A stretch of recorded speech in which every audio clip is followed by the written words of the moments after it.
All right, positive energy all the time.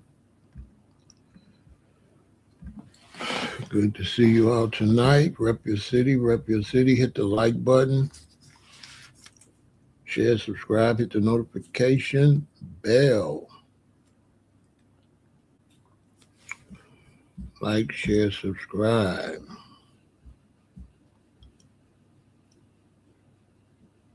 I'm representing Chicago, Illinois. Shout out to everybody on Twitch, on Kick, on YouTube, and both Facebook accounts. We got the Midwest in the building. Let's see. We got Chicago in the building. Rep your city, rep your city, rep your city. Here we go, here we go. Here we go. Rep your city. So Kamala Harris says she's thinking about running in 2028. She is thinking about running.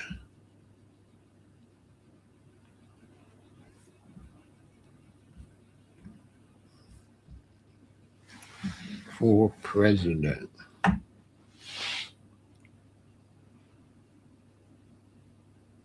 So let's talk about it. And I got some younger people. We got San Jose in the building. I might can help you with your thought pattern on that, give you some information on what's going on with that.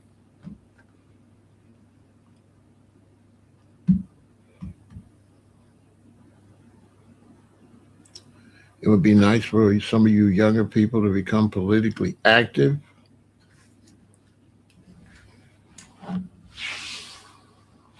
We got New York in the building.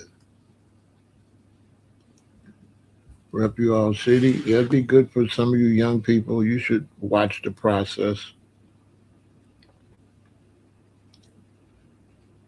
It's a good thing. Watch the process. Pay attention to the process. We're going to get into all of that. Whatever you do, don't get emotional.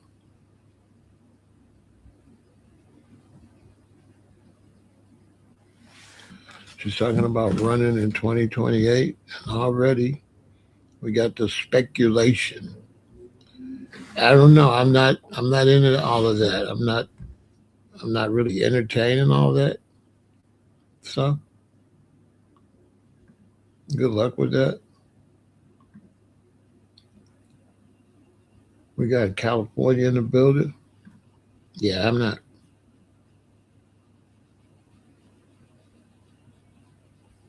Yeah, I'm not into all of that. You know what I'm saying? Good luck with that. I'm not gonna be involved with it. So you won't have to troll me. I won't be.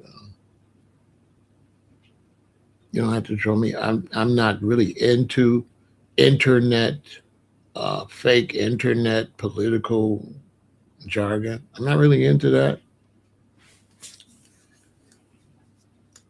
Yeah, I'm not really into the internet weirdo stuff. To me, a bunch of internet like is phony. I don't want to talk to people that's probably not going to vote or not politically active or nothing, and just be on the internet arguing and just making irrelevant statements that you know.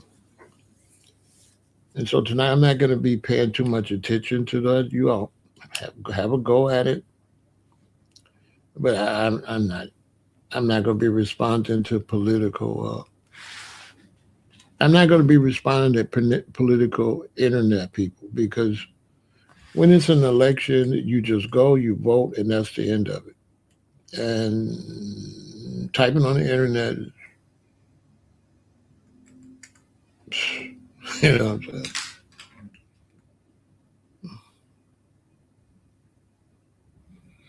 So all that stuff, you know.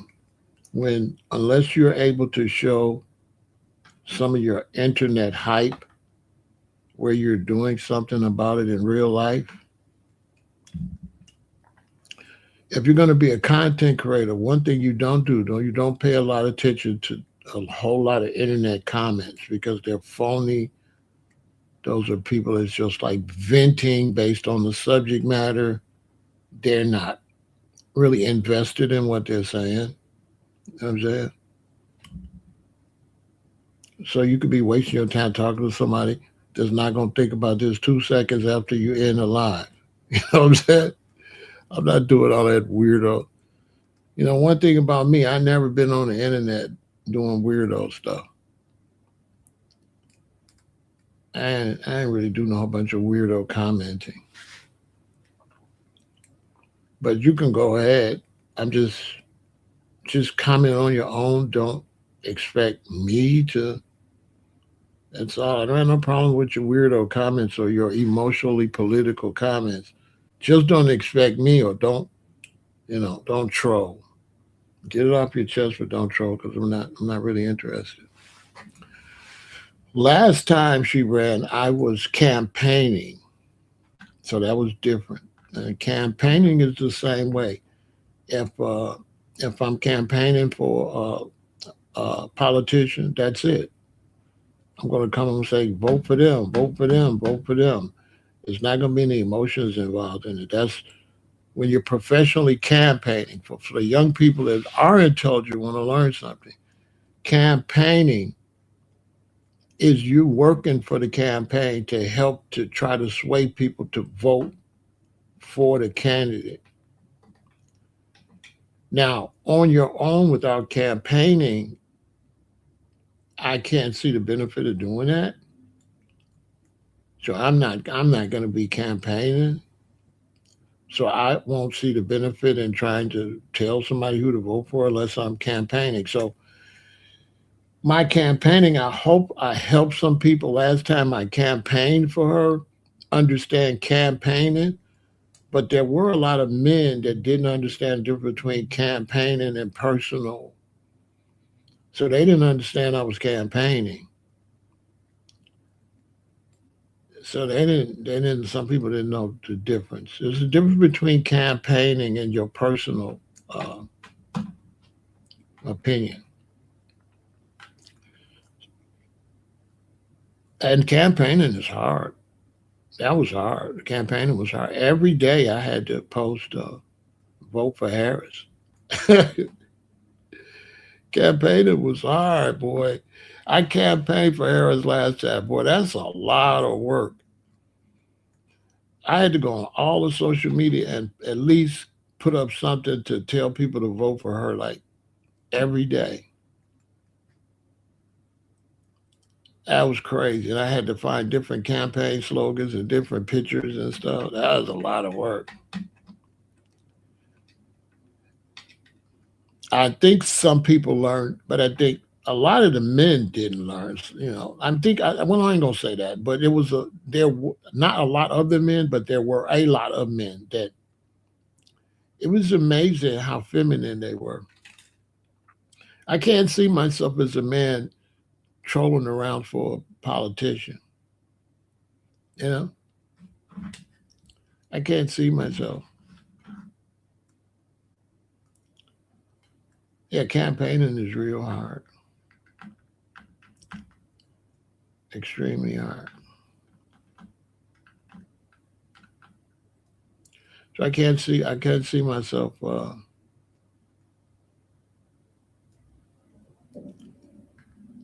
I couldn't see myself just doing that without professionally campaigning. I was professionally campaigning. I couldn't see myself just on the internet trolling over an election, just as an individual. That's weird as hell.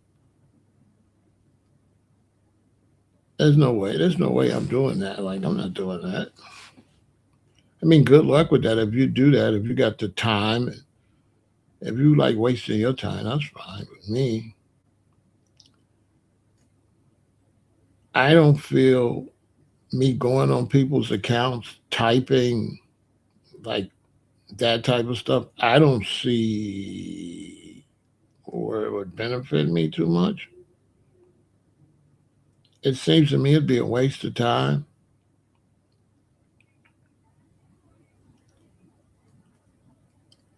If I was watching a live stream and I was like one of the watchers, I think all my comments would be kind of constructive. I wouldn't be a venter.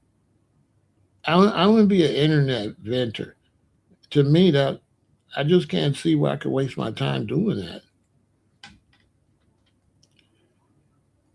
I think if I'm watching a live stream, I would only have like legitimate questions.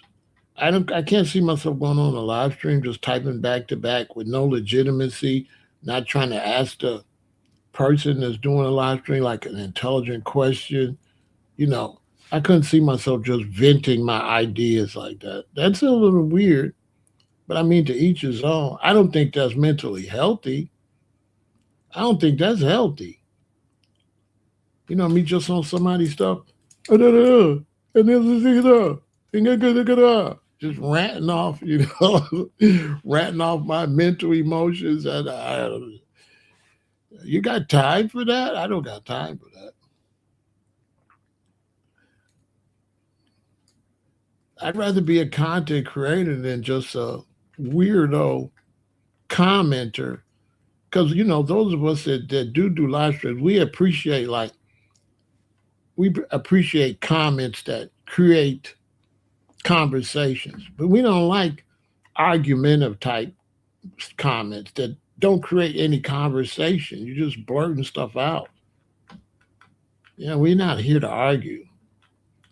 So when it's aggressive and it's argumentative, it gets a little weird. He says, I think it would be healthy for her to run. She'll have more time to dial in her message, separate herself from Biden's policies. Yeah, I think, like I said before, she shouldn't have ran last time. She shouldn't have ran. She should have let just Biden lose, and then she should have ran on her own. She shouldn't have jumped in like that with just a couple months. They waited until Biden just got up there at the debate and just made a fool of himself and showed he was incompetent and did say, "Oh, okay, can you run right quick?" She shouldn't have did it. She shouldn't have ran then. But I was campaigning. Oh man, was that something else? Oh boy, that was crazy. But other than campaigning, I don't talk about who I'm gonna vote for because voting is private. Voting is a private right, and so voting is not up for who I'm going to vote for. That's not up for discussion. You know what I'm saying? I might teach that between now and the next election, so you all know who you're going to vote for is private. That's not up for debate. That's not a that your personal choice on who you want to vote. That's not up for debate. That's not anybody else's. That's not me to tell you who to vote for. That part on social media is crossing the line. So if you come over here and you say, "Oh, I'm voting for this person," cool, but it's not for me to tell you not to vote for who you want to vote for. That's crossing the line. That's not healthy. That's politically unhealthy. Because why would I let you tell me who to vote for when I have no proof that you're going to even vote? See, on social media, you don't know who these people are. So you could be in Peking somewhere, not even able to vote, and be over here arguing with me, and you probably not even be a United States citizen or nothing. So here I am going around and around with you about an election, and you live in Berlin. You're not even an American citizen. You're not even registered to vote. You ain't gonna even go vote. I'm not talking to you. I'm not arguing with you about no election. I don't know who the hell you are, and if you're politically active and you got all these weird names on here and weird pictures and stuff. and you want to look at my real face, and you want to debate me with my real face, and you want me to debate some picture. What the hell? Content creators, if you can't see their face and know their name, don't debate them. You debate. It's not even a decent debate. A real debate is this person, that person. They see each other. They know each other. They debate. You can't debate 007948 with some weird picture want to debate me. Really? What do I get out of that? You get the opportunity to talk to a real person. I get the opportunity to debate with a fictional account like this guy. Yeah, channel pick. You know what I'm saying? I'm not talking to you. You know what I'm saying? You know what I'm saying? I wish I would. Get what the hell? Whatever. But good luck. I mean, you can type though. I'm not gonna stop you from typing. You can type. You can type over here. Just don't troll. After a while, realize I'm not gonna respond. Don't, because I'm gonna have to block you and then unblock you later. Because I'm blocking. I'll block you. I'll unblock you a couple days later. I'm not. Don't try to keep trying to antagonize me when I don't want to talk to you like that. I don't recognize you as a real person. So it doesn't benefit me. It doesn't benefit me. See, I talk to more power. I know that's more power, and I'll talk to them. But most people that's here with their real name and face, they don't do that. The only ones that troll and do weirdo stuff is the ones that's hiding their identity. I'm not talking. I mean, what? And then when it comes to politics, I am not going to debate somebody. And I don't know if you're going to vote or nothing. It's like, show me the benefit on my end. What do I get out of that? Talking to somebody that probably ain't going to even vote. With social media, we live in such a fraudulent world that people will get over here and talk about the election knowing they're not going to even go vote. Now let that sink in. They're not going to even vote, might not be registered to vote, and might not be nowhere around anywhere. You said no one? I don't know. You got to be sitting on this end. Oh, a lot of people's trolling me. You know what I'm saying? But like I said, I don't know who you are. So why don't you just make a statement and stop talking to me personally? Because I don't know you personally, and I don't see where I benefit unless you ask me something intelligent. But if you ask me something confrontational or it's debatable, I'm not debating a miscellaneous character. I don't understand why you don't understand that. You need to go live. Get you a channel. Then you understand. You understand. Go sit in my shoes. Come sit in my shoes, and it don't make sense.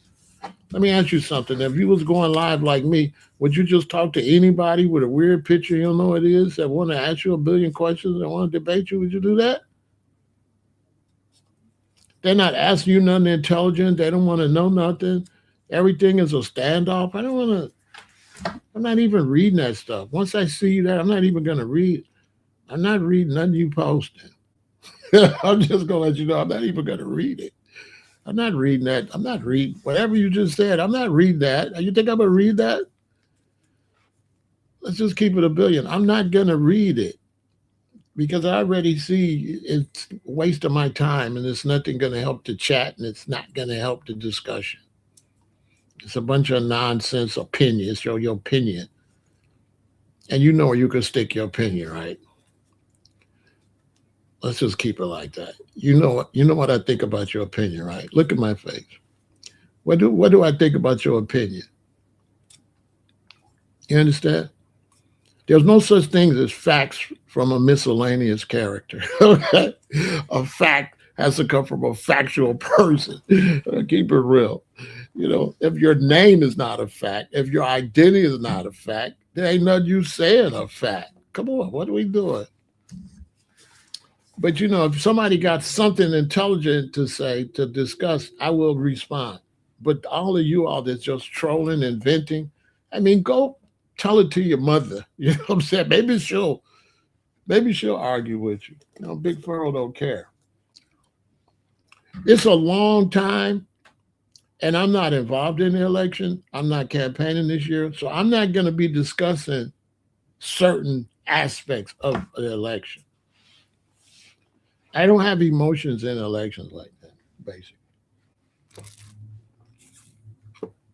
I'm not emotional or mentally invested,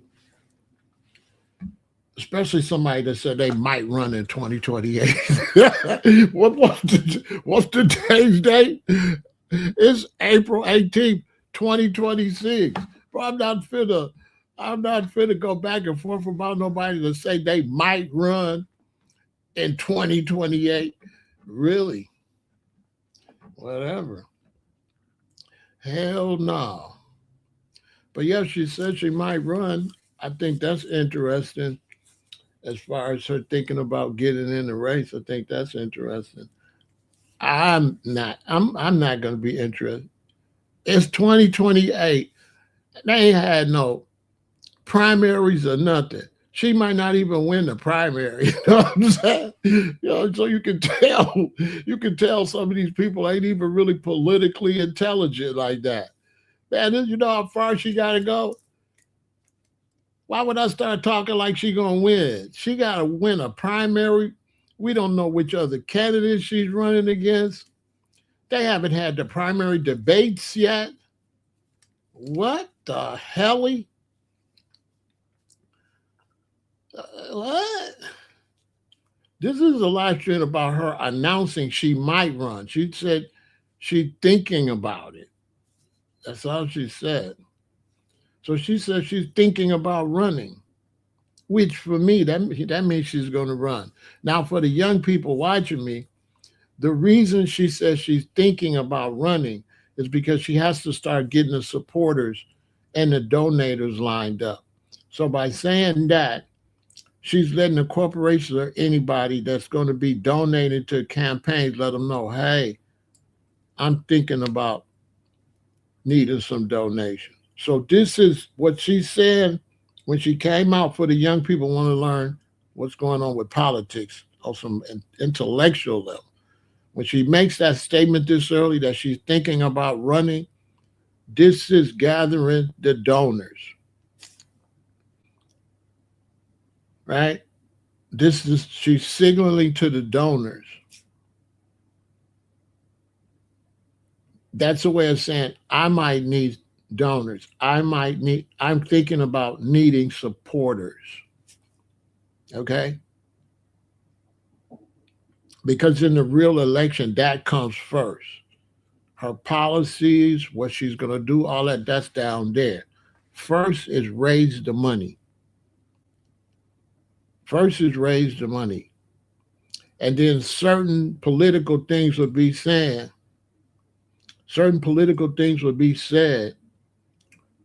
to encourage who wants to donate based on her political ideas and who wants to donate based on other people's political ideas. And when you see the presidential election, that is when they have picked both candidates. But they got to raise money, right? They got to raise money before they even get to that point. So even being against her right now is ridiculous. This is stupid. Why are you gonna be against somebody that's not even a candidate yet? That's crazy. What? You see what I'm saying? For the young people watching me, you're not supposed to put your emotions in somebody said they thinking about running. But go ahead if you want to. You don't have to prove why they shouldn't win when they're not the candidate yet. But I guess if you got time for that, I guess. But that's kind of like putting a horse in front, behind the cart. You know, you put the wagon in the front, the horse in the back. I can't see myself start debating whether she's qualified or not. I guess though, just because she says she's thinking about it, that's a long way down the road. Me as a content creator, I'm going to be probably talking about 5 candidates over there, right? For the people, if you want to be a content creator, this is how you got to think. You got to think ahead. So as a content creator, you're thinking, okay, I'm going to have to talk about 5 different candidates as they throw their hat in the race, right? Because you want to be intelligent. I'm not going to be able to zoom into nobody until they get the final Republican and the final Democrat. So I'm not going to be able to zoom into nobody. In some cases, you will be able to zoom into the president if the president can run again, but Trump can't run again. So now, as a content creator for you young people, we're looking at a total do-over, right? So there's going to not necessarily be no candidate that we know who's going to be either candidate at this point. All right. So we're at the point where it's a do-over. So we don't have a clue who's going to be the final candidate for the Democrats or the Republicans. We don't have a clue. So the last thing you want to do is start talking about a candidate down the road, and that's going to make you look unprofessional as a content creator. You're going to look stupid because you jump in the gun. You know, I'm not jumping the gun and you know and going all into that just because she says she's thinking about running. And even if once she decides she runs, that don't mean anything. She's got to win a primary. You understand? So it won't be no need for me talking against her being a president when she's not hasn't even won a primary. So you won't really get into that until you get your 2 final candidates. And then that's when you will get into this one or that one. But you're going to be looking at what? 10 candidates? At least. You're going to be looking at 5 Democrats trying to run and 5 Republicans. That's a lot of people for me to worry about her. Am I right or am I wrong?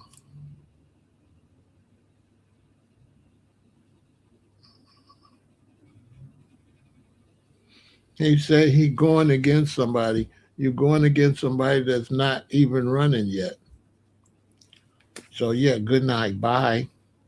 You know, what do you want me to do? You want me to go against somebody that's not running? There's nothing to go against. That's what I'm trying to tell you. There's nothing to go against. There's nothing to go against. I'm not doing ifs. I don't do if, ands, and maybes. I'm not finna do if she win when she ain't even running. And no, I'm not doing that. If you're a man,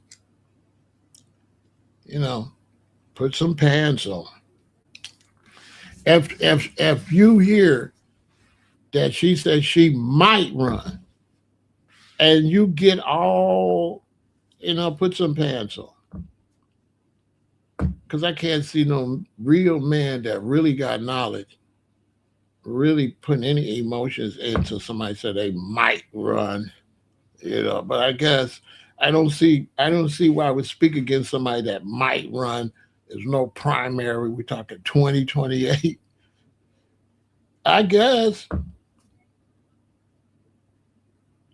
And then when you start saying we're, and it's just you, all that stuff is weirdo stuff. He say we're. Bro, speak for yourself. Who is weird? It's just you typing. He's like weird, like it's 8 people on his phone. I ain't with all that nut shit. Get your ass out of here. We're. When they talk to somebody like me and they start saying we're and us, they're trying to build up a campaign against you for no reason. You know what I'm saying? Here's this guy talking about we're. Speak for yourself, bro. This is just me speaking for me and you speaking for y'all. Who the hell is y'all?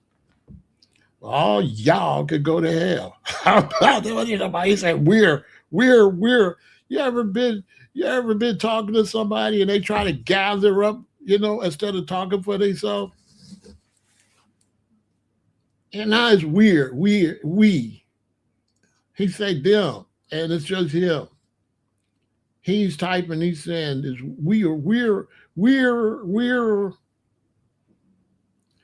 No, weird. Don't say weird. Say weirdo. Say weirdo. You know what I'm saying? That's what you say. Don't say weird. Say weirdo, because that's weird. That's what? Bro, you a man? Like what? What the hell kind of men they got? What's up with these men on the internet like that? You're on the internet. You having a conniption fit because she said she think about running. I'm against her. It's like, oh, so you know what I'm saying? I guess, but don't expect me. What you want me to do? I don't give a damn about her announcing she finna run. That's 1,000 years away. Hell no. Crazy as hell. I'm not finna be against nobody that ain't even running. That's crazy. She ain't even in a position to be against. What is into that is crazy. Facts. Well, if you ever meet me out there, tell me your internet name and hopefully I can remember. Because if you're one of these weirdos, I need to know so it could be short and good to meet you so I can move on. Because you've already exposed. I might not want to hang around you. You know what I'm saying? I got toxic masculinity. Boy, I'm a gangster and a hustler and a king. And boy, I wish I would be over here having a conniption fit about somebody running for some office. I don't give a damn. Whatever. Whatever. I don't give a damn if she run or not, to be honest with you. Come on, man. At the end of the day, it's a long way to go with that. There's a lot of votes to be got. There's a lot of people to be beat. It's a lot of money to be raised. It's a long way away. But I'm not doing it at all this year. Yeah, this midterms and next election, I'm out. I'm not doing it. I'm not doing, I'm telling you right now, early, so you can't say I didn't tell you. I'm not doing political uh, politicians debates. Period. I'm not doing it. Go vote. Don't talk to me. Go vote. Go put your money where your mouth at. Go vote. Last time I was campaigning. Last time when I was campaigning, they didn't understand I was campaigning. They thought it was like personal. So now people see me campaigning, they're going to come now. Listen, I don't tell people who I'm voting for.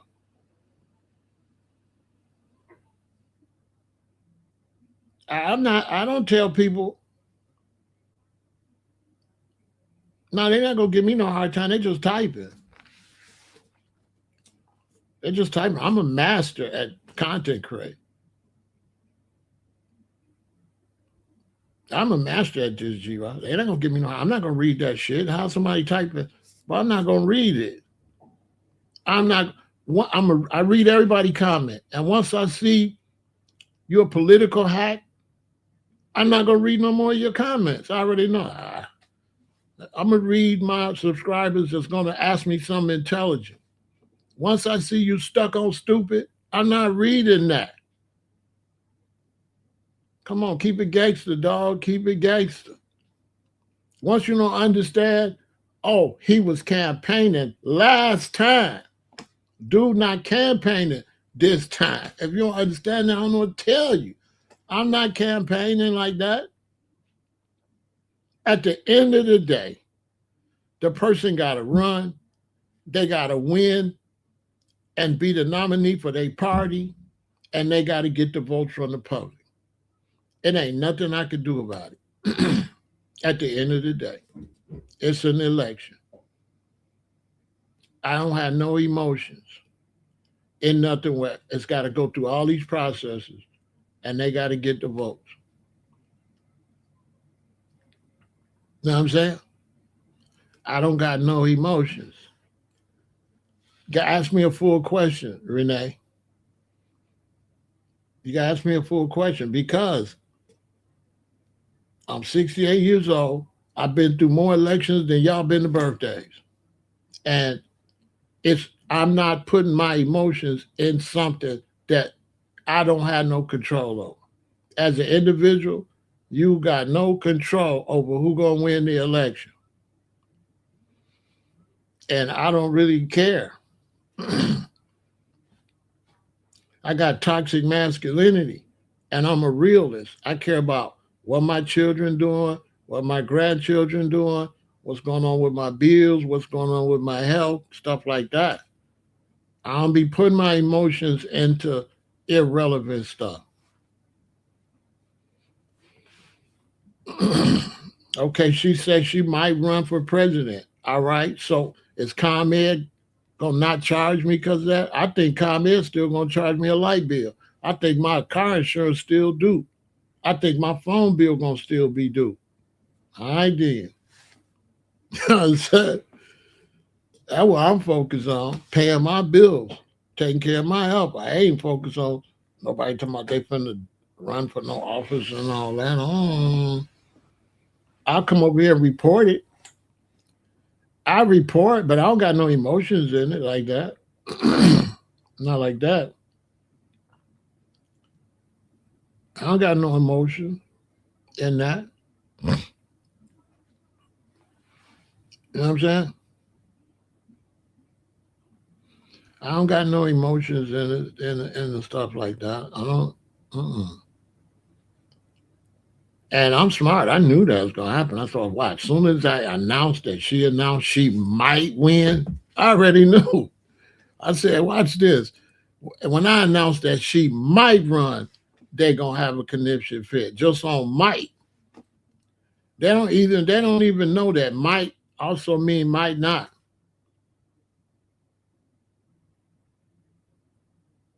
The difference between campaigning, I mean, do you really want to know the answer? The difference between campaigning and now is campaigning. The job of campaigning is to encourage other people to vote for her. So campaigning is not personal, right? So let me give you an idea.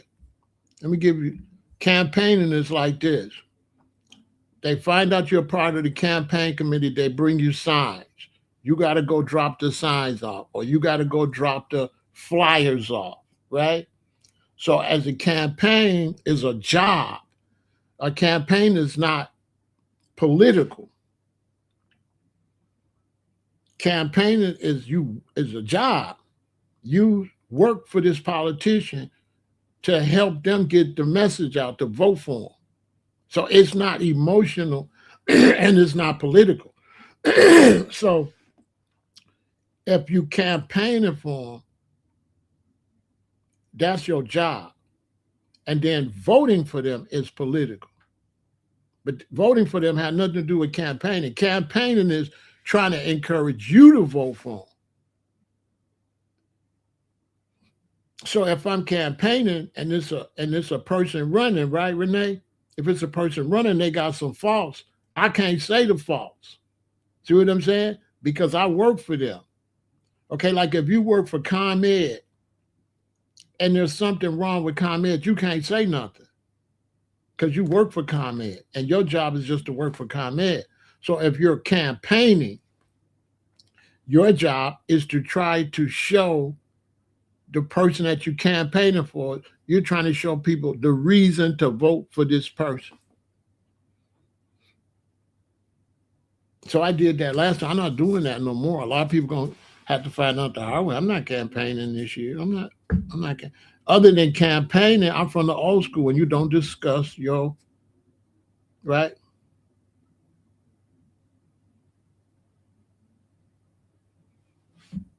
Are you sure? Are you sure?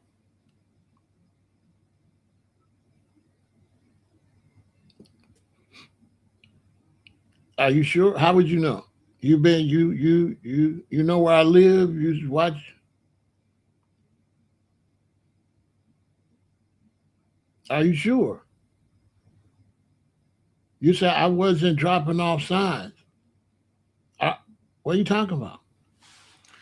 They was going to fly me to they was going to fly me to a rally. I just couldn't come. Listen, they was going to fly me. I was downtown Chicago. That's why I couldn't come. So I was downtown at Chicago, right when the convention came. I was downtown. I was there. I just didn't go to it, but I was downtown. But where they was at, I'm not sure if it was Michigan or Minnesota or Milwaukee. And they wanted to fly me in, but I already had booked my hotel room and stuff. And I was with a friend and I didn't want to fly and leave them and come back to go to the other campaign. No, I really worked with the campaign for real. Like I was really campaigning for real.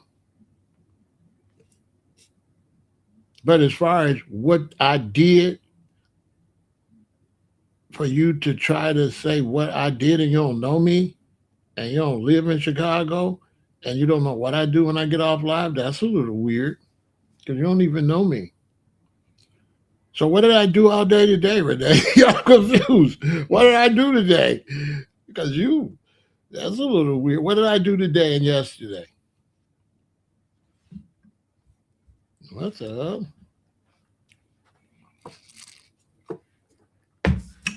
That's just one way of campaigning, though, Renee. The internet, I did a whole bunch of internet campaigning because you could reach people internationally on the internet. Nah, she don't know what she's talking about. She just saying stuff. That wasn't a smart comment, but I got love for it. But you can't say what somebody wasn't doing that you only see on social media. But I don't know.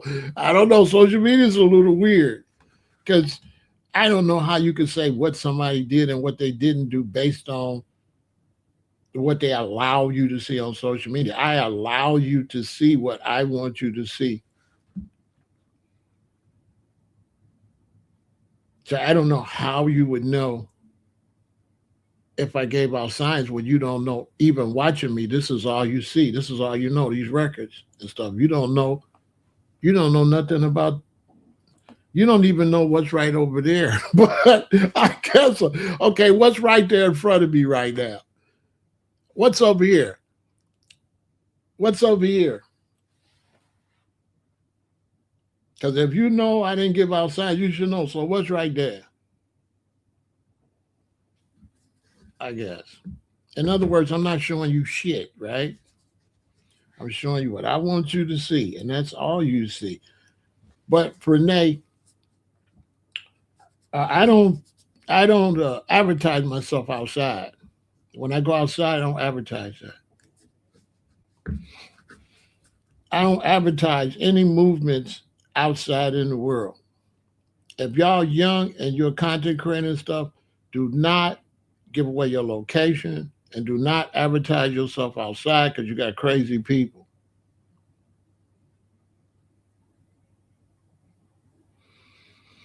You know what I'm saying? Now, as far as what you think about her and stuff like that, you can say what you think about her. That's fine. It doesn't bother me none. It doesn't bother me none. I think once she says she's thinking about running, I think to start critiquing her is fair. Right? I think that's fair. If she said, I'm thinking about running, I think it's fair to be like, running, I didn't like you last time. You ain't gonna do this. I think that's fair. Once she announced she's running, I think it's fair to critique her. What I don't think is good is for you to act like she automatically is going to win. You understand? That's the difference. And for young people, I'm responsible to make sure they think on a high level. So of course I'm gonna let them know, hey y'all, there's gonna be a Democratic bunch of Democrats are gonna run. She's gonna have to win She's going to have to beat all the Democrats she's running against. She's going to have to get the nomination from her party. So I'm just trying to let young people know, don't act like she's automatically going to be the candidate. That's all I'm letting. I got a responsibility to make sure young people is intelligent. Don't jump to conclusion that she's going to be the candidate. J.D. Vance is not going to necessarily be the candidate. He's going to have to run against other Republicans.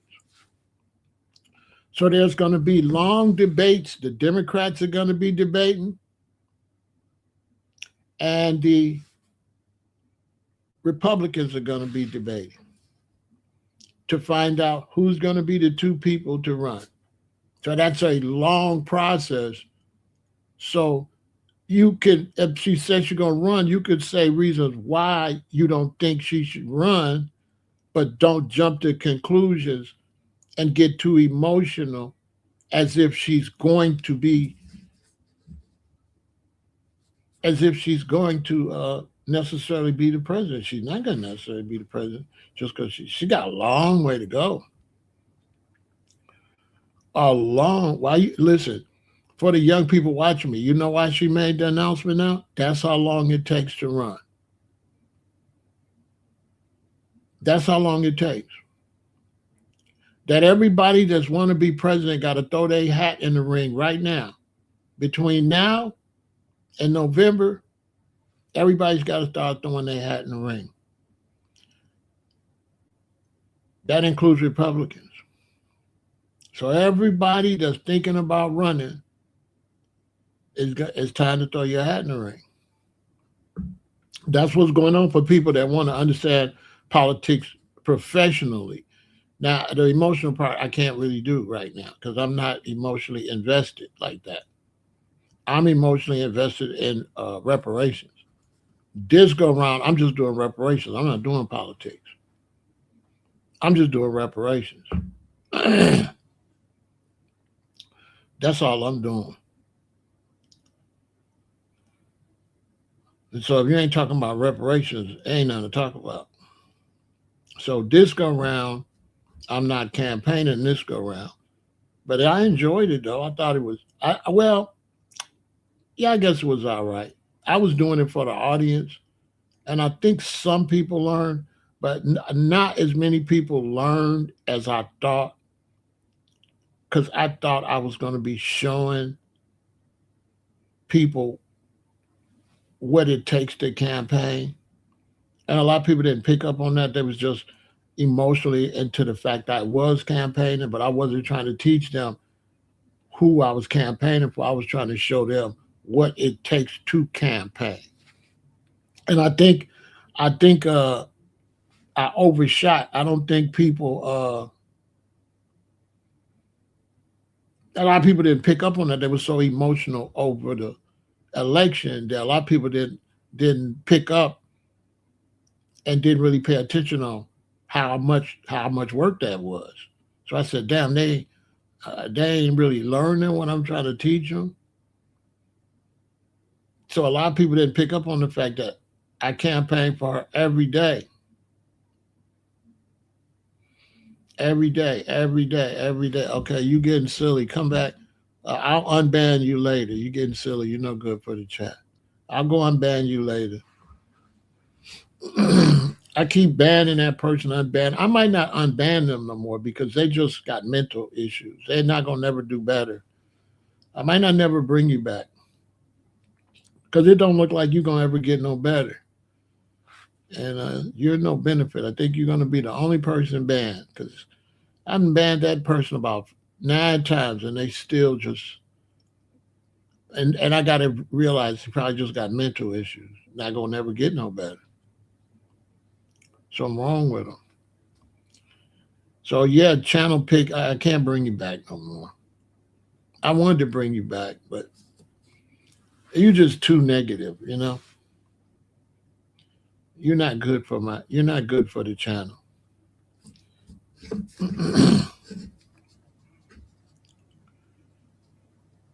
I try not to ban nobody permanently, but some of these people, I don't know. Something's wrong with them. I know this. They couldn't make it 2 minutes in real life like that. In Chicago, if you was like that, that's all I'm saying. In Chicago, and you around the guys, and you was irritating like that, and you was playing like that with grown ass men like that.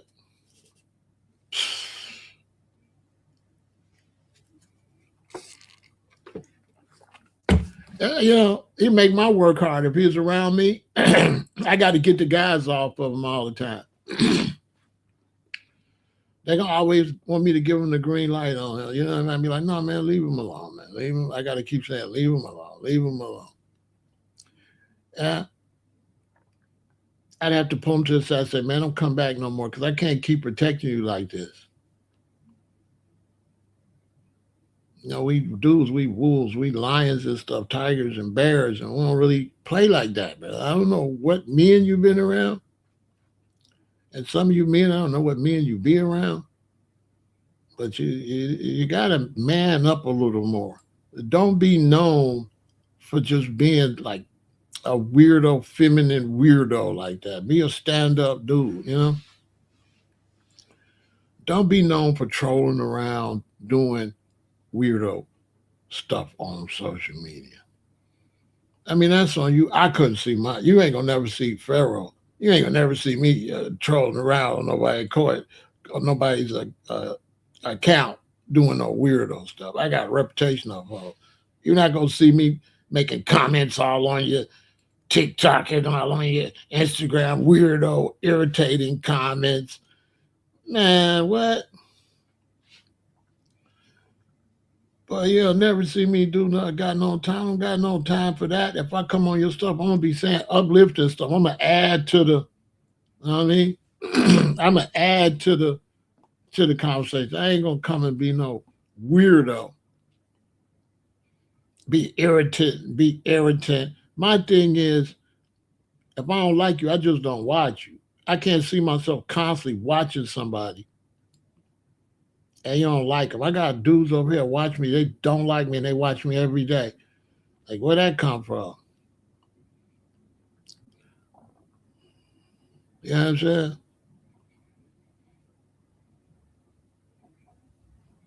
What? And then when I meet you, you're gonna be tripped out because I ain't gonna want to be around you. I'm gonna want to get the hell away. As soon as I find out that's you, I'm gonna be trying to get the hell away from you because I ain't trying to catch no case. It ain't just the fact you troll. It's just I haven't adapted to a life different from the real world. Some people adapted to a fake internet world. I haven't adapted. I'm 68. Most of my life wasn't no internet. So now that you all got this internet, I just ain't adapted to certain stuff that we don't do in real life. If you don't do it in real life, I don't adapt it. I can't deal with it. I can't deal with no man saying something to me on the internet that he not gonna say in real life. I can't adapt to that. And I don't want to adapt to it.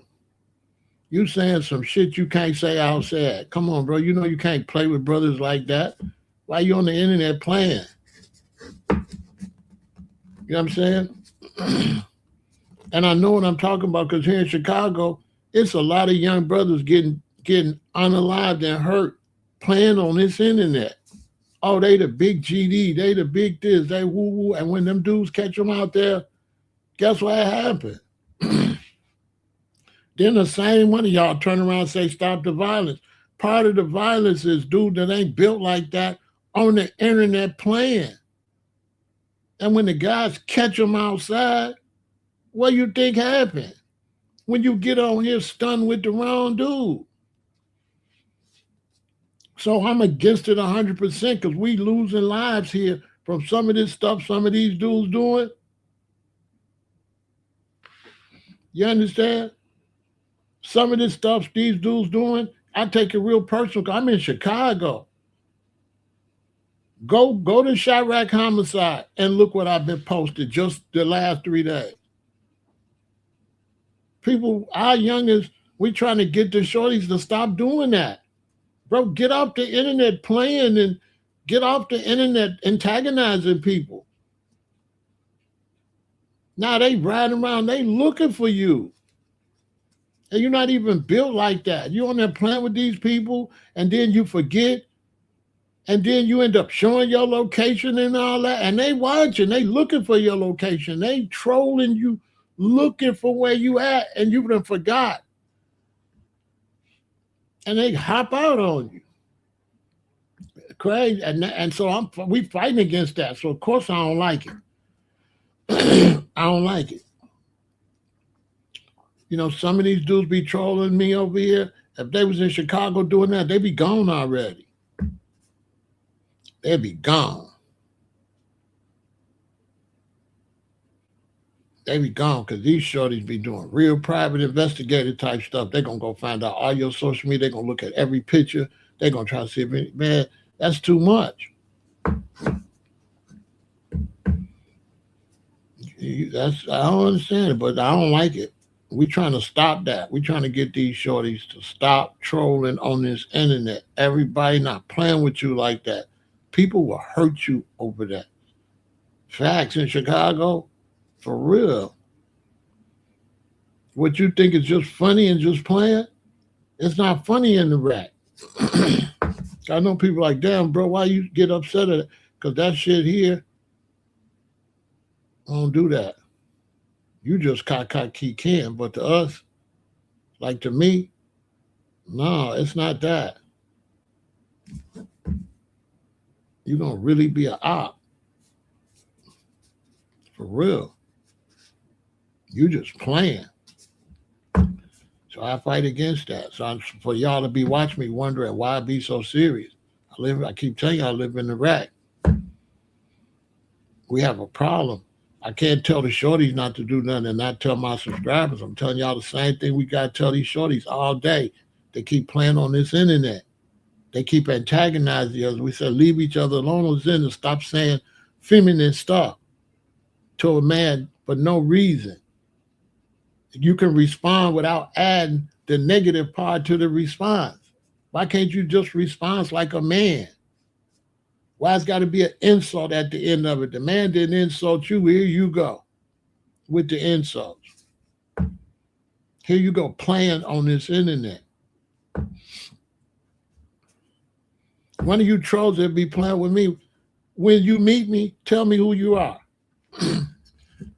I ain't going to do nothing to you, but I'm just going to let you experience the vibe. You need to experience the vibe. You know what I'm saying? If you've been playing with me. If you've been playing with me, when you meet me, say, yeah, I'm dude. I'll be on the internet. So I ain't going to do nothing to you, but I'm going to give you the experience. I ain't going to do nothing violent or nothing, but I might save you when you pick up the energy.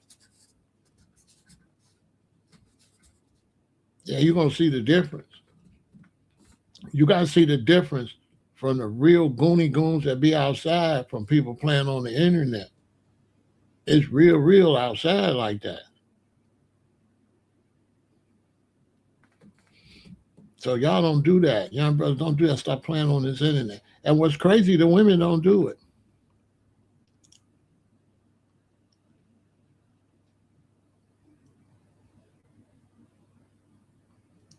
You say, yeah, you know what I mean?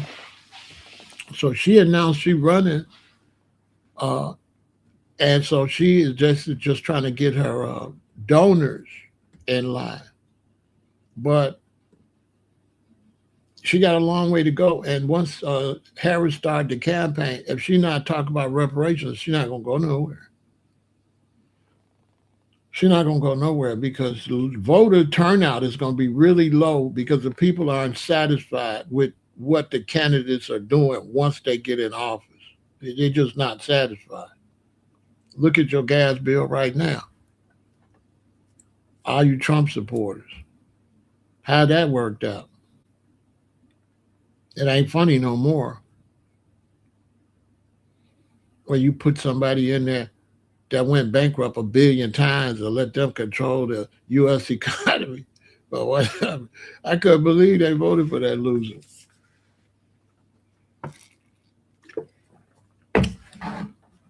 He he did the Hollywood acting thing and won.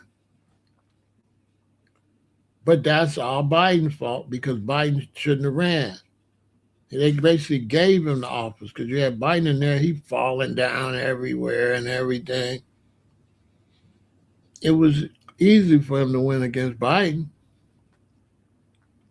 The Democrats slow. Like 1 month after like once Biden won, well, maybe within that first year, they should have made him sit out and they should have let Harris be the president. And then she could have decided if she wanted to run again. If she would have did a really good job, she would have had something to run in, or they could have set up for the next Democrat to run. They made a big mistake. A big mistake. It's a political catastrophe. The Democrats, I don't know. But the American public, if people complain about the politician stuff, it's not the politicians, it's the public. You know what I'm saying? It's the public. You know what I'm saying?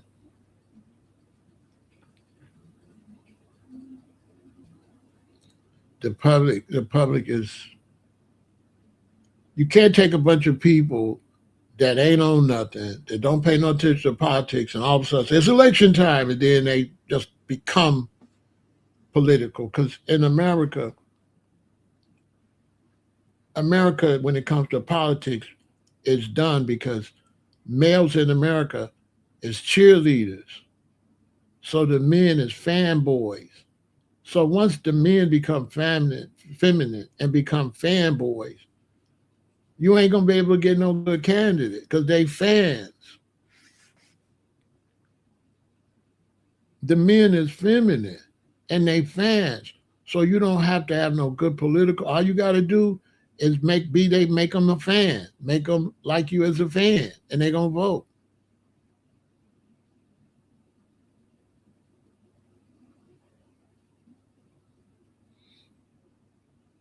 Exhibit A. What man riding somebody jock like that? You know what I'm saying? Like pause. You know what I'm saying?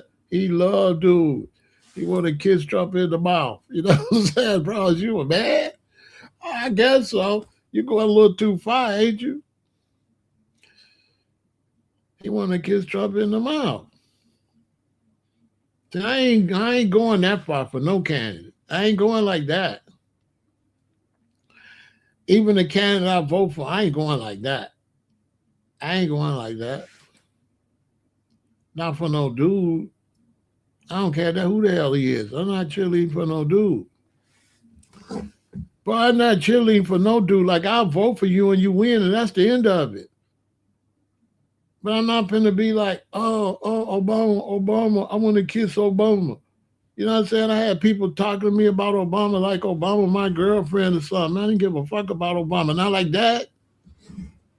I got 3 sons, and Obama not my son. Okay, vote for dude in there, black president, cool, let's move on. You know what I'm saying?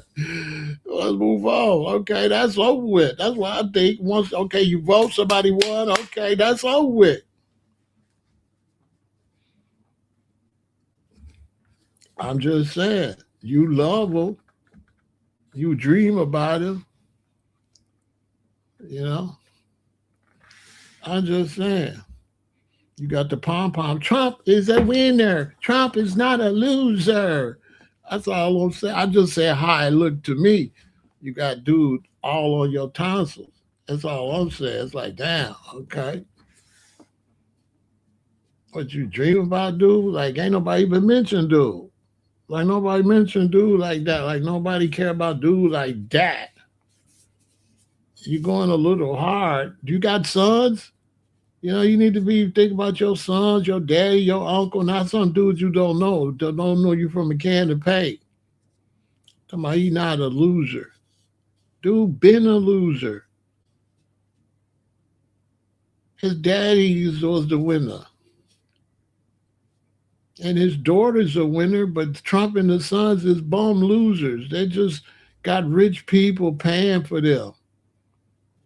They puppets for the rich. You know what I'm saying?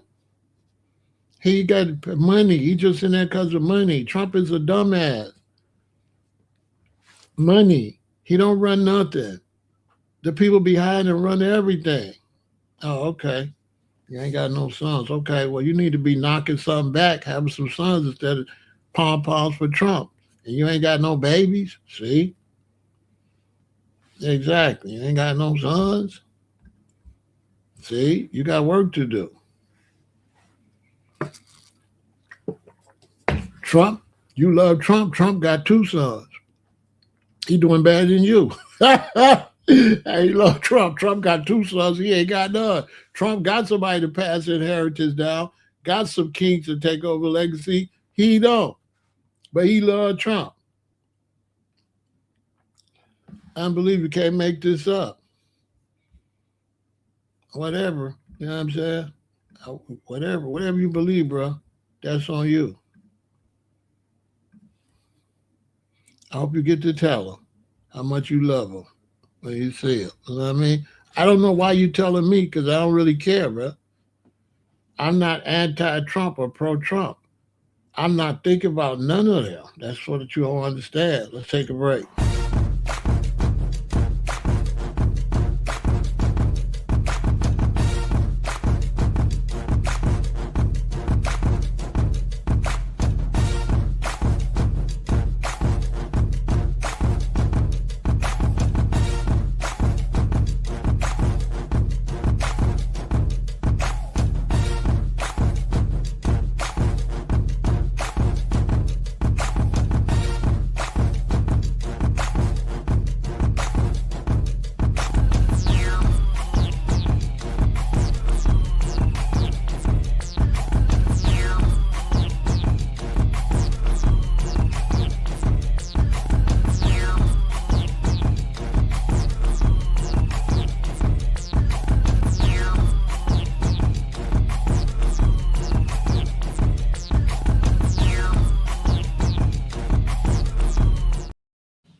What ruined U.S. politics is fans. The instead of it being political, instead of it being about what you can do economically, what you can do politically, it's fans. People voting off of who they like. That's why the country's in the position it's in now. Because they voted for who they like. Right? So when you run, if you can do Hollywood, right, you get in office. Look at California. That guy that run California, see, he's got his hair back. He's a pretty boy. But look at California. He's only running California based on a popularity contest. But as far as doing a good job, he ain't doing nothing. This is where politics now is gone because it's about who you like. It's not about if they could do the job. And that's all across the board. Many businesses here. Have you ever worked for a company and you're a real good worker, but the boss moves up the person that they like? They don't move up the person that do the best job. And sometimes the person they like does a horrible job. This is what's going on.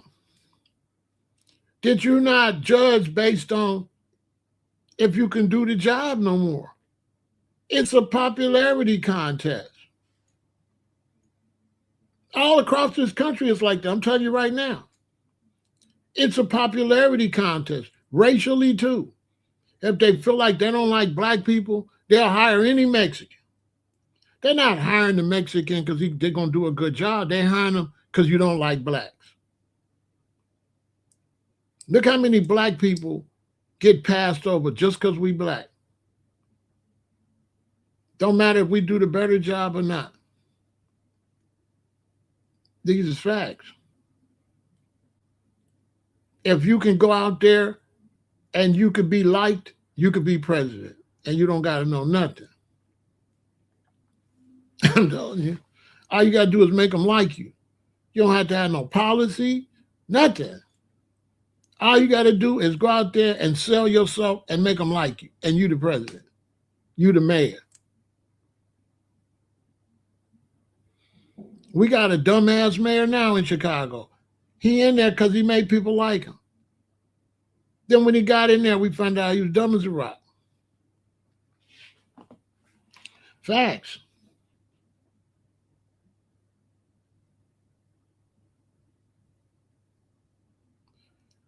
Absolute facts.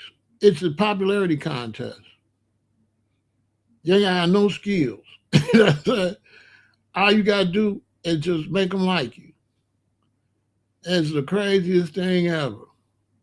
It's at every level in the United States.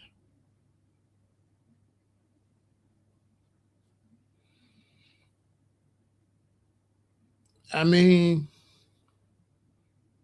Harris, they threw her out there late and she wasn't prepared. She was doing too much smiling and shit. She was doing too much smiling and grinning. They threw her out there late. And plus, America's misogynist. A lot of these men, they never gonna vote for no woman.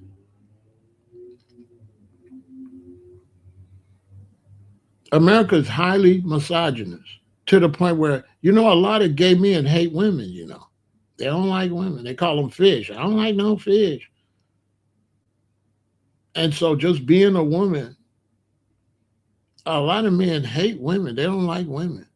That's why marriage ain't doing good. That's why these dudes ain't got no babies. Y'all ain't noticed these young dudes they don't like women. They don't like women like that. That's why all women, they refer to them as a B word. Every woman is a B. Every woman is a B. Is a HO. Every woman is a 304 or she a B. Misogyny is at an all-time high.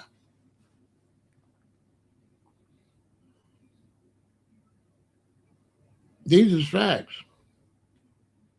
It was men, they just hated Harris because she was a woman. They not gonna even give her a chance.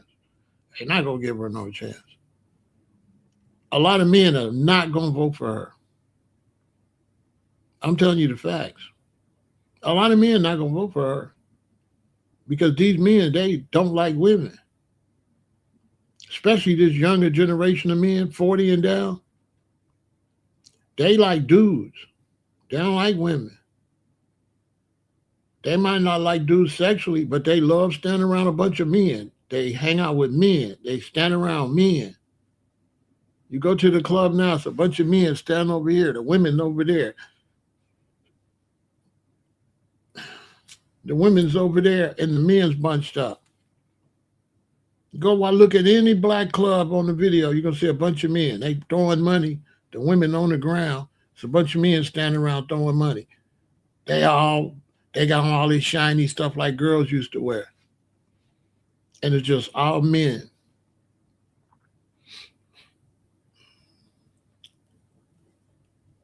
And that's a popularity contest to the streets too. If you not win a popularity contest, you don't get certain perks when you're in a crew. I had a little crew and stuff. I had certain things I didn't get because I didn't hang out. I went home to my wife. I ain't hang out with them. And because I didn't want to hang out with them, then there's certain favoritisms you don't get. But I ain't want no doggone favoritism. Let me get my stuff and go. You know what I'm saying? If you don't like me, that's cool. Just don't let me know. That's all. You cannot like me. I don't dislike you. I ain't think about you. I don't like you or hate you. You ain't even in, you know what I'm saying? You ain't even in the picture. Cause I got a wife and children. That's who I like. You just some dude. I don't trust you. You know what I'm saying? That's to you young brothers be on the street. Okay? DTN, DTN. It's DTN on the street. Don't trust nobody.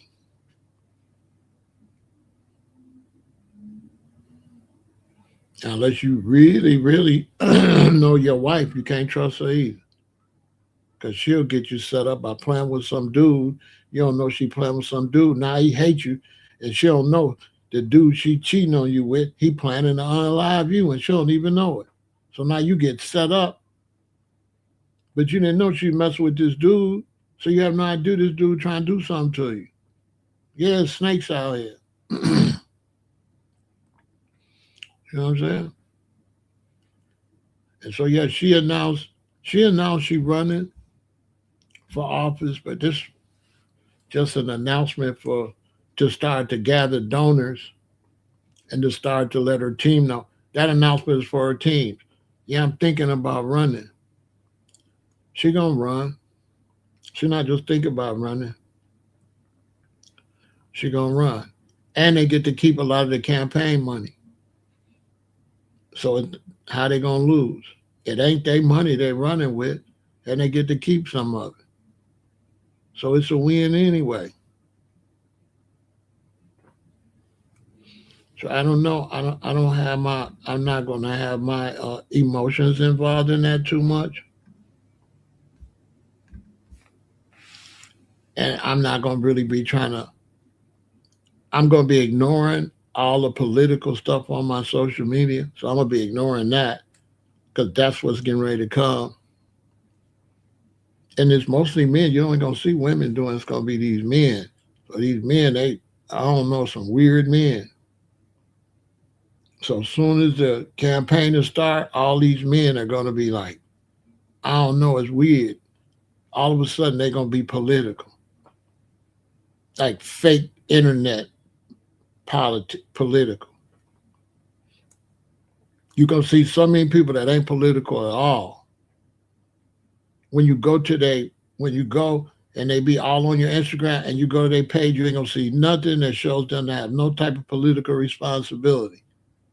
They just bandwagon it because now politics is the thing to talk about. So now all of a sudden politics, vote with this. But in real life, they not even like that. And they want attention. That's something they could get attention. They want attention. Social media is creating attention whores. Real talk.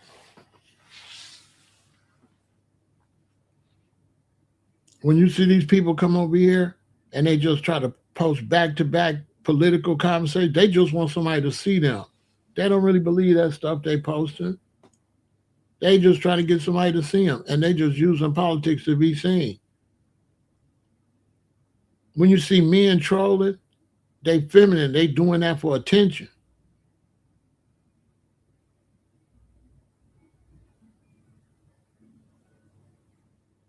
You know what I'm saying? They're just doing it for attention. But when it comes to real politics, when you see a bunch of people cheerleading somebody, but you don't never see them talk about what they want from the politicians, that's all you need to see for the young people. When you see a person always talking about who to vote for, but they never talk about what they want from that person, that's all you need to know. Because politics for citizens ain't about who you like. Politics for citizens is what do you want from the politician, not how much you want to kiss the politician in the mouth. That's not politics from a citizen point of view. That's a fanboy. That's a fan. Anytime everybody just know you love some politician, but nobody knows what you want from that politician, what you call that? Every time we see you, you talking about how much you love a politician. You ain't never talking about what you expect them to do. What you call that? The only person supposed to be doing that is people that's professionally campaigning. Like I was professionally campaigning. But if I'm not campaigning, I'm not going to be talking about no politician. I'm going to be talking about what I want. What the hell I'm gonna push a politician for and don't push what I want from them? Make that make some sense. You're supposed to be letting them know what they need to do when they get in there, not how much you want to kiss them in the mouth. That's what I'm talking to you men. Y'all be letting these male politicians know how much you want to kiss them in the mouth. You don't put no, you don't require nothing. You just love dude. And you mad, you want me to love them too. Because you've been dreaming about them. And so now you want me to love the dude. But you ain't asking for nothing. You know, like, what? We got to teach young people fiscal responsibility and responsibility of citizens. You're supposed to have requirements. Nobody just don't get to be no politician.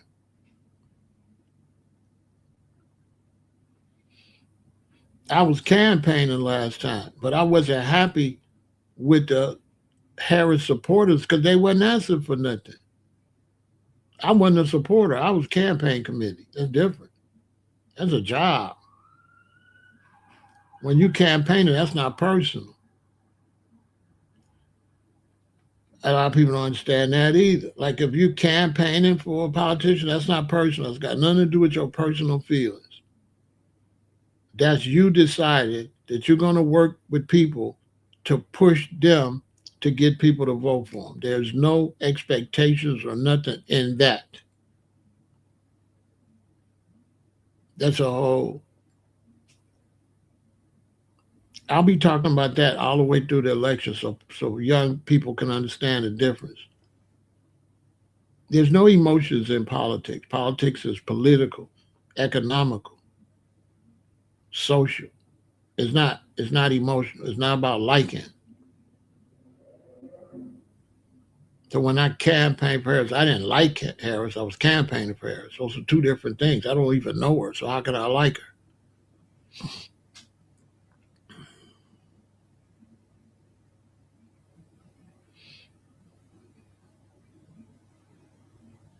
Now, when you campaigning, your job is just tell people to vote for them. Now, when you're a part of the team, then your job become expose the other candidate, say, oh, Trump didn't do this, Trump didn't do that.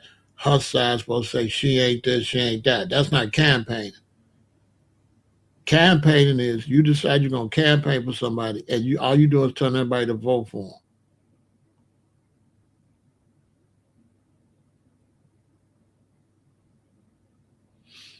I mean, if somebody went to a thing and shot up for reparations, that's cool. If that's what they feel like they wanted to do, I mean, that's cool. But if we want her, if let's say she do get the nominee, and we want her to give us reparations, but we're not pushing it. Okay, if you're a dude or a woman and you want her to give you reparations, and then I go on your social media, I don't see you post nothing for reparations. Make it make some sense. You don't even want reparations. So if you're not campaigning for reparations, make that make some sense. How you want somebody to speak up for something that you ain't speaking up for? And ain't nothing on you got all this social media. Ain't nothing on none of your social media say reparations on your whole social media. All of a sudden you want her to push for reparations.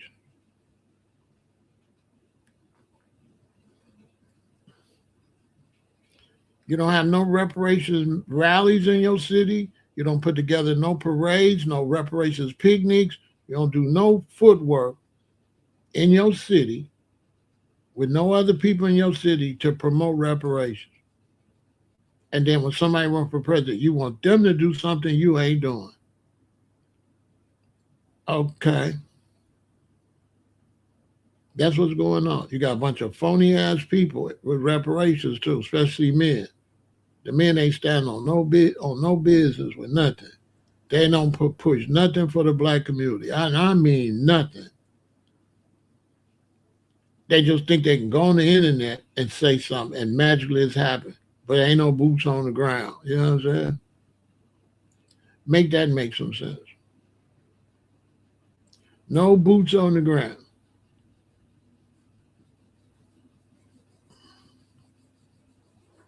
And if there's no boots on the ground, then you don't represent no votes. So no politician's gonna give you reparations if they don't see no boots on the ground. You got to show them reparations votes. They got to get votes. And if you can't show them the votes, why would they do it? And when it comes to reparations, the reparations people ain't been able to show no votes. The reparations movement is weak as hell.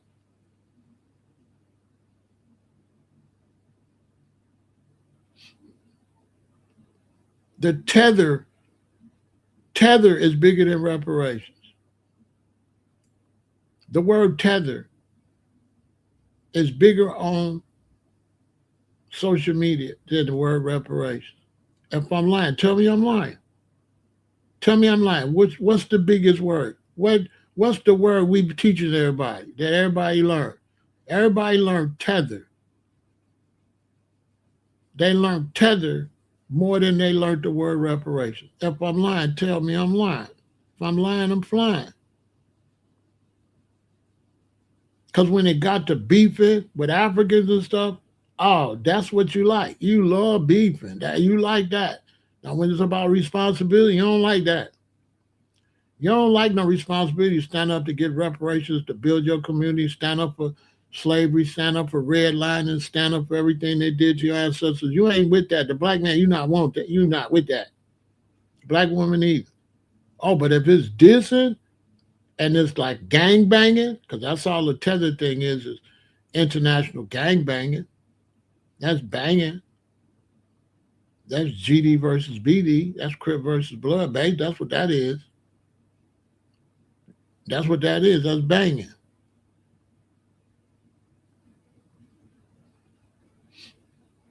So if it's about banging somebody that's irrelevant, you're going to do that before you stand up against corporations and stuff. You ain't going to do that.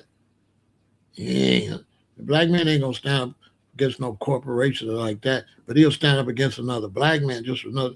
Yeah, you love that. And so when the politics come, the black man, he just like argue with the other side. He don't want nothing. He just want to argue with somebody support something different. That's what he like. You support this person, they support that person. They like arguing over that. Oh, they argue over that they'll talk about that all day, right to election. But as far as tangibles that you want from either one, you ain't gonna talk about that. Every dude was coming on my account. All they was anti-Harris, pro-Trump. That's it. But they wasn't pro nothing for the community. Never came. They never said what they wanted. Never. The black men that was Trump supporters, nobody knows what they wanted. What did they want? Nobody knows. They wanted to kiss Trump in the mouth. That's all they wanted, is to let you know they love Trump.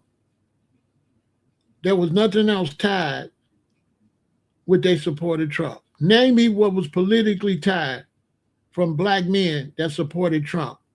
What was their political and economical goal? They didn't have one. They didn't have one.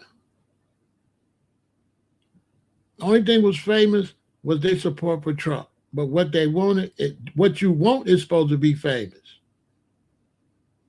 What you want is supposed to be famous, not who you want in office.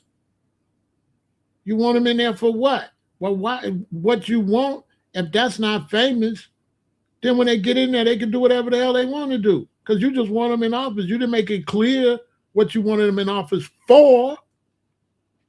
So he got in there.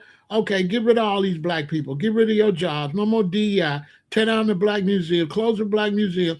Kick the black man out the military.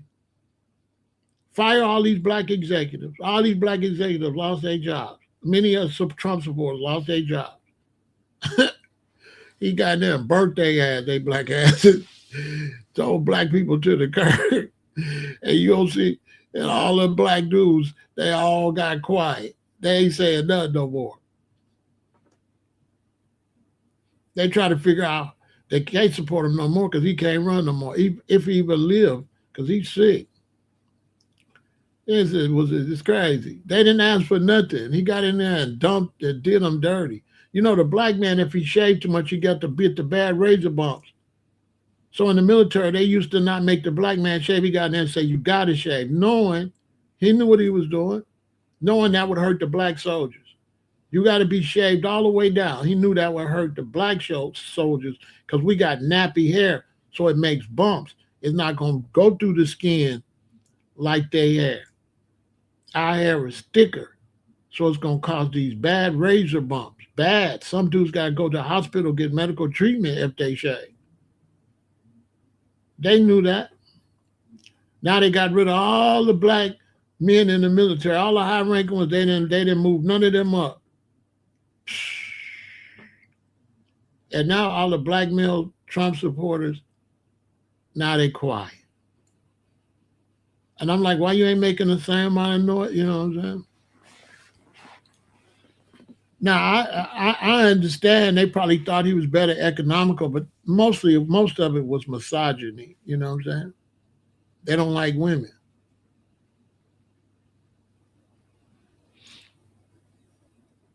A lot of black males, they don't like women like that. They not like my daddy and them generation. They ain't got no babies, nothing. They don't got no steady relationships and stuff. They always around a bunch of dudes. Like my daddy and them generation, my generation, we wouldn't hang around no dudes. The younger dudes, 40 and down, they just love men. They just always a bunch of men. They got videos of these men they had these little tight suits on, these feminine suits, and the short pants with no socks and the loafers. And it'd be like 30 of them, and they'd be walking. They'd be all shaved up. They'd be looking all prissy and stuff. I never seen so many men's ankles in my life. Men used to always have socks on. Now you can see the man's ankles. He wants you to see his ankles. He keeps his ankles all greased up. And he got on the little slip-on shoes and the little tight pants, that only, you know what I'm saying?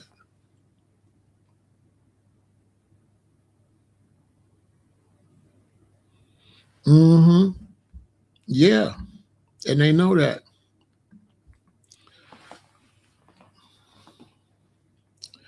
And so they put dude in there, and gas gonna be $9 a gallon. I had somebody call me from the pump yesterday. This gas $5 a gallon. Hey.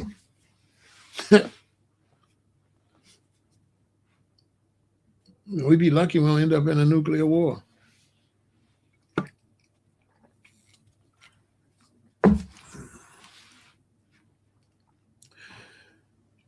They had an old senile dude in office and put an old senile dude in there to replace him. I couldn't believe it.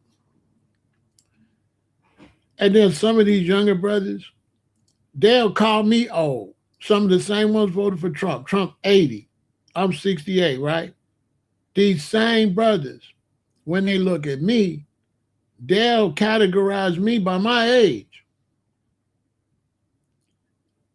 Young male Trump supporters, they categorize me by my age.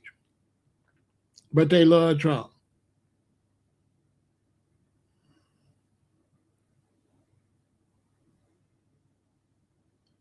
He said, your company don't want you to buy fuel in California. I bet you they don't. I bet that was the price of that stuff. So like politically, we don't have ourselves together because I don't think the black man, because he the leader of the tribe. So the black man the one going to lead the black woman and the young people. And the black man in the leadership don't know nothing. He's totally politically uninformed. He has no unity amongst himself. So the black community can be unified when the black man is divided. The black man got no loyalty to the other black man. The black man won't sit down and become a unit and say, okay, y'all, what we gonna do? No, it's like the black man love to be divisive. I'm in this gang, you in that gang. I'm in this gang, I'm in that gang. No, I'm Republican. No, I'm Democrat. The black man love tribalism and division.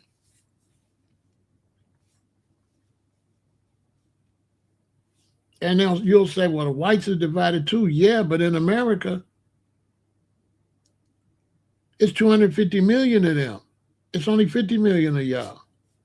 You can't afford it. Like 250, 275 million whites. So even when they divided, there's more of them than you. If you take 250 million divided, that's 125 million and 125 million. You 50 million. So you ain't got as much as either side. So if you don't unite that whole 50 million, and you think you better, and you think you done made it because you done got this certain job, and you let the wrong president get in there, and what do you do? Fire you. Sent all them uppity black folks home. All the uppity blacks that voted for him all lost their jobs. All of them. They got fired. Their businesses lost funding. Their news stations they worked for got bought out and they got replaced. Everything. They got kicked to the curb. There ain't nobody now. Yeah. The same black people voted for him lost everything. He didn't come in there. He came in there and said, no DEI, get your black ass out of here. You only got this job because of DEI. That's how he talked to the black men that voted for Trump. He told them, the only reason you got this job because of DEI, you're not qualified. Told them right to their face, you're not qualified. You only in here because of the DEI. Get them out of here. Bootleggers in them all the way up to the military. He did them dirty. Got them out of there. They quiet as a church mouse. Where's all the black male Trump supporters? Fired, losing money, bills too high, quiet.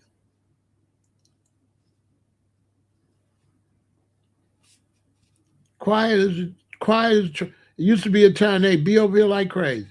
Where they at? They ain't over here like crazy. The only ones over here supporting them is the weirdos that probably ain't even U.S., probably don't even live in the U.S. Just some weirdo just want to say stuff for attention. But all them upward and mobile people that were supporting them black, where they at? Now they gas $5, $6 a gallon.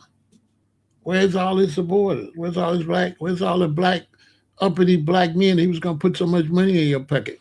I thought he was going to put a lot of money in your pocket. That's what I thought. That's what they told me. They told me he was going to put money in their pocket. Well, I don't think $6 a gallon, $7 a gallon for gas is putting money in your pocket. But if you say so.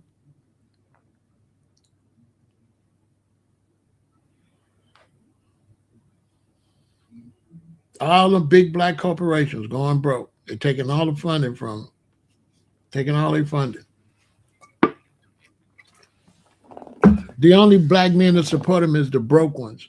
Broke, dusty ones. They'll be homeless soon. They'll be homeless.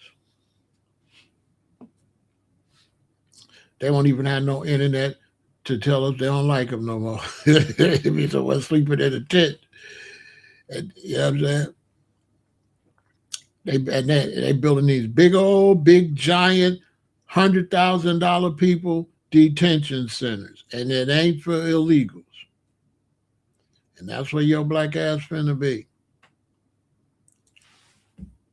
Mr. You love, I love him. You know? Let's take a break.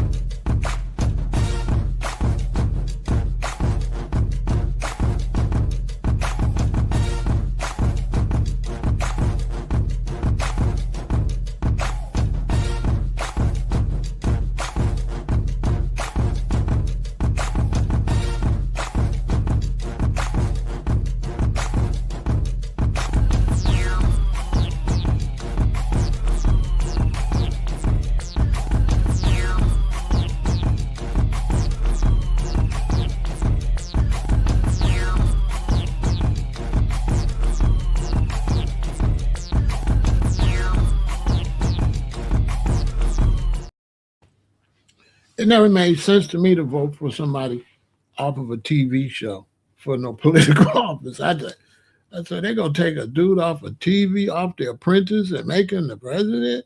There was no. When Barack was running, and he was a junior senator, they was like, you too young. And he was a politician. That's why he had to run with Biden. He had to get somebody some age. Then you turn around with Trump. He ain't been a governor, a senator, a mayor. He ain't worked for the county or nothing. You talk about a double standard. And he the president. No political experience. None.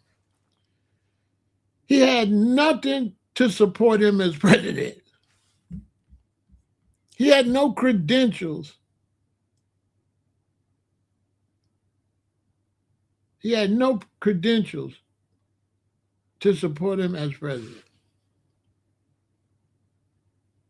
None. Am I lying? What experience he had? None. He became president off a TV show. Popularity contest. Facts. He had no experience. I mean, zero. You know what I'm saying? And became the president of the United States twice. Broke the law and everything and won again. The man got mug shots and he the president. You get a mug shot, you can't even be city council. It's crazy. Never happened before. Crazy. People voted for him too. Let that sink in.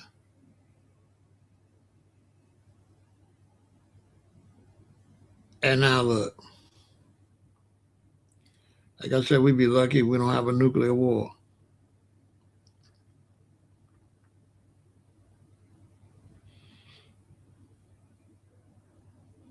They got soldiers out there, man, out there near Iran with no food. Y'all seen the food they eat? Just a piece of tortilla and some type of little meat. That's all they had. They had nothing to eat. Boy, he got them out there. They don't even got nothing.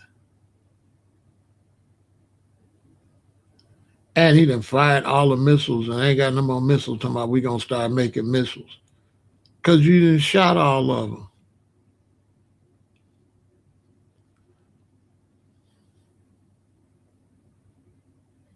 Yeah, it say a lot about the voters. The voters was fans. They do everything on fans. They troll off of fans. I know they've been trolling me. People was trolling me over elections and stuff that ain't qualified. I have men coming over here talking about that stuff, and they have no political knowledge at all.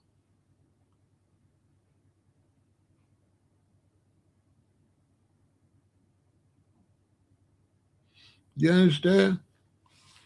I mean, I'm gonna look into it, and I'll probably talk about it tomorrow evening after I post the update on This the News. Y'all watch This the News. Follow that playlist as you can, like that playlist, and I'll probably discuss it once I get an update what's going on.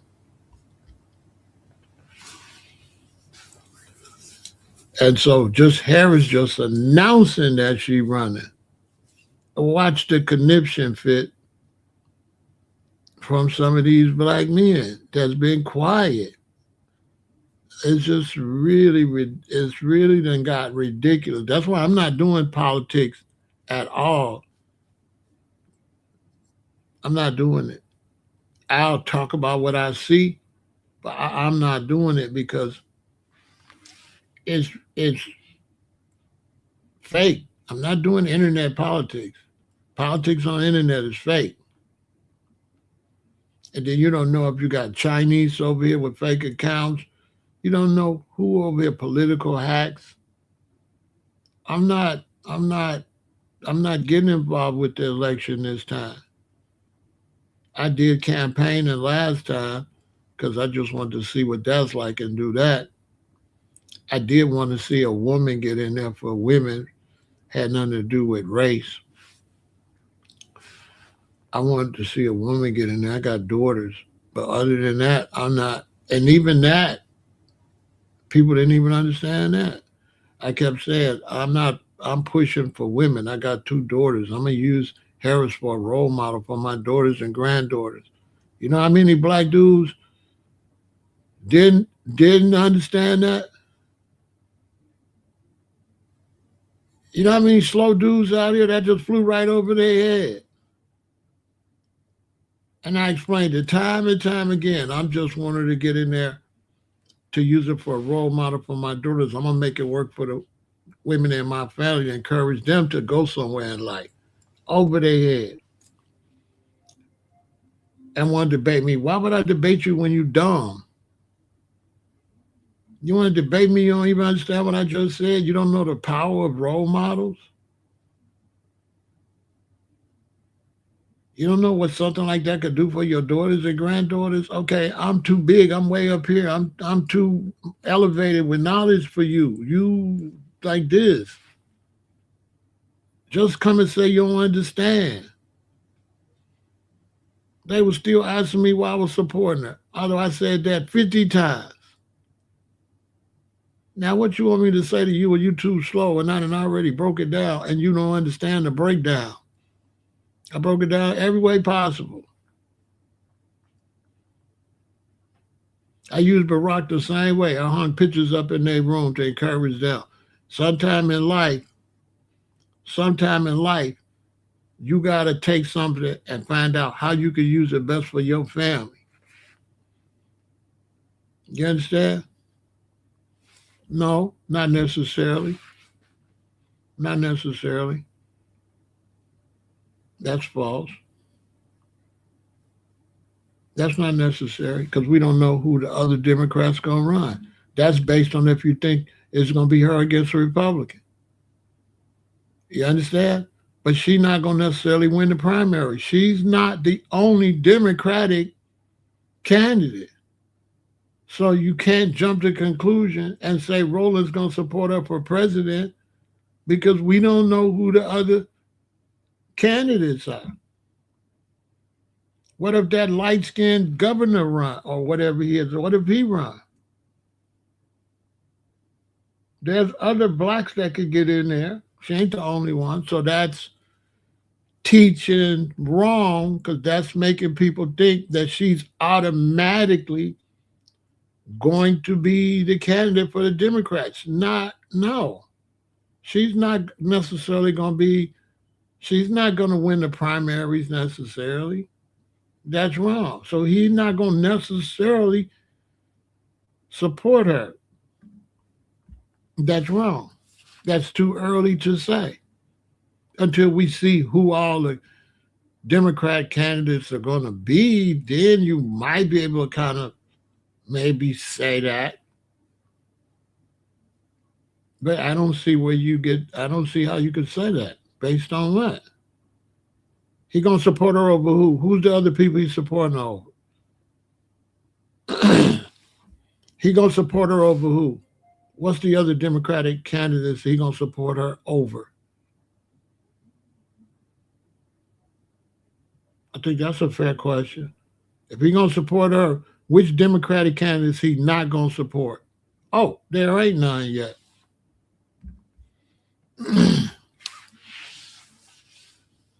For young people watching me, it's a bunch of Democrats going to run. She's not going to necessarily be the one that runs for president. No, it don't work like that. And there's a bunch of Republicans. JD Vance ain't gonna necessarily be JD Vance ain't gonna necessarily be the one that get to run for president. He's got to win the primaries. He's not guaranteed to win the primary. We don't know who the last two people gonna be, to be honest. We don't know who the Republican candidate and who the Democrat candidate is going to be.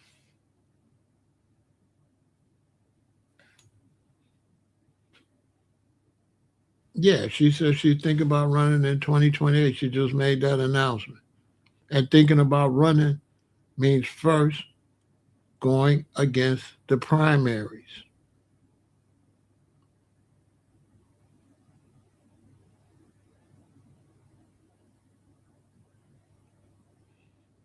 He Martin knows that is a long way to go. And by him reporting on it, he's not even thinking about that. He's getting ready to talk about the primaries. He's Martin is getting ready now. He knows what he's got to do because that's what he does. So he knows he's going to have to discuss all these different candidates on the Democratic side and all these different candidates on the Republican side.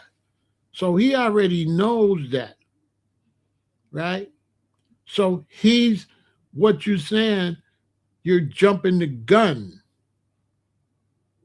What you said does not make sense because she's not going to necessarily win the primary. She's not going to necessarily beat the California governor, Gavin Newsom. She's not going to just necessarily beat him.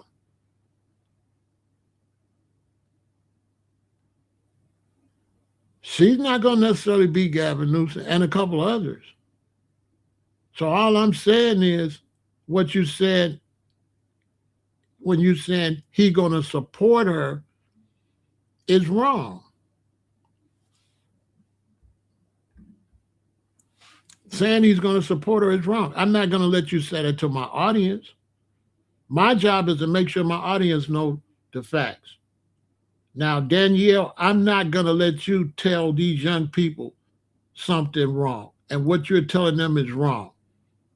And I'm telling them, no, there's a primary first. And she's jumping the gun, or whoever Danielle is jumping the gun because you don't know who's going to win the Democratic primary. And he's going to have to support whoever wins the primary. And to say he's going to support her is wrong. That's total speculation that she's even going to win or even going to run because she says she's thinking about running. So she's not even running yet. And then when she's run, she's going to be running against Democrats. And nobody could say who Martin is going to support. He would agree with me 100%. He would not want you to say that. Martin is not going. Martin doesn't know who he's going to support right now. We don't even know who's running. Who's all the Democratic candidates, Danielle? Name me the Democratic candidates that he's going to be picking from. You say he's going to support her. Which Democratic candidates he's not going to support? Because to support her means he's not going to support the others. Who's the others? Who's the other Democratic candidates?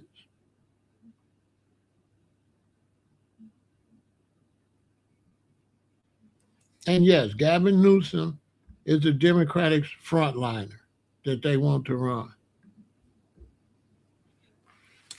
Anybody that watches politics knows that he's at the head of the ticket. Anybody that knows politics knows he's at the top of the Democratic choice. In the chat, am I wrong? Is not Gavin Newsom a top choice for the Democratic ticket? Yes or no? Put it in the chat.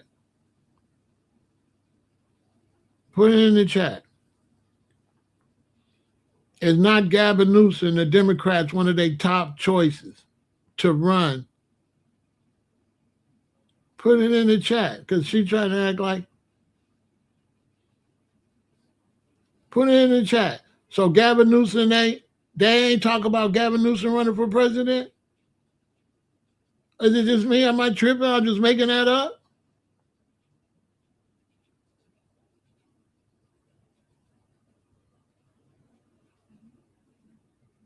They were mad at her for jumping out there.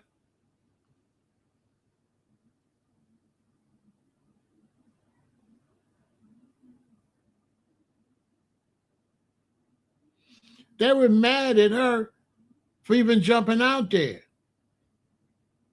They wanted her to let Biden lose. They wanted Gavin to run. When she ran, they did not want her to run. They wanted Gavin to run. Last time she ran, they didn't want her. They didn't want her. The Democrats did not want her to run.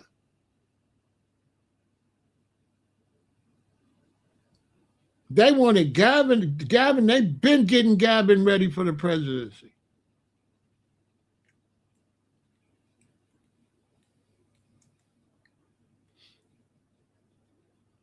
That's the Democratic top choice. Then that's been their choice now for 8 years. They've been looking at him for 8 years. He just didn't want to leave his high position in California, but that's who they want to run. That's their number one pick.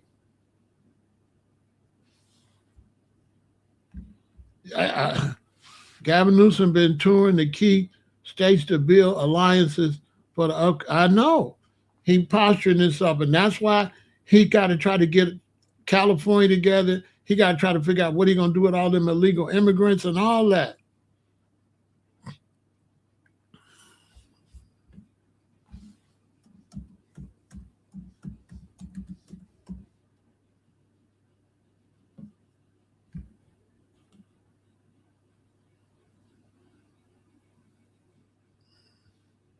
You know when he's going to make his move, right?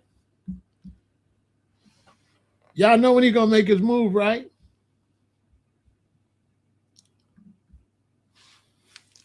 He's going to make his move in July when the Olympics come to L.A.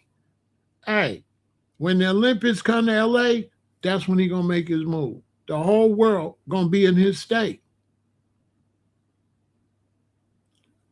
When the Olympics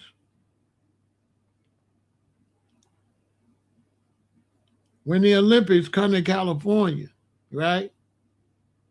That's when he's going to make his move. Now, I didn't say anything about who nobody going to vote for.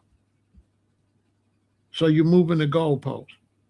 I'm saying you said Martin is going to support her. And I'm just saying you can't say that because she ain't necessarily going to be the candidate. That's all I said. And I'm right. So why can't you say, yeah, you're right, I understand? Why is that so hard? Why is it so hard for you to say, you're right, my bad? Why is that so hard? I don't know, some of y'all, why is it so hard for you to just redirect when you made a mistake? Why are you moving the goalpost? I was 100% right. She got to win for him to support her.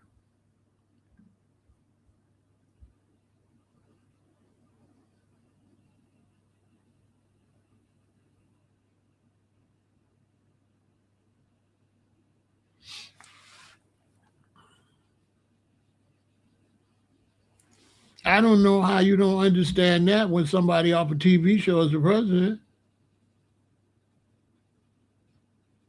They better than Trump. Trump come off a TV show, no political experience. So how you downplaying their political experience, but the president ain't had no office? You confusing me, John. So you saying they got less? So you say they got less political integrity and experience than the president? I'm confused. He say he don't know if that's their best, and some fool off a TV show is the president. Boy, I be confused.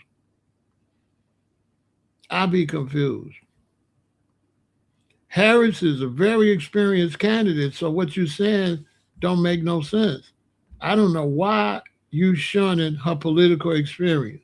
She has a long history in politics.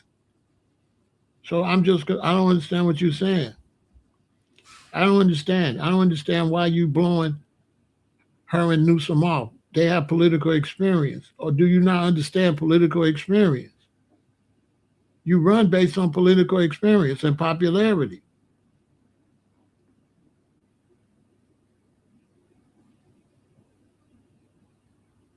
You lost me. I don't understand. understand. I understand. That has nothing. I don't know. Now you just. I don't understand what you're saying. Now you lost me. I don't know. I don't know. You lost me, Danielle. I'm lost. You lost me. Let me move on. Because you said Gavin will support her, and I'm saying you saying Martin will support Roland Martin will support her, and that's all I'm dealing with. And now the goalposts all over the place. Let me move on. I don't want to address that no more. You'll be all over the place like now. So I don't know. It I'm gonna be working hard to try to bring young people up on the real situation of politics in the U.S. Goshen, because the younger generation, a lot of them, and I'm talking like 50s on down, they don't really have a clue about politics or any of that.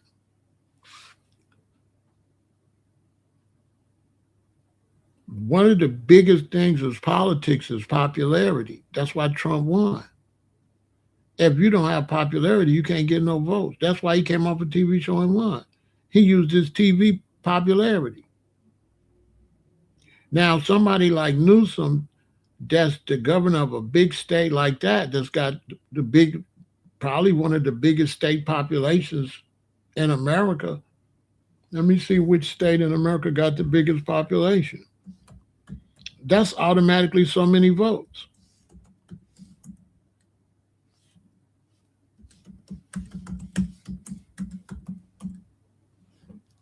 Which state has that? California. All right.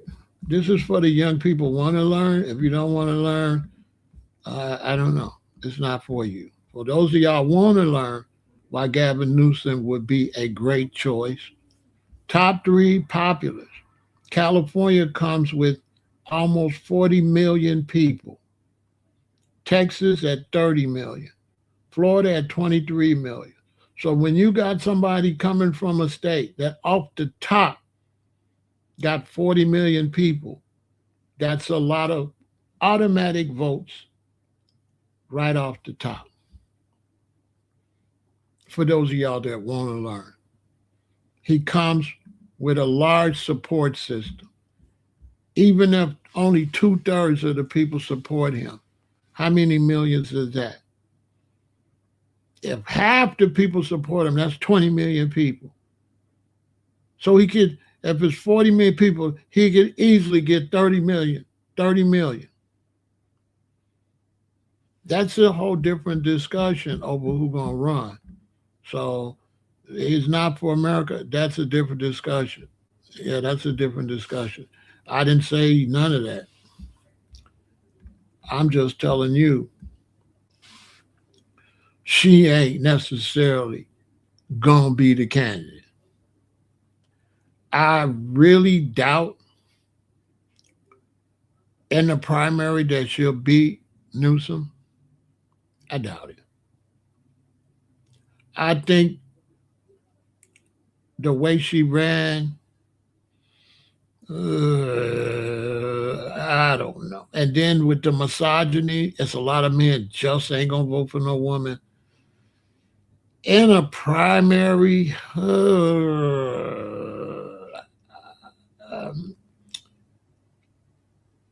she could. Don't get me wrong, but the best way for me to put it is I wouldn't bet on it. That's a good. Like if somebody want to bet $1,000, I wouldn't bet 2,000 or $10,000. I wouldn't bet $10,000 she gonna win the primary. I might bet like 200, but I wouldn't. I wouldn't. It's not strong enough. I wouldn't bet. I wouldn't bet on it. In order for me to say she's going to be the candidate, I would be willing to bet 10,000, 1,000, something. I wouldn't bet it. I wouldn't bet $1,000. I wouldn't bet on. I would say that the next two candidates for president is a jump ball. Who knows? That's what I would say. I would say You know what I'm saying?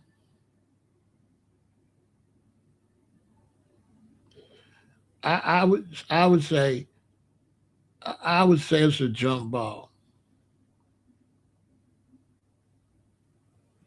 I would say she made to me Harris made a mistake jumping in there quick like that, and then she didn't get the proper coaching to run for president.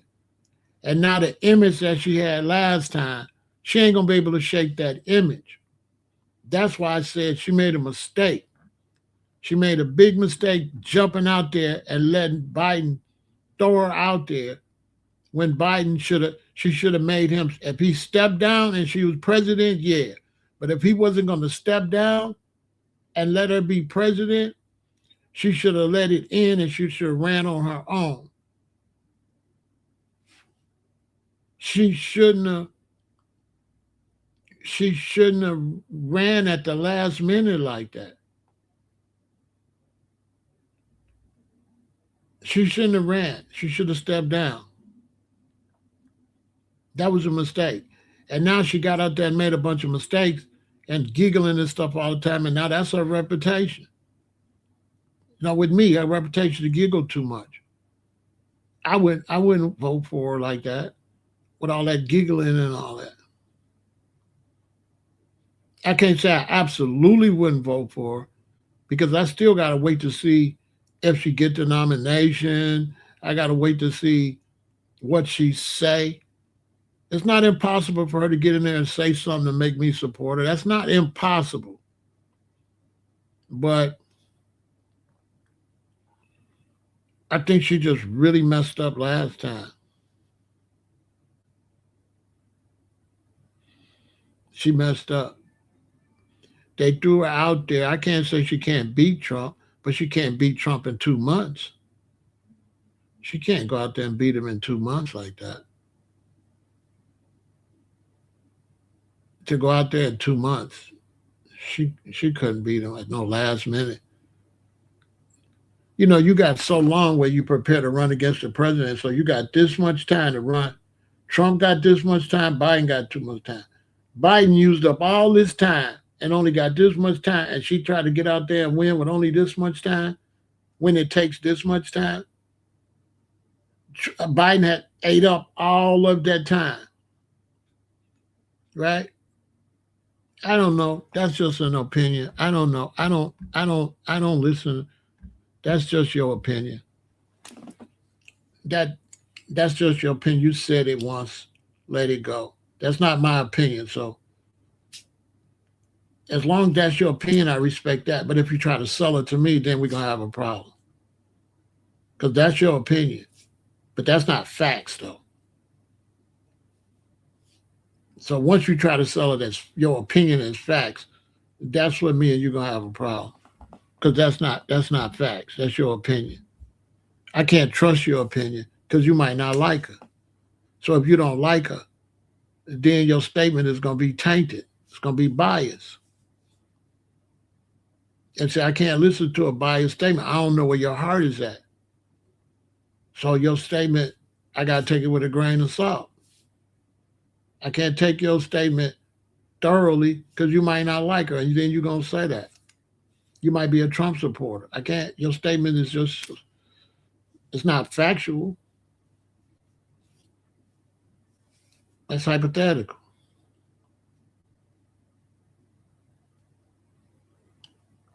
Biden didn't set her up. She set her own self up. She should have refused. She should have let them lose. She should have refused. She should have let Biden finish, leave.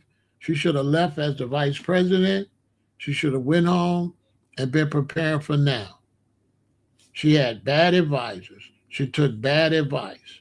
She tried to jump in a thing. That's not Biden's fault. That's her fault. She should have sat her ass down, went and got the proper training, went and raised the proper money, went and did some media training. She shouldn't have jumped out there like that.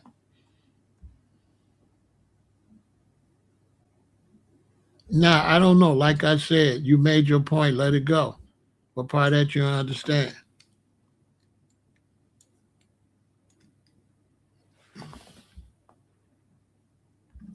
And you lying because I wouldn't put 10,000 on her running against somebody now.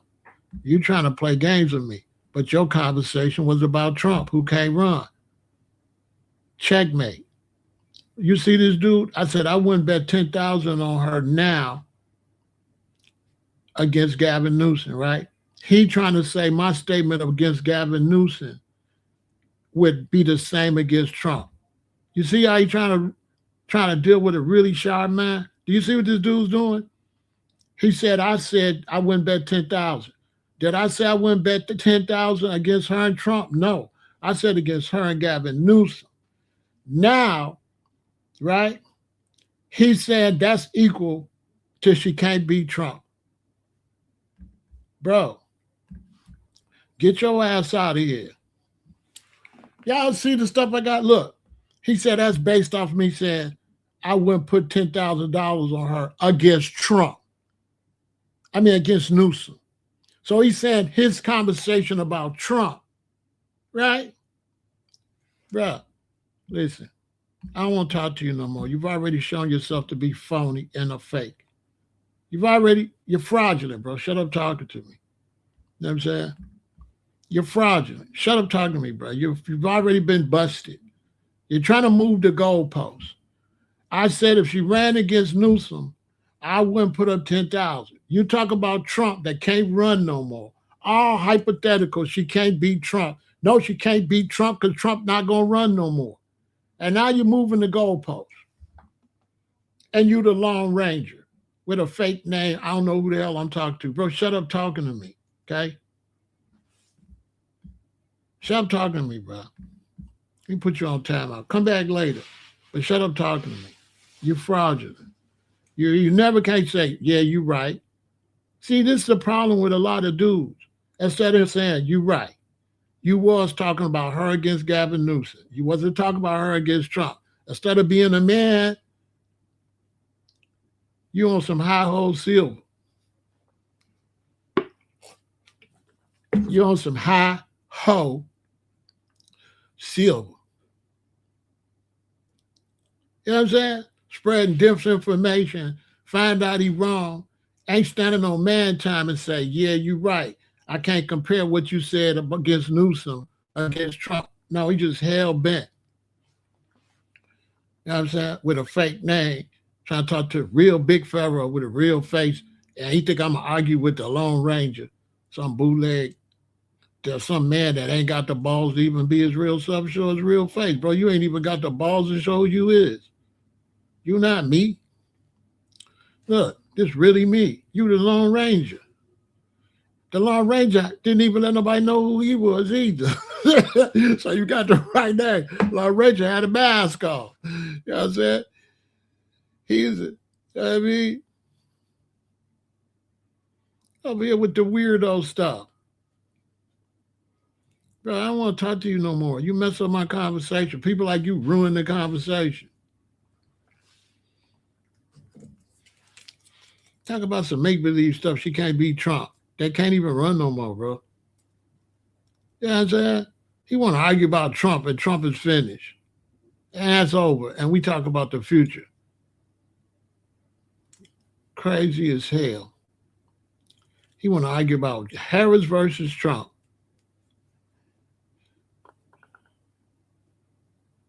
In 2026. Something that can't happen.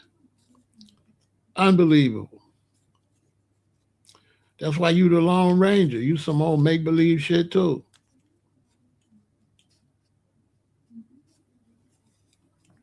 He might sign and send it into executive order. Trump's health is gone. Okay. Anybody let that unhealthy guy be president is a fool. Trump life expectancy ain't that long, to be honest. So him being president is just giving it to J.D. Vance. Trump will barely outlive this presidency. He's not doing well. The concept that he could do 2 more years and then another 4 years is just totally ridiculous, really. At that point, Anybody that would think that at that point, they're definitely in a totally unrealistic world. Totally. And anybody that would want that with his health condition, I don't know what to say. Because now he's getting to a point he don't even know what he's saying.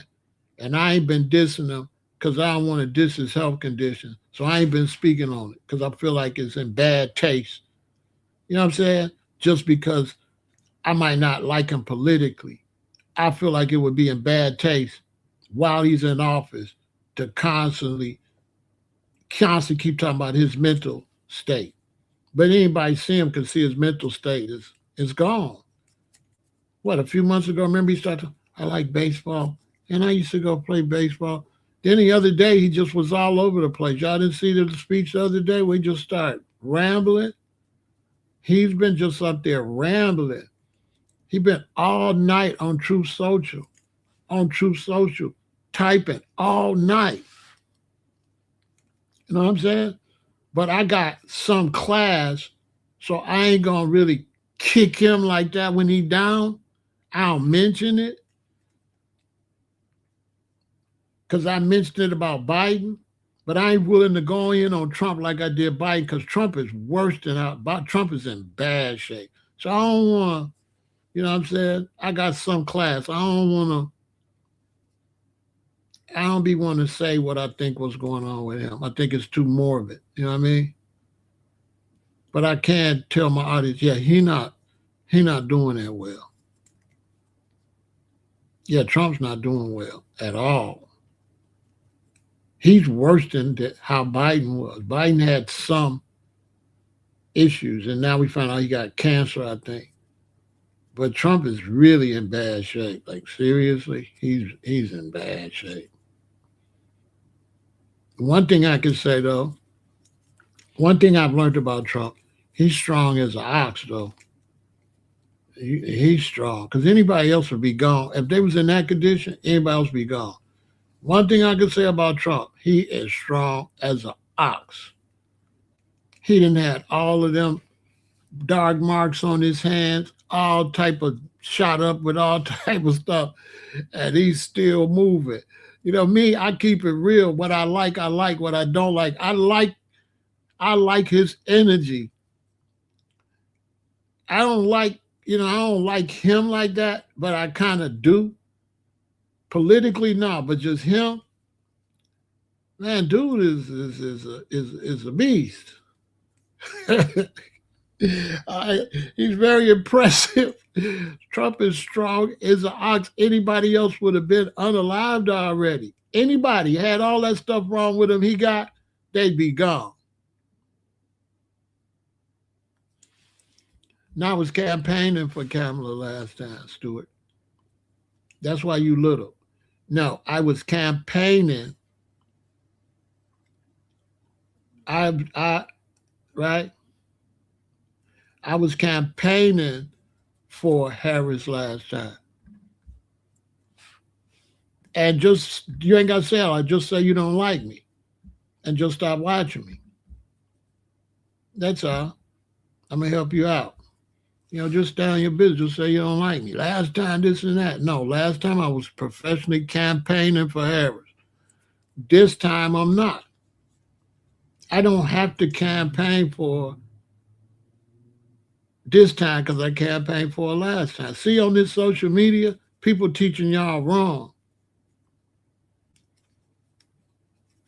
They teaching you wrong. I campaigned for it last time. I'm not willing to campaign for it this time. And I campaigned for it based on being a female.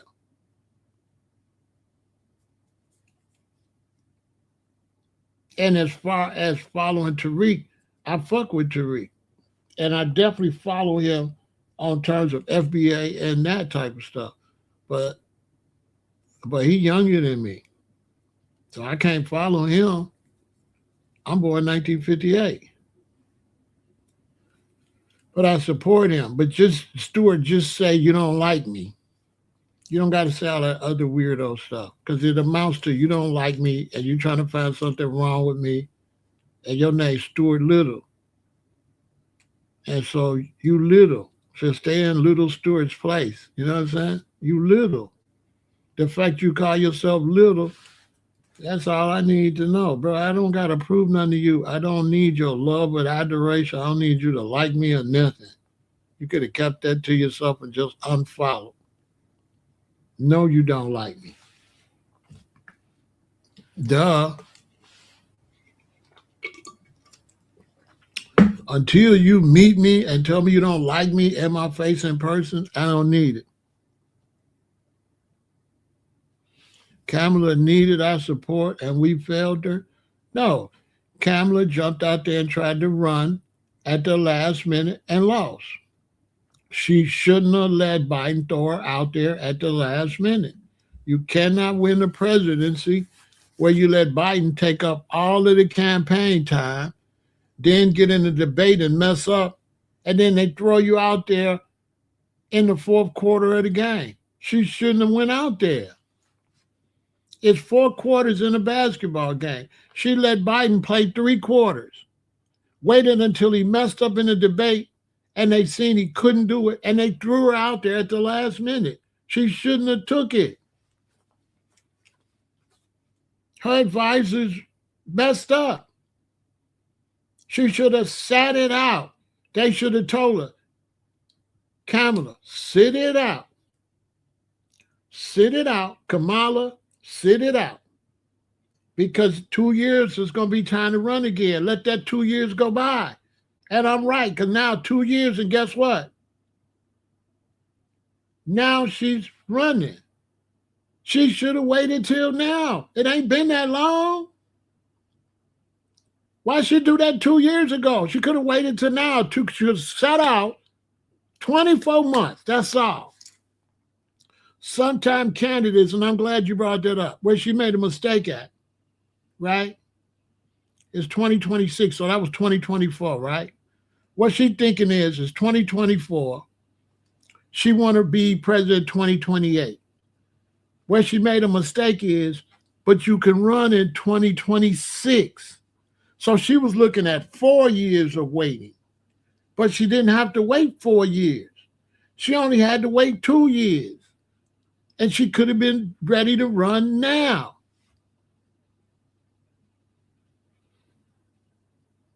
Now, it wasn't her policy. She didn't have enough time to win. Let me ask you something, Bill. Did she have enough time to win? Yes or no? I like to just get to the point. All else. Do you think when she jumped in the race, she had enough time to win the presidency? Yes or no? I like to keep it. Yes or no? Do you think she had enough time to win as a president when she jumped in the race? Yes or no? Because everybody else got more time than that. There you have it. She didn't have enough time. So we can't judge her, because the only thing we can judge is she shouldn't have jumped her ass out there like that. That's the only thing we can honestly say. She shouldn't have did it. She let Biden eat up the whole campaign, right? Biden was campaigning. She let him this is him campaigning. She let him eat up all this and leave that much and threw her out there. And she had to campaign to here. He got this much time to campaign. Trump got this much time to campaign. Her ass jumped out there with this much time to campaign. What the hell? Now she talk about she might run again. Why you didn't wait till now?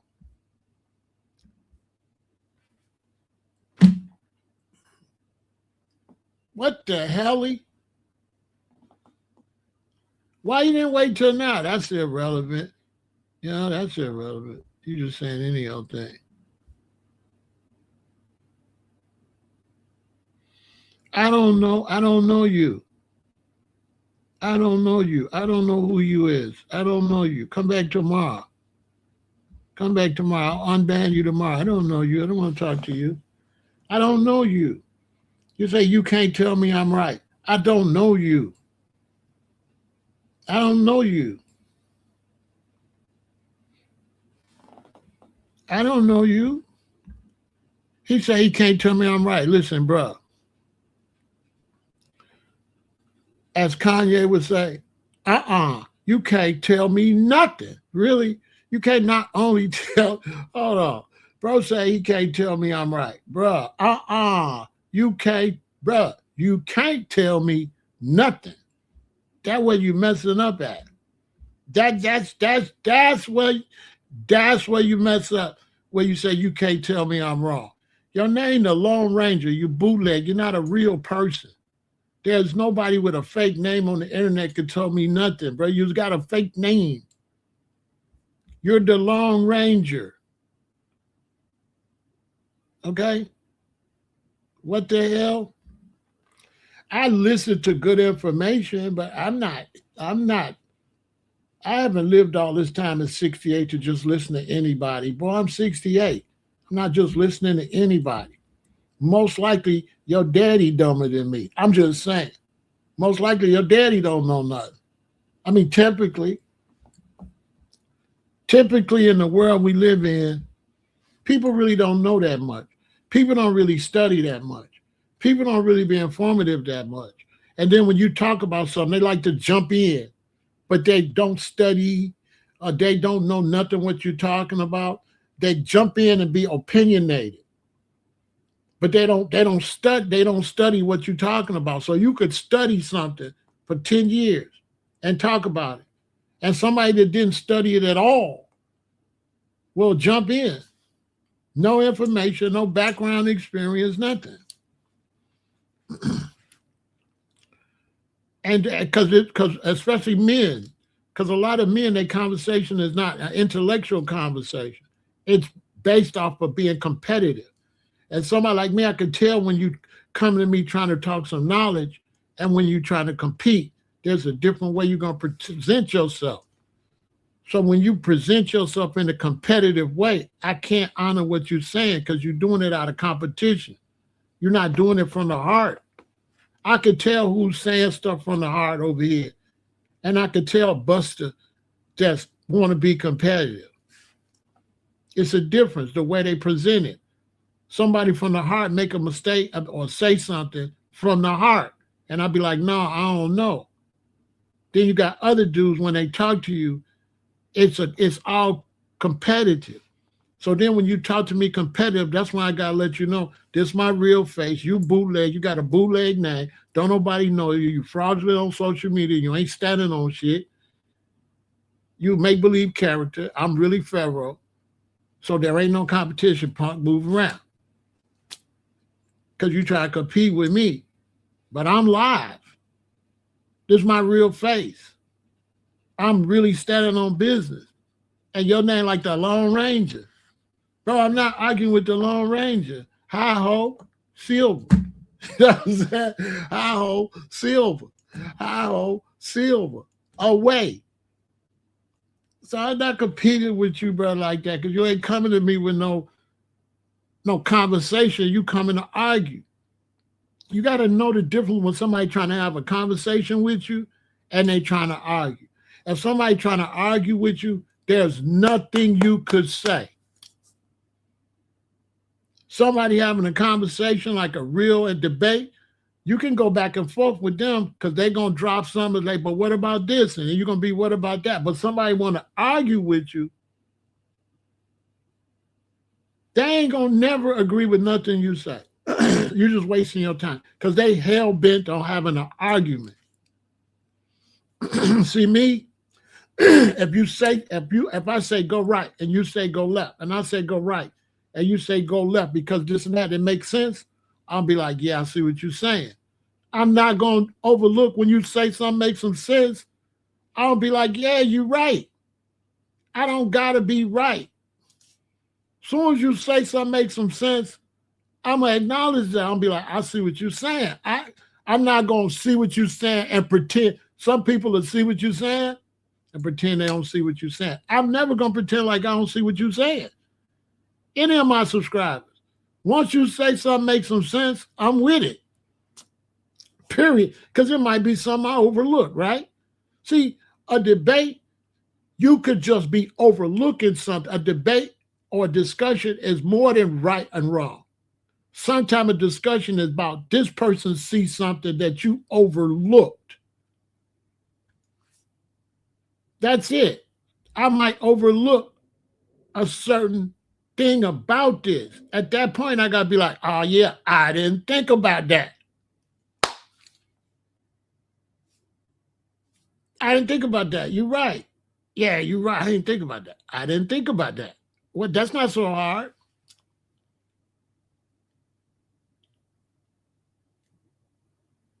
If I say to you, last time this and this and this, and it was against Trump, and you say, no, this time it's going to be against somebody else, you're like, yeah, you're right. I can't use that comparison to now. Hey, duh. Well, they'll never. What happens? That's a good point. They feel like they got to agree with you, but we're not agreeing with each other. We're agreeing with the conversation. You understand? So when you say something, I'm not agreeing with you. I'm agreeing with the conversation. And people get the conversation mixed up with the person. It's not the person. You're not debating a person. You're debating the issue. You're debating the issue. So it's not the person. So me and you going back and forth, we're not going back and forth with each other. We're going back and forth over the issue. We keep it on the issue. We're trying to figure out the issue, what we're saying about the issue. So we got Mike Stewart. Mike Stewart. Now I'm the original Michael Stewart. Yeah, that's my birthday, Michael Stewart. You little Mike Stewart. You're not big Mike Stewart. And it's Stewart. Yeah, you the little Mike Stewart. I had to ban you because you trolling. I can't breathe down there. You crowding me down, Like, get off mine, you know what I'm saying? Oh, let's take a break. I can't, you crowd me, bro. You know what I'm saying? I like women.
Now, I definitely think Harris got a good chance because she's going to get hella female votes. A whole bunch of women coming out this time because the women feel like they got cheated. They feel like it was a bunch of misogyny. So she definitely got a chance to get a whole bunch of female votes. If she could win the primaries and be the candidate, the way the Republicans blew the war, yeah, she could win. If it ends up her against the Republican, I think the Republicans gonna pretty much lose everything because of that war. I think when people get through paying $6 or $7 a gallon for gas, they're gonna be like, y'all gotta go. Because one thing gonna change people is money. And when you start messing up people's money, even your strongest supporters gonna be like, y'all got to go. I'm not paying no $10 a gallon for no gas. You understand? So I think the Republicans in I think they might lose the House and the Senate. I ain't gonna lie. Because Trump, he didn't make the right moves. The way he dealt with that, he didn't do it right. I understand what he was trying to do, but he didn't do it right. He didn't, that thing he did with Iran, I know what he was doing. I can understand what he's doing from an American point of view, but he didn't do it right. I think he thought they would just lay down. And I don't think he thought it through. For example, he talk about now making a bunch of missiles. He need people to make a bunch of missiles because he didn't shot off too many missiles. Now our missiles is depleted. They don't want to tell you that. They shot off too many missiles. They hardly got no missiles left. On my soul, he didn't shot off too many missiles. The ammunition is low. He done went through over half of the ammunition. Real talk.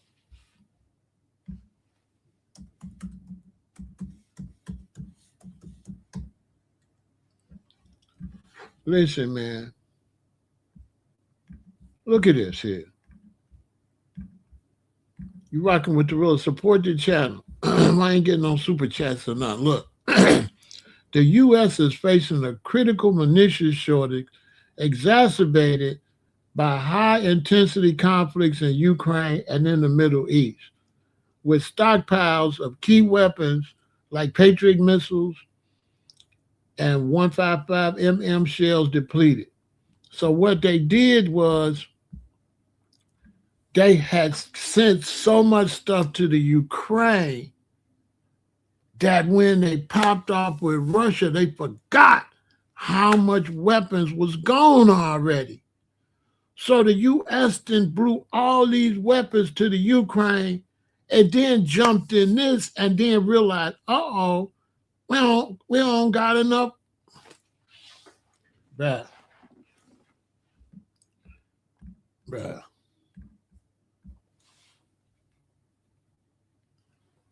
Now they on some World War II stuff where they're going to be trying to open up factories and hire us to go in there and make weapons real quick.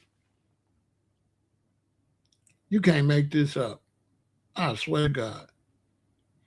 When he started that stuff with Iran, I had no idea our munitions was down. I wasn't thinking about the Ukraine. I didn't realize bro, what is you doing?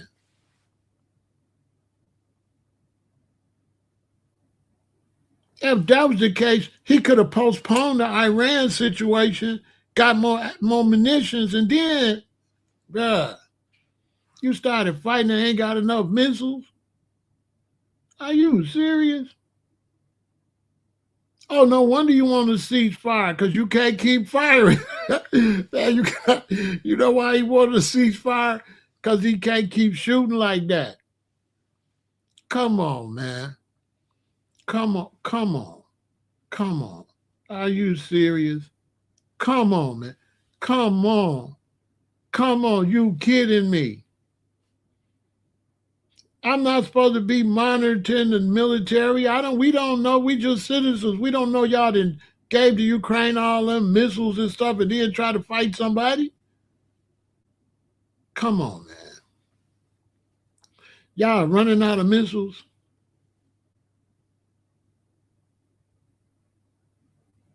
What? You cannot make this up. Man, Donald Trump, he done pretty much sunk the Republican Party. They not going to win nothing. All the farmers lost all their tomatoes and all that stuff. Yeah, the migrant situation was crazy. That didn't get handled right, even though that was Biden's fault. Still, nothing got repaired. All people know is how they doing economically now. The economy is shot to hell. And everybody looked at Trump like, oh, he the money guy. It's going to be money. When we put him in there, it's going to be money. And it ain't no damn money. People lost money, lost jobs. You fired all the black people, shut down, took all the black books out, all this weirdo stuff. You ain't getting no black vote. Even the coons that voted for him, they ain't going to even vote for him no more. Even the Sambos ain't going to vote for him no more because he didn't. He done went too far. Even the Sambos didn't know you was gonna close down black museums and all that. They didn't know you was gonna do all that. All the Sambos went away. You don't see the black Trump supporters no more. They a lot of them left from over here. A lot of them left from, you don't see them no more. I ain't been trolling them. I understand. It ain't their fault. They didn't know he was gonna do all this. Y'all gotta stop trolling people when they pick somebody and then the person let them down and then you blame them. You know, the black Trump supporters, you know, they expected what most people expect. He the apprentice. They bought money. They thought he was gonna bring some money to the table. You gotta understand. He come in power behind Joe Biden, falling down the stairs on the airport, falling down the Air Force One and falling down. So let's keep this right. He ran behind Biden. Anybody can win behind Biden. Let's keep it right. The Democrats don't want to be honest either. It was an easy peasy with Biden. Okay? The Democrats messed up. Soon as they seen Biden had dementia and all that, after 1 year, they should have sat Biden down. They left him out there. The Democrats left Biden out, left him out there until he got in a debate in front of the whole world and lost his train of thought. That's when they said, oh, Harris, please help us.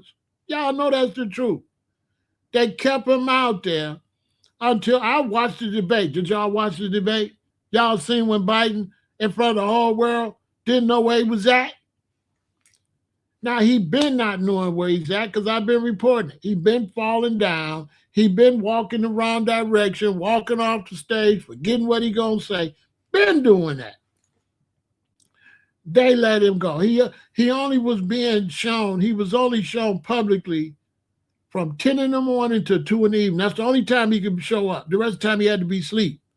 His wife was haggard because she trying to watch him poor thing. It was wearing her out. If you ever took care of the elderly, you know what I'm talking about. The man was not fit to be president. He was supposed to have been out of there after the first 12 months. They tried to patch him up and leave him out there. So they patched him up and patched him up. He falling down everywhere, right? And so then they trying to get him back to be president again, put him up there. World break debate against Trump. And he got lost. Didn't know what he was saying. And you know, out of all the politicians, the last one you want to get up there and don't know what you're saying is Trump. He gonna drag your ass. He gonna drag you. So it was over. Bro, you did this in front of Trump. And this is a younger Trump. This ain't this one that's going crazy itself. He still was a little bit on dummy. So they're like, oh, we got to do something. Harris, you up, you up. And she went. She shouldn't have went. She would have like, no, y'all should have sat him down 3 years ago and let me be the president. Y'all didn't want me to be the president and still didn't want her to be the president. Still didn't sit her down. Just had her run for president while he was still the president. Disrespected her. And she let him. She let him disrespect her. They put her out there to run, but wouldn't let her be the president. When she should have been the president 3 years already before she ran. He was incompetent. The vice president should have took over. They did her dirty. Crazy. So now this man in there, he crazy as hell. He want to fight everybody. Well, I mean, he ain't crazy. He a gangster because he is selling oil now. He did have all the ships. So it's still gangster, but I don't think he running it. But it's still gangster because now all the ships from over there is coming, getting oil over here. America's selling all them oil. I showed that the other day. So I can't say crazy. That was gangster. That wasn't crazy. Let me correct that. He really did run a gangster on him. He shut the Strait of Hormuz and then made everybody come over here. Like 151 tankers came over here. 121 tankers came over here the other day and got oil. 121 tankers came over here and got oil. So it was gangster. But Biden wasn't fit to be president. So Trump won by default because he didn't have nobody to run against. And they threw Harris out there at the last minute. That's her fault. She should have refused. Now she's trying to run again. I can't say what's going to happen. I got to see all the candidates. So I can't say honestly how the Democratic primary is going to turn out. That would be bad commentary for me to come over here with my commentary and just say something that would be based off of just emotions or whatever. So I can't tell y'all anything about what her run going to be because she haven't officially gotten a race and we don't know who she's running against. So I'm not willing to talk about how that's going to turn out until the primaries actually start. I like to keep it official. So until the primaries start, until I watch a couple of them and see her competition, you know, it all to just be hearsay, make believe. Because she said she's thinking about running.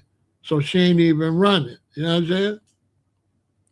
So I ain't going to be talking about her like she running. She not even officially running. So what would it look like for me to come over here and have a conversation like she running and she ain't even running and we don't know who she running against?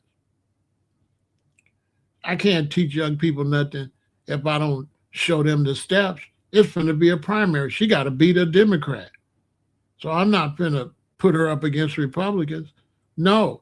Whoever's going to be the Republican candidate going to have to beat a bunch of Republicans.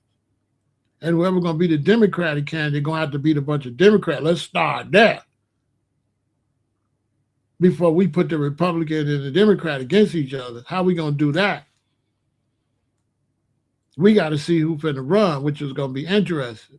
It's going to be real interesting which Democrat going to run, and it's going to be really interesting who going to run for the Republicans.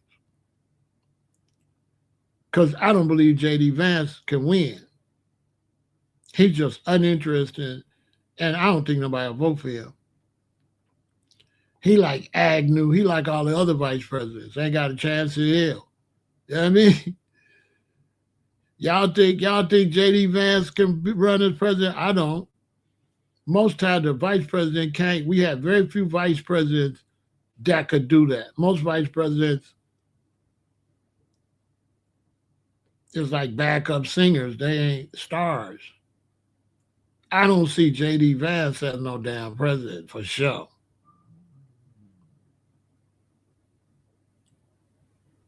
And to be honest with you, the way American politics been,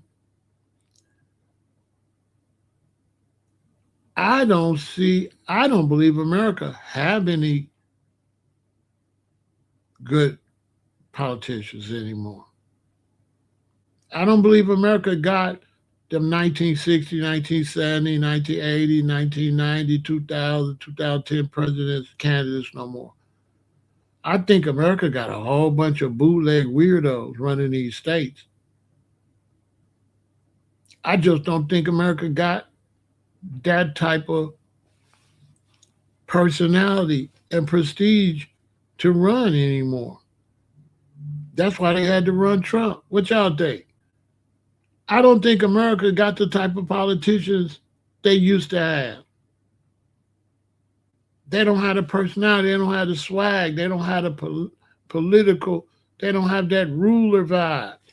I think all the politicians now is like bootleg. They got no stars. America used to have politicians that were stars. Reagan, Kennedy, these people was like stars. Now, Obama said what he wanted. Obama was a superstar. Both Bushes, they were stars. You can say whatever about George, the last Bush, but he had that swag. He had that personality, make people check him out. Nixon, Clinton, all of them. Now, who you got anything like any of them?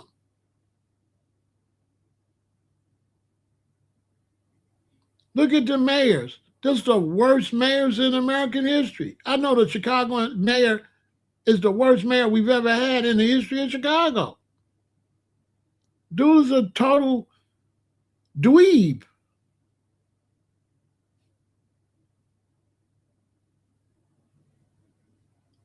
I don't see nobody got no star power. They all ghetto, trifling, hillbilly.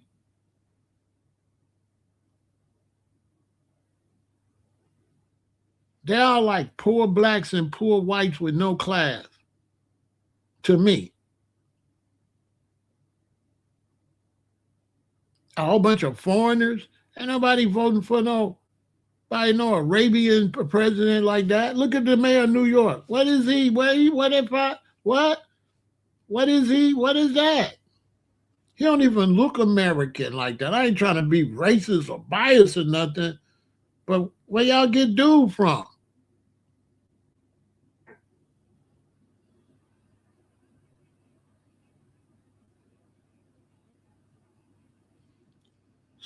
Scar Mukusi.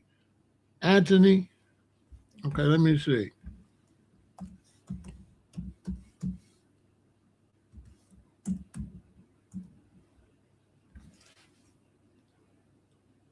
Oh, I know who he is. He got some star power. Where was he at? What he used to do? Oh, he a financier. He served in the White House. He worked for Goldman Sachs. A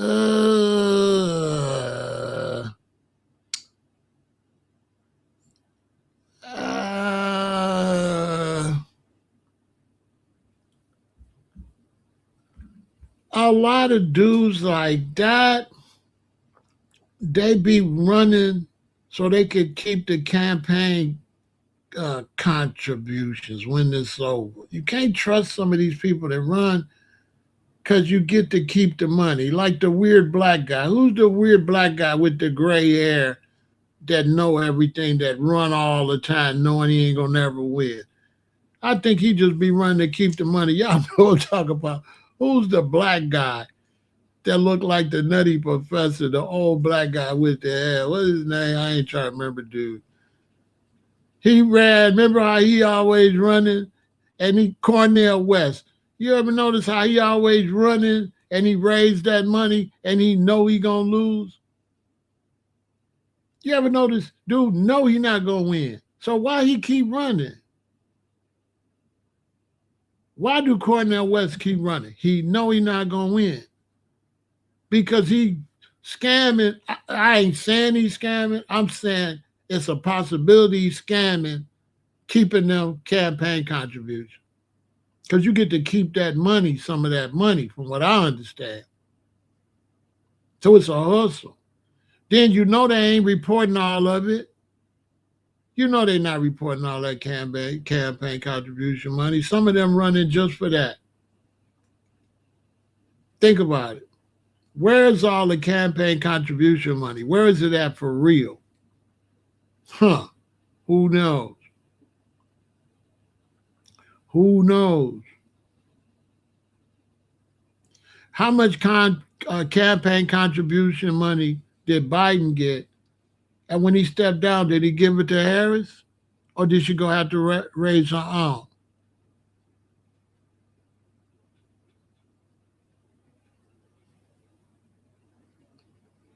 You know what I'm saying? Did Biden give all that contribution money, campaign money, what was left to Harris? I bet he didn't. I bet she had to go raise her own. So when he stepped down, where all that money at? I'm just saying. My problem with the election is that the American people is some suckers. Because the American people don't ever want nothing. But they'll come over here and argue with me about candidates. But the American people don't ever want nothing. Y'all ain't noticed that? They don't want nothing. They let the candidate get up there and tell them what they gonna do. They don't have no requirements. Tell me I'm lying. The American people have no requests. They just let somebody run from office and they get up there and say, I'm going to do this and I'm going to do that and I'm going to do that. And the hell with what y'all want. I'm going to do what I'm going to do. Basically, it's never based off of the public, what the public want. Never. Never. They have these debates and the question and answers don't come from the public, come from the news press. We don't get to ask them nothing. Exactly. Never pushing the issue, always pushing the exactly. And we don't get to ask them nothing. Nothing. Zero. We get to ask them nothing. Nothing. We just have to try to figure out which one we like the best. And then with social media, they're able to play us because we could just start arguing with each other while they slip in office. Because before I got over here good, people seen Harris' name, what they wanted to do. All they wanted to do was argue over Harris. That's it. As soon as they seen that name, they was ready to do the thing that citizens always do. The reason you don't get no respect from no candidate. Because you always want to challenge another citizen. But your punk ass ain't going to challenge no candidate. You're going to challenge me. But the candidate going to walk right in there. And you don't challenge them at all. So the Americans be against Americans. The candidate just walk right on in there. Am I lying? And the public be against the public. They say, is this person running against this person? The public be like this. Oh, I like this one. I like that one. And the people walk right in there. They don't ask them to do nothing. They be doing this against each other. Oh, I like Trump. I like Harris. Oh, it's Trump and this Harris and this Harris and this Trump. And they walk right in there. You don't say none to them. You don't say nothing to Trump. You ain't going to say nothing to Harris. You ain't say nothing to Biden. You ain't saying nothing to none of them. All you doing is arguing with the supporters, arguing with supporters. And the people that running, they just walk in there. They don't got to do a damn thing. I swear to God. People that troll me over the election and won't say nothing to the people running. Make that make some sense. I ain't running. So why you trolling me? You know what I'm saying? You ready to argue with me over this person running. But you ain't saying nothing to the people running. That makes sense?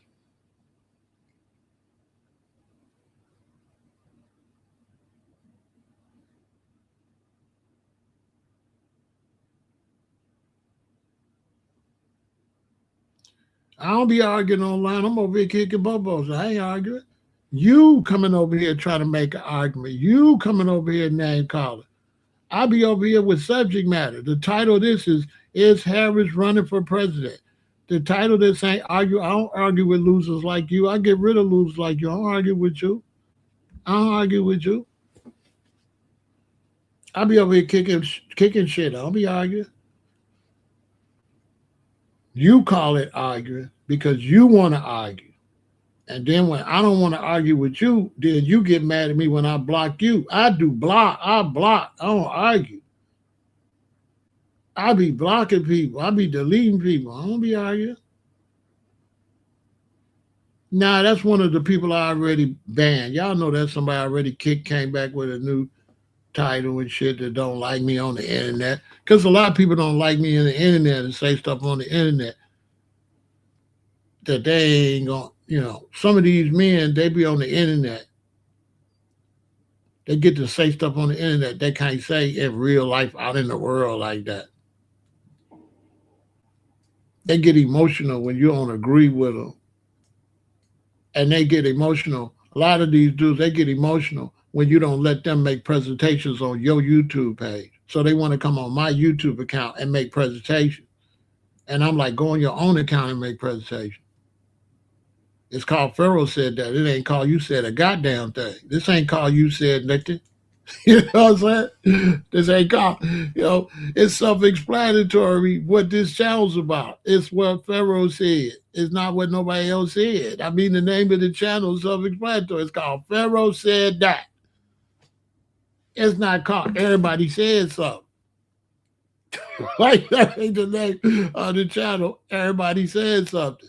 So I got a lot of young black men. They feel away and stuff. They be on the internet. But I got a lot of black men that I know that be saying stuff about you. As long as you understand that, the guys is watching, and when you saying something about me, the guys is saying something about you. And they said they wish an N-word would. Just as long as you understand that part, we really be outside. We really be on dummy. I just don't be on dummy over here because people don't want to hear no whole bunch of rah-rah siskumbah. So I don't bring the rah-rah siskumbah over here. But when I go outside, I be on rah-rah siskumbah. You run up on me outside, we're gonna be on a different type of time on my soul. Because you a threat. You know what I'm saying? So you outside, you a threat. That's how I'm gonna take you as a threat. If you got any type of hostility. I'm just saying. But I'm not over here to push that. I'm over here to talk about what I'm talking about. But a lot of dudes don't like me because I shoot down the stupid stuff they be saying. Because it be stupid. That's when they start bringing up my age. But my age what make me qualified. How you qualified?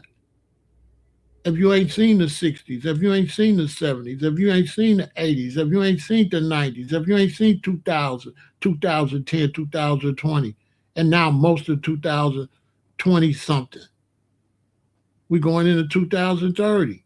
So if you ain't seen all them decades, if you ain't seen politics that long, if you ain't seen the streets that long, if you ain't seen business that long, if you ain't seen the health of the people over the years, if you ain't seen how bad the food been over the years, how many people got arthritis, how many people sick, how many people having strokes, what could you say? You're a baby. It's my responsibility to come tell you the overall what I seen. But a lot of young generations, y'all don't listen to y'all elders. Y'all don't respect the elders. A lot of young brothers, you don't respect the elders. But the problem with a lot of young brothers, what you understand is every generation get the elders that fix their generation. The elders y'all got don't play like that. Y'all be getting the elders y'all got mixed up with my daddy and them. The elders y'all got do you dirty. Like we don't play like that. Like we not the elders like what you've been watching on TV. You can't really play with us like that. That's what a lot of young brothers got to learn. You don't got the same elders. You got different elders. Your elders got a younger, crazier mentality. Facts. You cannot play with us like that.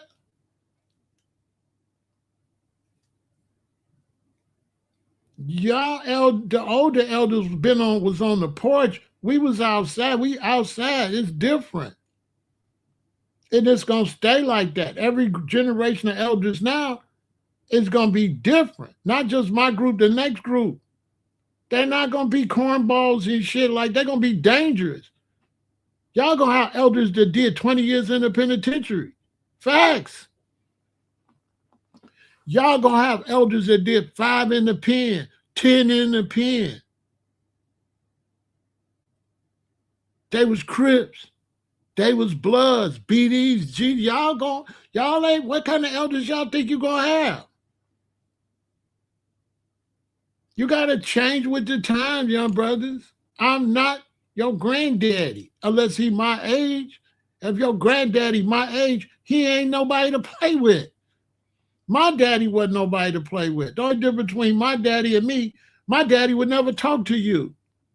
Never. But my daddy was a bus driver in Chicago. What you think that was like?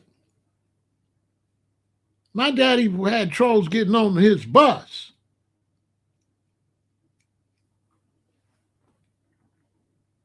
So, young generation, y'all gotta wake up, man. Y'all young brothers, y'all gotta change. And then a lot of young brothers, y'all crash dummies. You're a generation that's crashing out, going to prison for nothing. All y'all do is war with each other, disrespect each other. Then you come over here disrespecting me. You do that with your own age group. Don't come over here like you disrespecting me because of my age. You disrespectful, period. Y'all don't get along. All y'all do is argue and fight. All y'all do is unalive each other. Y'all the unsafest group of blacks ever. The young blacks now. You can't even go to the store. You can't do nothing. You're in danger every day. Wherever you go, you're in danger. And you coming over here trying to judge me and all that stuff, man. Let me tell you something. I'm doing what I do. Do I look scared? I be outside. I'm not worried about nothing I say on here or none of that or nothing. But I come over here, I try to tell people the facts. I don't be trying to get into personal. I'm not over here to be personal. I get a title and I come over here address the title, and that's it. And then sometimes we'll get into other conversations. But I'm not into all that rah-rah sis kumbah.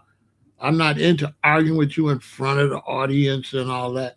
And I'm definitely not interested in listening to you if you don't know what the fuck you talking about.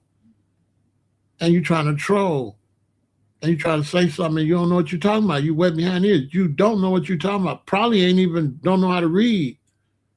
Because the younger generation, you can't read. You can't even read. The younger generation, if you 20, you read at a 5th grade level. You can't read. That's a fact. A lot of our young men now cannot read. They're totally illiterate. A lot of these dudes want to debate me is dumb. Facts. Totally. I know you dumb. I know. School been messed up. The school's been gone. The school's been gone since I was like in my 20s. You ain't got no education. Y'all ain't got no education since the last education y'all got was what, the 80s? Yeah, the last education y'all got was like 84, 85. You ain't had no education since 84, 85. None. If you went to school after 85 and you learned something, that's because your parents made you learn something. But I guarantee you, you was in a school full of dummies. You was the only one that got good grades. You was one of the few people got good grades. I guarantee if you was a black man, went to school in the mid 80s and on, I guarantee you, damn near all your friends was dumbasses. And I guarantee you, if you made something out yourself, you had to stay away from your other classmates. You had to stay away from the dudes outside. I guarantee you. I guarantee you, if you went to high school in the mid 80s and on after, anytime after, I guarantee you had to stay out to yourself. I guarantee you had to stay in the house and play games, stay out to yourself to make it. Or your ass would have been in jail, went to prison, got shot, all that. That you didn't have no smart friends. I guarantee you. I don't give a damn what city you lived in. If you went to school from the mid 80s on and you was a young black man, I guarantee you, damn near all your friends was dumbasses. In most cases, you've been to prison and jail and turned your life around. In most cases, you was the dumbass. And you just turned your life around and then got out of prison and went and got a trade and got married and gave your life to Jesus or something. Guarantee you. Guarantee you. And guarantee you, if I was in prison, you came to prison, I'm going to stand on your neck. You're going to do what I tell you. You're going to learn your lit. You're going to do what the fuck I tell you. Guarantee. Because I'm going to be the boss. I'm going to be the big dog. I'm going to be big whatever you is. Facts. And you're going to get in or you're going to lay down. Guarantee you that. Guarantee you get locked up with me, you're going to shut up and you're going to do what we tell you to do. Guarantee. You're going to wash your ass. You're going to keep your room clean. All that. And you're going to, the last person eat, going to clean that table off. I bet you that. Any of y'all talk to me, I bet you when we get through eating, if you the last man at the table, I guarantee you gonna clean that table up. I'm only gonna tell you one time. I bet you that. I don't care if you crip blood, whatever. It's rules and regulations in the black community. It's still rank and file. Ask somebody. Ask cuz. Ask blood. Ask folks now.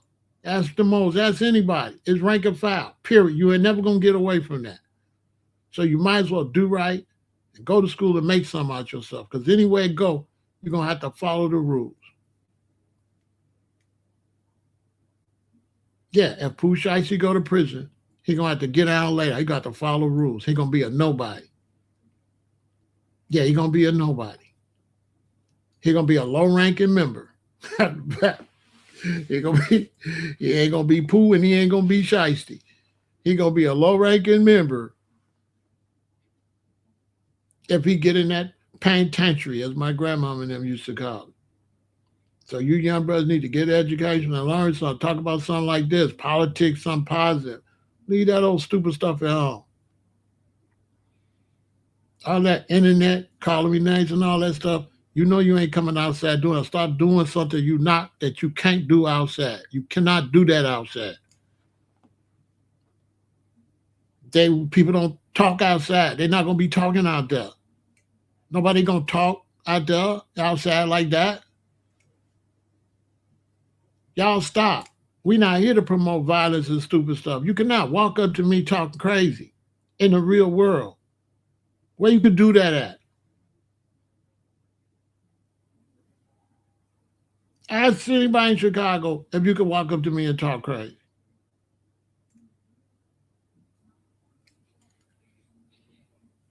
And who want to crash out with me? Who want to go to prison because you don't like me? Make it make some sense.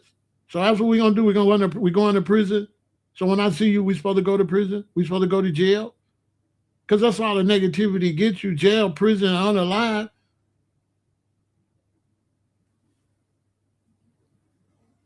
You young brothers need to get on this internet and bring some positivity and stop with the name calling, disrespect, arguing, trolling. And then when you go out in the community, you don't see nothing. You ain't doing nothing for the community, nothing. You're just on the internet, running your goddamn mouth, trolling. You know everything on the internet. Then we go outside, nobody don't know nothing. How's that? I get on the internet, I run into so many smart brothers. I go outside, I don't see nobody. Why don't never see your smart ass outside, making life better for the community? And why you so feminine, you got a fake ass name and a fake ass picture. You ain't even standing on business. You don't even want to show who you are. And you trying to rah Cisco bar with a fake name and fake all that. When in real life, you bootleg. You ain't even showing who you is. You know why you ain't showing who you is? Because you know people going to come over here and say, oh, he be boo-booing on himself. He ain't even that, bro. Where's all the people that know me? Why they ain't coming over here? Why people ain't come over here and say, Ramesses is not like that. Stu not like that. Pharaoh not like that. Why that? It's my real face. Where's all the people that see me? Why they ain't over here making comments? If I ain't what I say I am, where's all the people in Chicago, California, everybody that know me? Why you never see them in the chat? Why you don't see a bunch of videos of people that know me saying, no, that dude Pharaoh said that. I went to school with him. I was in the county jail with her. Why? Where's my videos? All the videos about me is people never met me a day in their life. If I got videos, I don't look for them, but I'm sure I got them. Any dude making a video about me don't know me and they ain't finna walk up to me and say a goddamn thing. And I'm about to be 70. And when I'm 70, they still ain't gonna say nothing. Why? I'm plant-based vegan. I take care of myself. I exercise. And so I'm not 70, day 70. I'm not their mom and daddy 70. It's a whole different 70 over here.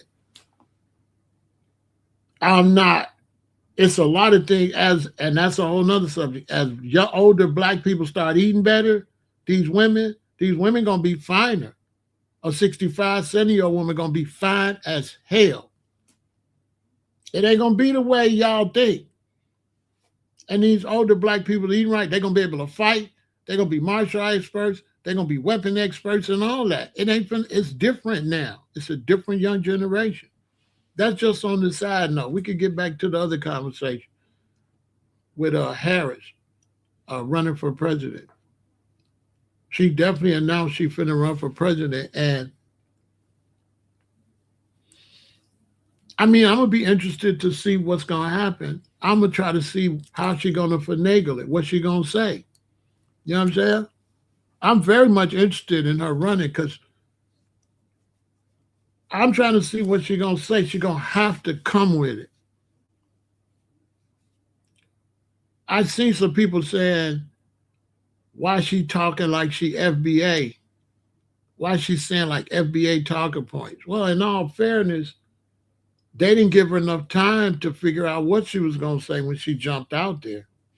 So I believe she jumped out there last time unprepared. She shouldn't have did that. She should have just let the Democratic Party lose. She will definitely, if she's not saying reparations, she don't got a chance in hell. She don't got a chance. They don't got no chance in hell. And no reparations, no different. They're not going to win nothing. And the Republicans are only going to win by default because we're not voting for nobody. If they ain't talking reparations, we're not voting for them.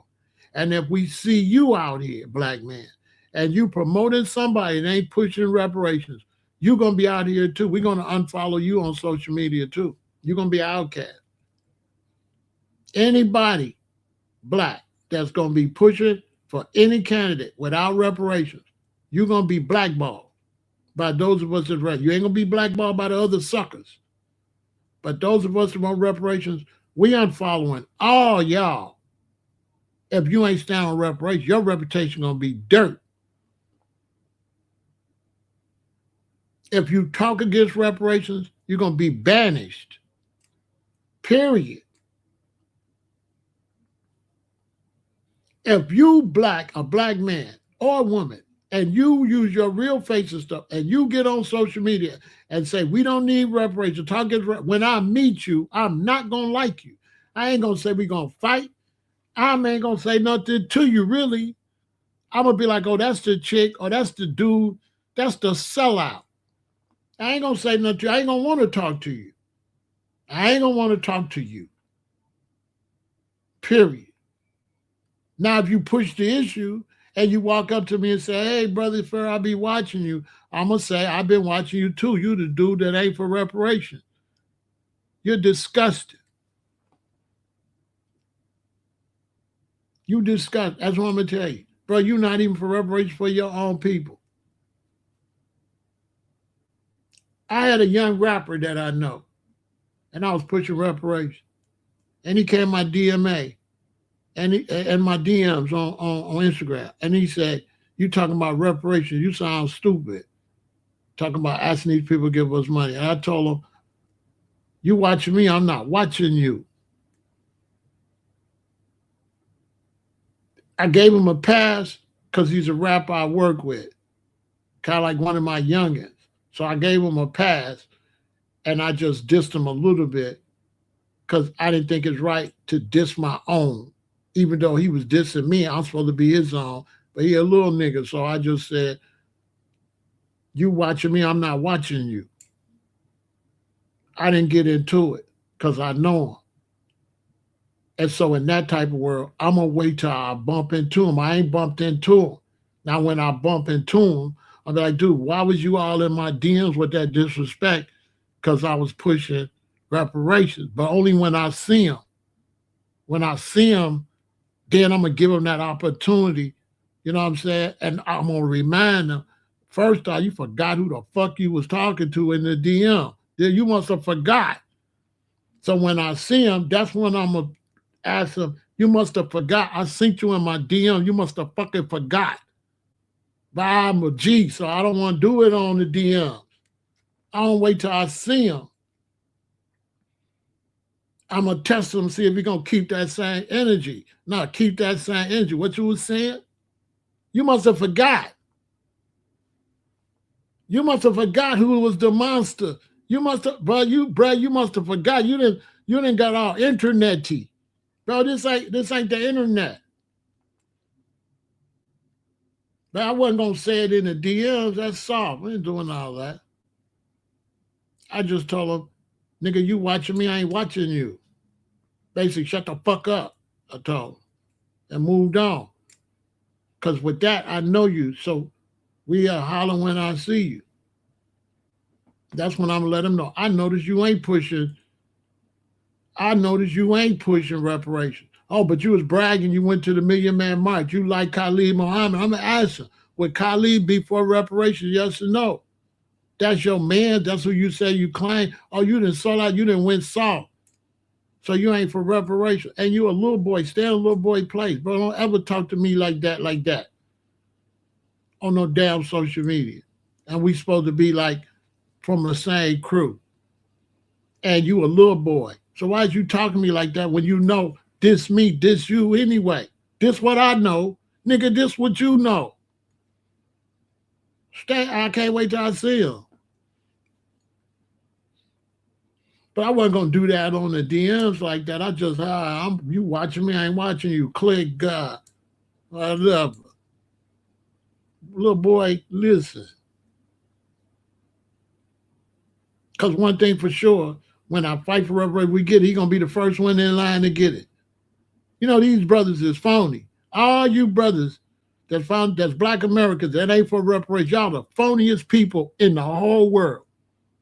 Because when Black people like us get it, you know your funky ass gonna be the first one trying to get in line. It's always like that. I don't know Slim Thug. Slim Thug is a baby to me. This is Big Pharaoh. I don't know Slim Thug. That's Texas problem. Because Slim Thug, if you get reparations, he gonna be the first nigga trying to get it. I told him to his face. He a damn lie if you don't get that money. And he in Texas. So he's a goofy. Slim Thug is a traitor to his race.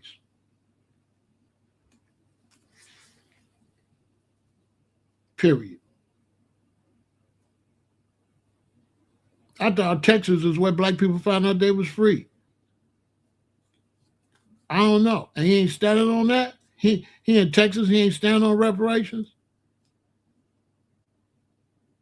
That's why a rapper should shut up. Shut up and rap. Yeah, Slim Thug should shut up and rap. You's a rapper. Stop speaking on political issues and economical issues in the Black community. And you represent Texas. And you ain't standing on what happened to us in slavery? Seriously?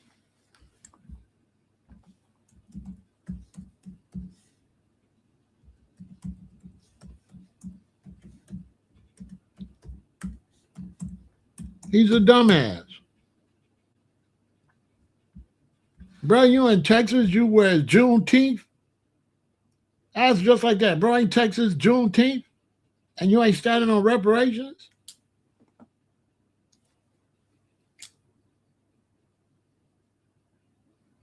That's just like that. I know how to confuse him.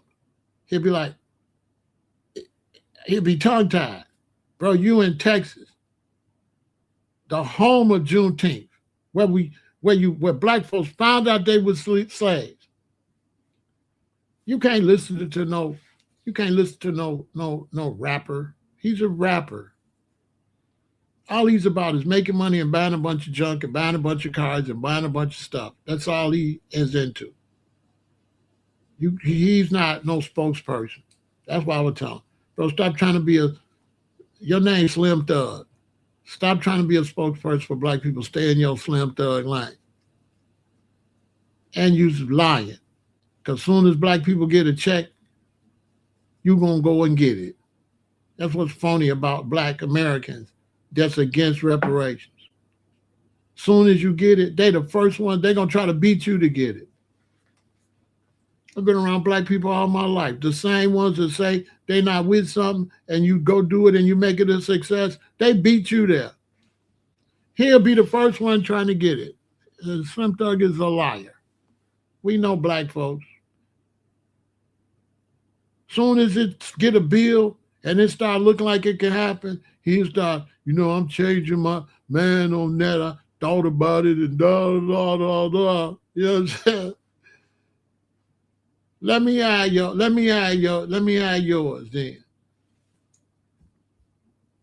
Let me have yours.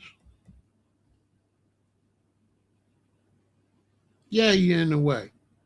And he a goofy. He a goofy. He a goofy. Who would say that? Who would say something like that? And you out there in front of the people. Here, this is what I got to say to Slim Thug. So look, if you're a black American and you can prove it, you can prove your lineage and show your relatives and trace your relatives back to slavery, and you decide you don't want to get reparations, please let me know. I'll send you a form right over, and you can sign your funds over to me. I'll be very happy to take it and split it with my family. Thank you very much.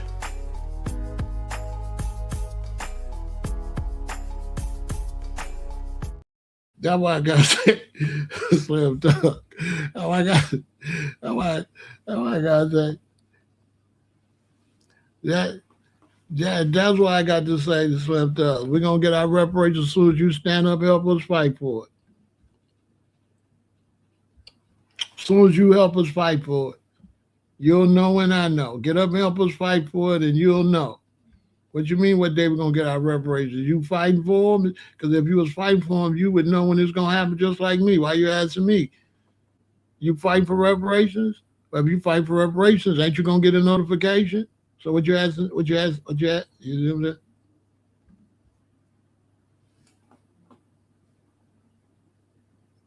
Yeah, Willie D straightened them out. I seen it. Willie D straightened them out. But that's just, Slim Thug. We don't want rappers speaking for stuff like that. We want a rapper to stay in a rapper's place. We don't want a guy named Slim Thug speaking on reparations. Sorry, not sorry. You know what I mean? Oh, that's what dude would say? Yeah. What day are we supposed to get our reparations? I would say the same thing to him. Uh, you know what I'm saying?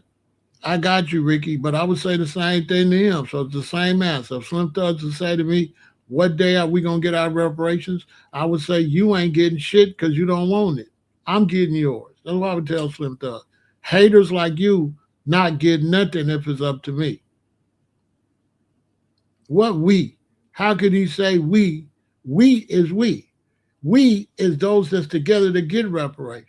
If he's not together to get reparations, he's not a we.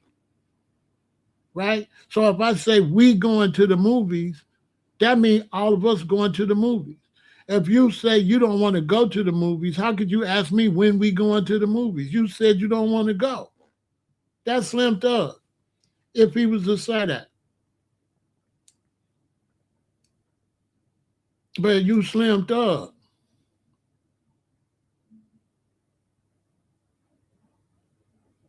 Because even your rap was a little slow.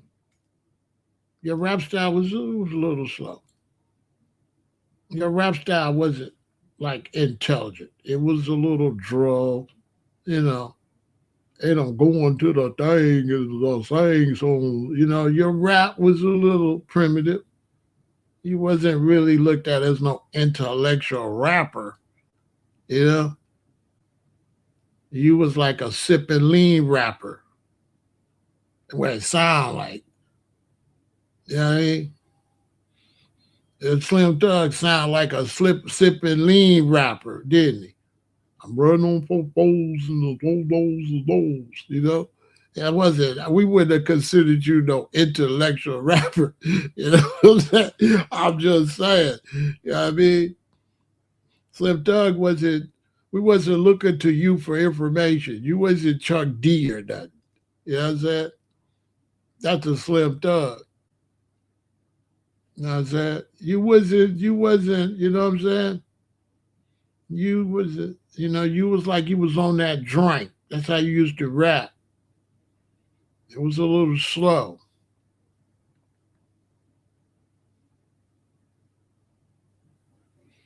And you wasn't a man anyway.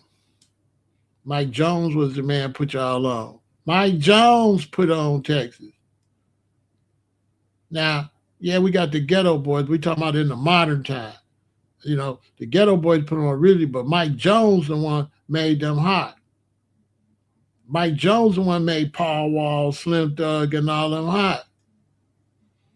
Am I lying? Mike Jones was the man. Mike Jones, the first rapper, said his real phone number in the song. He's a superstar. Why they don't give Mike Jones? Mike Jones is a super duper star. He's historical. Mike Jones is a historical rapper. The first rapper that said his real phone number on the song. We went crazy over Mike Jones. Yeah, Mike Jones was the man. Then that hater down there punched him that they got down there. What's that hater bully? Trey. What's his name? Trey the Truth destroyed Texas. Being a big old ugly hater. Yeah, Trey the Truth. That's it. Trey the Truth destroyed Texas rap. Hating on all the rappers, trying to bully, and couldn't rap worth a damn. The truth, Trey, is you can't rap. That's the truth. Trey, the truth. He said, Trey, the truth. Trey, the truth is you suck. That's the truth. That's the truth, Trey. You know what I'm saying? A big old bully had messed up the whole movement. Tell me I'm lying. When did the Texas movement fall?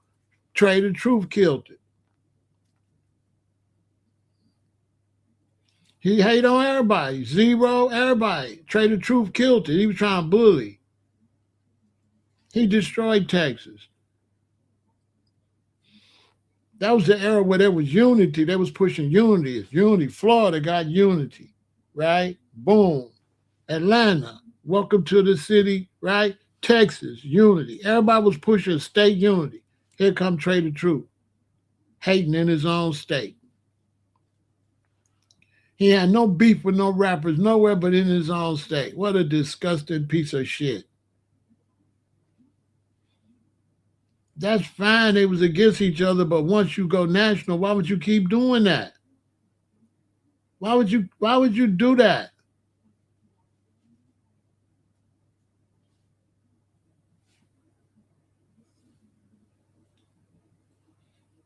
Yeah, he was the police acting as. And where he at now? Nowhere. Or nobody. Never could get Texas back on their feet. They still struggling in the game.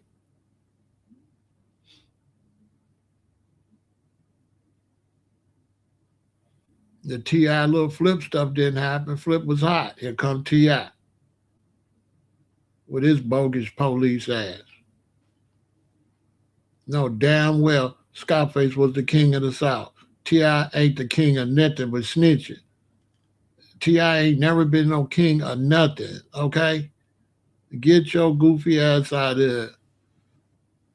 They let T.I. get away with calling himself the king of the South with Scarface down there. The whole rap community was bogus. They should have checked T.I. He ain't the king of nothing. Still today. Bro, shut up. The king of Atlanta, the king of the South as far as Atlanta, he ain't even the king of Atlanta. The king of Atlanta is a producer. Jermaine Dupri is the king of Atlanta. What is he talking about? Jermaine Dupri is the king of rap in Atlanta, and he ain't even a rapper. He the one that made Welcome to the City. He made that. Welcome to the City is Jermaine Dupri. That's the king of Atlanta rap, still to today. He the boss of Atlanta hip hop, Jermaine Dupri. Facts. Guy gives JD his props. He's still producing, still helping everybody, Still making videos every day showing you how to produce every day. Follow him on Instagram and see if I'm lying. JD is the king of Atlanta, not T.I. and not Slim Thug. Ain't no dude when they don't dress the king of Atlanta. I mean, I know Atlanta go that way, but Slim Thug was a weirdo. Come on. He had the unity. He was pushing the unity, wasn't he? JD was pushing the unity.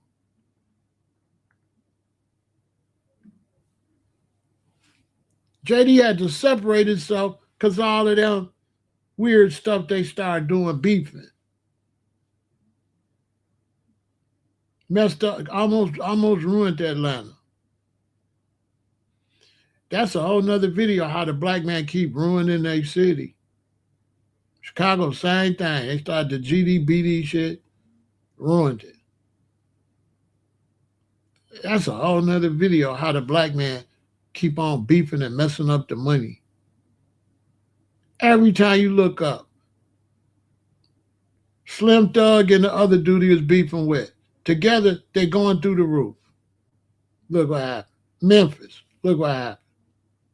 Atlanta, look what happened. Miami, LA, Chicago, New York, everywhere. What do? We beef and mess up the bag. And where we go?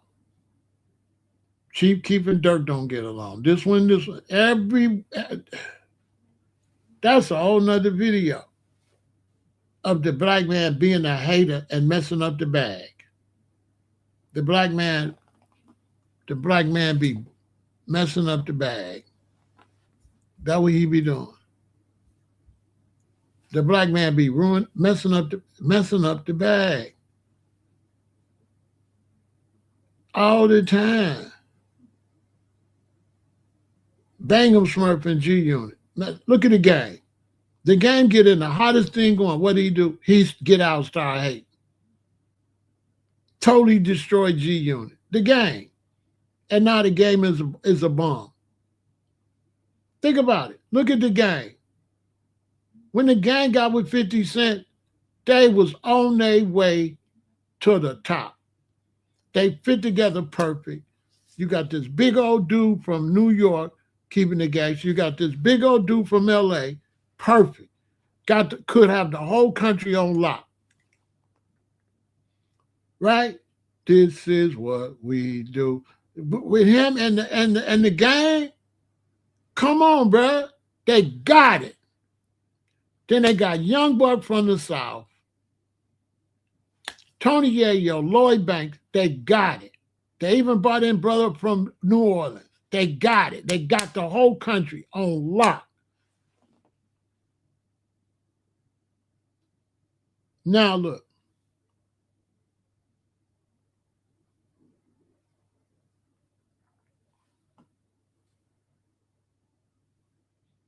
Do it all the way. 50 had to go do his own thing. Next you know, young buck chasing trannies and all types. It's crazy. Just self-implode. That's the black man. The black man, I come over here and go live, do my thing.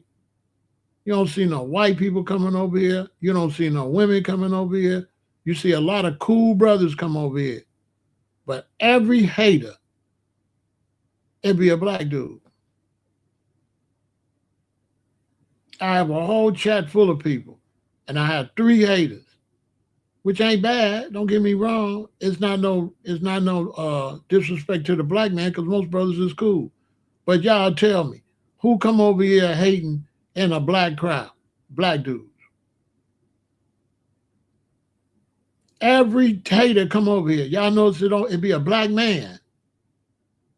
Every one of them. It don't be a black woman or nothing. And most of the black men, we cool. We over here kicking it. Can black business music recover from them losses? No, because you didn't tell everybody else to do that. So when you black and you go get a business, guess who's gonna rob it? the young black man gonna rob it. The black people gonna come and complain about your business. Your business could be better than the Chinese restaurant. They'll overlook the nasty, dirty Chinese restaurant or whatever they do. They'll come to your black burger spot, and that one French fry is cold. This cold is I die. It's like a self-hate type thing. None of these black dudes that come over here and say stuff to me go on no white channels and say nothing. Facts. They see me and they run over here to try to hate on me. And I be their match because I live in a city that's full of hate. And so they don't understand. Man, I live in a gangbang, one of the gangbang capitals of the world. I live in black hate to the utmost. Yeah. I live in the center of black hate. Just go look at Chirac homicide. Look how many people got laid down just in the last 5 days. They laying people down. Women, kids. Yeah. In Chicago, they laying people down.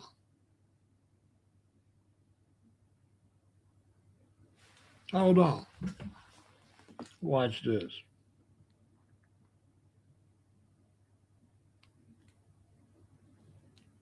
Hold on. I do it over here so you could see it. Hold on.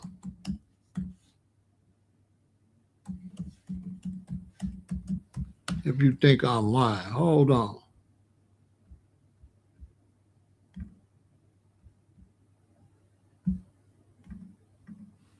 Hold on. Watch this.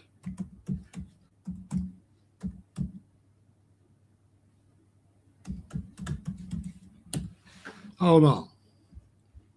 I manage this page, right? Every day. This is what I manage this page, right? Every day. Sometimes I miss a couple of days. I manage this page. Okay, look for yourself. This is what I posted 18 hours ago. 18 people shot, 3 unalive, 5 people shot. 62nd in Michigan, a baby got shot, right? 10 shots heard. 99th on Halsted, 39-year-old male was shot in the mouth while in his car. He in fair condition. 78 and Eberhard, person shot. Cermak in Sacramento, person shot. This is all within 18 hours. This is all in one day, within one day. Cicero Adams, person shot, 39-year-old. 16-year-old. Well, this ain't all it. Yeah, it is, because this is fresh as it happened. 16-year-old shot. 16-year-old boy and a 16-year-old girl. 2 people shot, 1 unalive on 79th, right? Same thing, 79th. A 30-year-old male, gunshot wound. 31-year-old man, he got hit in the neck. 87th and Union, male shot. 44-year-old male, right? 75th in St. Lawrence, 42-year-old got shot. Grant and Oakley, a 39-year-old got shot in the foot. 63rd, Stony, 2 teens shot. 23-year-old male, gunshot wound to the head. A 51-year-old female, 3 gunshot wounds to the chest. 51. They don't care about your age. You think they care about my age out here in Chicago and you playing with me? But when I go outside, boy, I'm in danger. Hold on. 88th and Paxton, 49-year-old man, twice in the head while driving, and then he crashed, right? 2 people shot, a 51-year-old and a 23-year-old. A male unalive, 27-year-old. A male shot, 20-year-old. 2 people shot, a female 27, a male, they didn't know his age at the time. This April 15th, 74th and Morgan, person, 26, shot in the shoulder. Person, I posted, this is my page. This Chirac Hummus. I post this. I post all the shootings and unalivings in Chicago. 27-year-old man, 41-year-old man was shot in the leg. Two people shot, two 20-year-olds. 76 on 76 over there. A 38-year-old shot in the head, Graves wound. He in good condition. Person shot, 23-year-old shot in the leg. He in good condition. 56-year-old person shot, 34. He shot in the shoulder. He in good condition. 54th and Laughlin, 3 shot. A male 29 shot in the hand. Male 30 shot in both legs. And a male 31 shot in the arm. They in good and both in fair condition. Over there on Iowa and Mayfield, a 33-year-old shot in the hip. He in good condition. Over there on 71st and Stony, 33-year-old man was shot in the head. He in fair condition. 25-year-old female, she was shot unalive. And a 36-year-old man was found with a gunshot wound to the abdomen and the calf. He listed in fair condition. Over there on 81st Street, a person shot, 46-year-old man was shot in the foot. Over there on Fulton and Aberdeen, a 20-year-old male was shot in the foot. Over there on Racine, a 16-year-old girl was shot. Over there on Urban Park and Francisco, 3 people got shot. A 31-year-old male, gunshot wound to the calf. 37-year-old found with multiple gunshot wounds. 38-year-old was found with a gunshot wound to the leg. 80th and Morgan, 2 people shot. A female, 25, got shot. Multiple shots to the body. And a 36-year-old, he had a gunshot wound to the abdomen. He in fair condition. North and Wassenaw, person shot, 20-year-old shot in the shin. On 44th over there, teen shot, 18-year-old, he was shot twice in the leg while riding on a scooter. 38-year-old, on 38th and Artesia, 2 teens shot. A 14-year-old shot in the stomach and in the leg, and a 15-year-old shot in the arm. Over there on Morgan, 80th and Morgan over there, 25-year-old female, she got shot to the body, pronounced she passed away. And a 36-year-old, he was shot in the abdomen and in the right calf. Over there on the 105th and Halsted, tow truck driver shot, 34-year-old male in a white tow truck with a gunshot wound to the leg. On 78th and Cole, a John Doe male between 16 and 20 was found with multiple gunshot wounds. He had passed away. Over there on the 118th in Michigan, a 29-year-old male was shot in the chest twice. He was in critical condition. Ain't no telling what by now. 78 and Coles, a 16-year-old, multiple gunshot wounds to the body. He passed away. All the ones you see say Chicago murder count, all of them, somebody passed away. Because I keep a record, right? I'm keeping a record, right? You understand? Now, this is where I live at. So now, if this is where I live at, and I go outside like this is where I live at, what you think I'm thinking about dudes playing with me on the internet? I'm just saying, stop playing with me on the internet. Because when I go outside, I got to be on Vietnam time, on my soul. Male 34, gunshot wound to the left abdomen. Right here, over there in Roseland, right, on 103rd. Male, gunshot wound to the chest. He passed away. 92nd block in Green, male 30. He got poked up in the chest and in the face. He passed away at Christ Hospital. They poked him. They unalived him. They poked him and he unalived.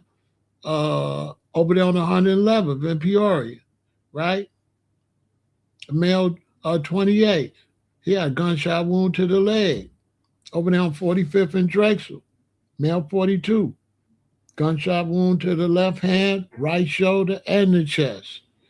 Serious condition, right?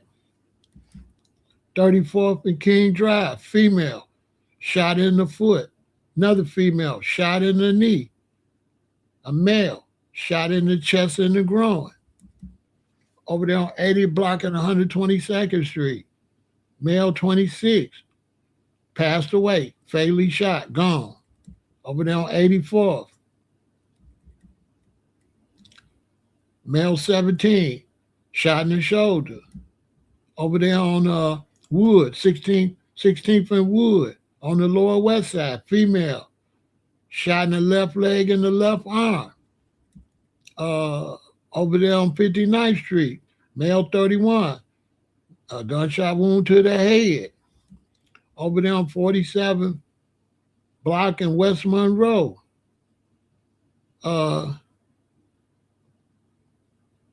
female got shot in the butt. And that's just April. That's April.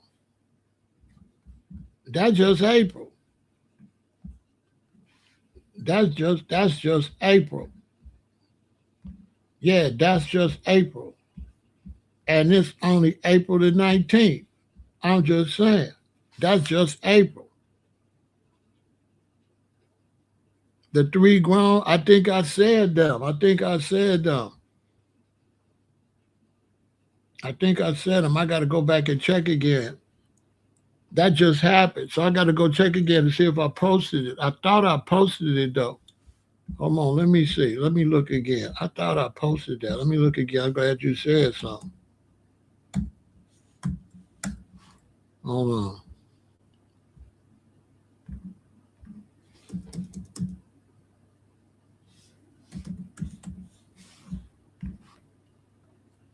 Hold on. I thought I posted that. Let me see. Let me see if I posted that. Because it just happened and I just posted, so I don't know if it got missed. Oh, yeah, right here.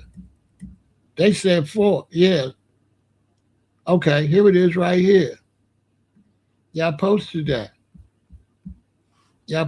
4 people shot, 3 unalive. That was the first one. Of West Garfield. Yeah. Yeah, that just happened. That's the last post. Yeah, 4 people shot, 3 unalive.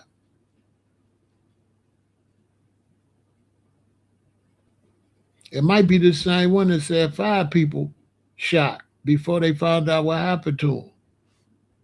That might be the same post. This one right here, a baby shot. Road rage.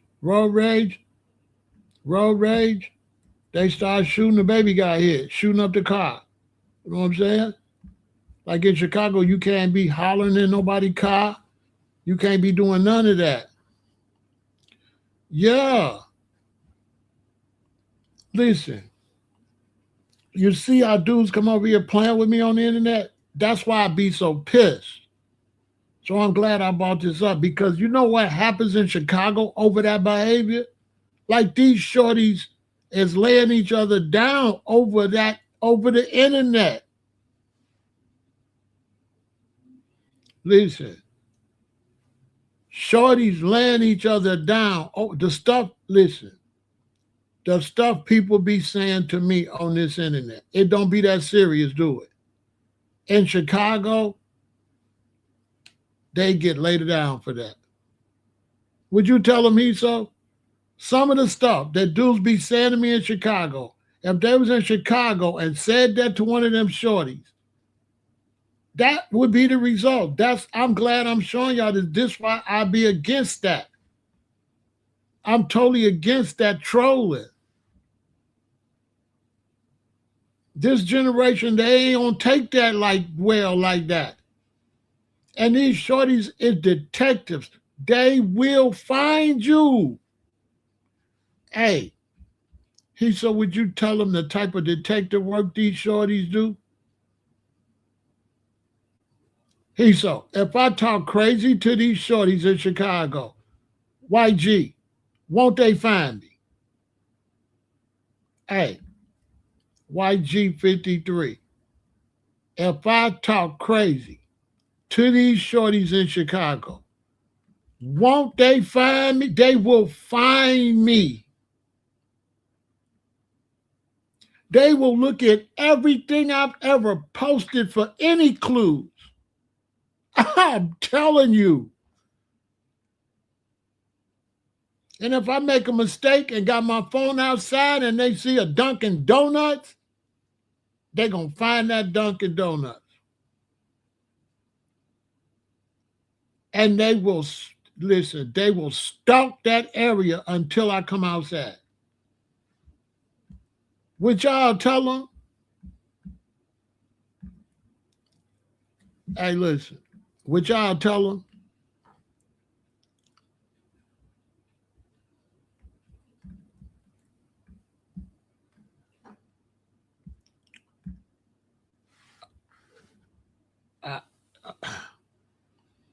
Quayla, I'm trying to tell them. They're going to look at everything. They're going to go through all my social media. And if they can't find you and they find your son or your mama or your daughter or your girlfriend, they'll go get them.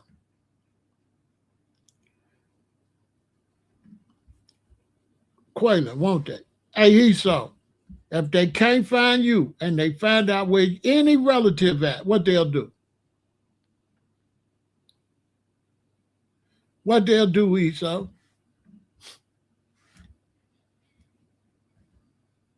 Because I know people like, dude act like he got PTSD. Well, I do got PTSD because I got stabbed up. But not just that, it's the city. The city is, I don't live in a happy-go-lucky city. I don't, you know what I'm saying?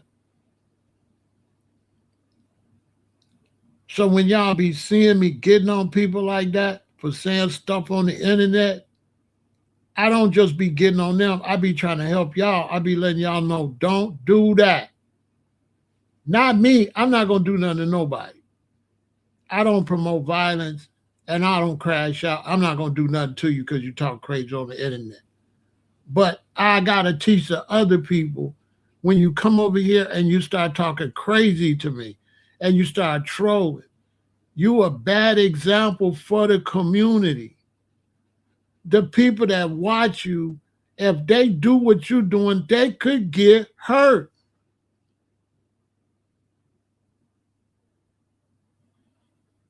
This is a fact. If you come over here and you start talking crazy to me and trolling me and calling me out my name, and then somebody watch you, and then they go on their social media and imitate what you're doing to the wrong person, it's going to lead to violence. That's why I keep telling brothers, stop doing that. Stop trolling on the internet, disrespecting people on the internet.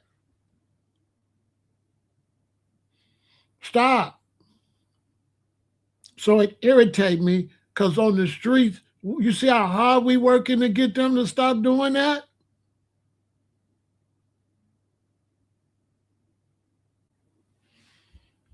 Ain't nobody that be, listen, see what he said? Anybody that go be outside not doing none of that unless they own that demon. I'm telling you, I'll be outside. I'm not doing none of that. I wouldn't last 5 seconds.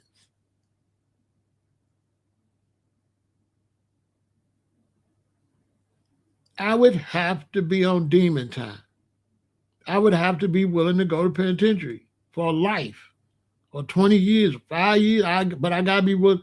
If I'm on that, if I'm on disrespect and all that, I got to be willing to go to prison or worse, where I live at. This is good for my audience to see why I kind of, when brothers come and start talking disrespectful and all that, that's what be throwing me off. It don't fit my environment. You know, you're throwing me off because I'm spending a lot of time fighting against that with the babies and the shorties and the young black people. And then when I come and see you a grown ass man, we on a positive channel, and I see you doing stuff, it blow. I be like, bruh, I be having PTSD. You be messing with my PTSD. So I be fighting against myself because you be messing with my PTSD. Because where I'm from, I'm supposed to do something to you. Am I lying, he so? When they be on here talking crazy to me with the Chicago mentality, see, that ain't gonna match. Because where I live at, I'm supposed to do something to you. You just mess my whole, my whole energy up. Those of us, he so will tell you, Quaylen too, because he live in Indiana. We fight all day to fight against that. We be fighting ourselves. You gotta understand that be in your blood if you live in these cities like that. If you live in these cities and you grew up going to these schools and you got friends here, we constantly fight PTSD. We constantly fighting gang mentality. Like that stuff be in you, whether you, I can't explain it. Your environment, that stuff is in you. So when somebody come talking crazy to me, I'm trying to fight. I'm not used to that. Because I know my subscribers be like, well, why that bother you like that? Because where I live at, that's a serious violation. Like people really get messed up over that here. So sometimes I be knowing, oh, you might live somewhere slow. You gotta live somewhere slow. And then you're using all these aliases and stuff. It'd be a lot.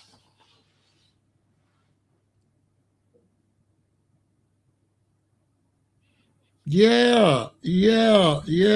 Cause it's just that stuff is serious. And then I don't like you. When somebody come over here trolling, name calling, definitely don't like you. Because stuff like that is ruining Chicago, Los Angeles, New York, Memphis, New Orleans, that behavior, Miami, that behavior, all through Texas, that behavior is ruining our communities. That disrespectful behavior, name calling for no reason. I don't respect that. I don't respect that. You come over here, you talk to me, keep it gangster, keep it professional, keep it decent. Keep it decent because you're a bad representation for the community. Bad. And you bad for YouTube. YouTube should get rid of everybody that come on YouTube with that negative disrespect. A lot of these trolls, YouTube need to make everybody use their real identity. I'm telling you. YouTube should not allow nobody to use no type of alias without using a real ID some kind of way. The only way you should use an alias if the alias represents your business or your show or something. You got to show, Cooking Nancy. Then you should be able to be Cooking Nancy on it. But you should not be able to come on YouTube with these weird names and hiding behind that. It's ruining YouTube. People that's hiding with a fake name and fake picture. If they made everybody put their real picture up, all that would go away. You either got to put your YouTube image picture up where you're a content creator, but if you're a content creator, you should not be able to use no miscellaneous picture, period. You need to have to put your face up here. If they did that, YouTube would be way better. Because when it's your face and your name, they're going to cut all that down. You ain't going to say none of that. With your real face and name, no. You ain't going to do all that. But for you to come over here with a fake face and fake name and see my real face and you talk crazy, I don't know who you are, I don't like that. I think a lot of y'all brothers like that, y'all ruining YouTube and y'all some punks. Y'all some B-words, facts. To me. So that's why you see me disrespecting them, because when you hide your face and you talking crazy, that ain't the Chicago, that ain't the Chirac way, baby. To me, you a lame. You a loser. If it wasn't for the YouTube rules, I'll call you all kind of stuff. But I don't want to break the rules. Because to me, you ain't none of that. I don't got no respect for you. I don't have no respect for you when you hiding your hand and throwing rocks. You throwing rocks, and I don't have no respect for you. So when you come over here talking crazy to me with a fake name, I don't got no respect for you. None. To me, you're not a man. You're not a man. To me, you're a B word. To me. Because now I got to walk out in the world and run into you, and now you could be all different type of people. I never know you to jerk off to be constantly disrespectful. Now I need to, when I see you, I need to know you that dude. Not know you with a whole bunch of fake pictures.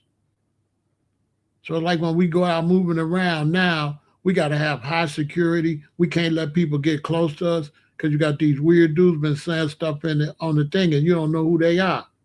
So you're not going to let nobody walk up on you and get no autograph or nothing. Seriously, like when I'm traveling around, I'm doing my book, I can't, you're not walking up on me. You're going to have to walk up to my security. I'm going to have security there because I don't know you. You might be the same dude with a fake name been talking crazy. Don't walk up on me. You stand right there and I'll sign the book and my security will hand it to you.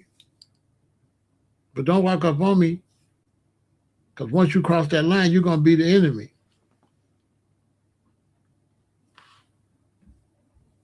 Yeah, it's going to have to be because it's, right?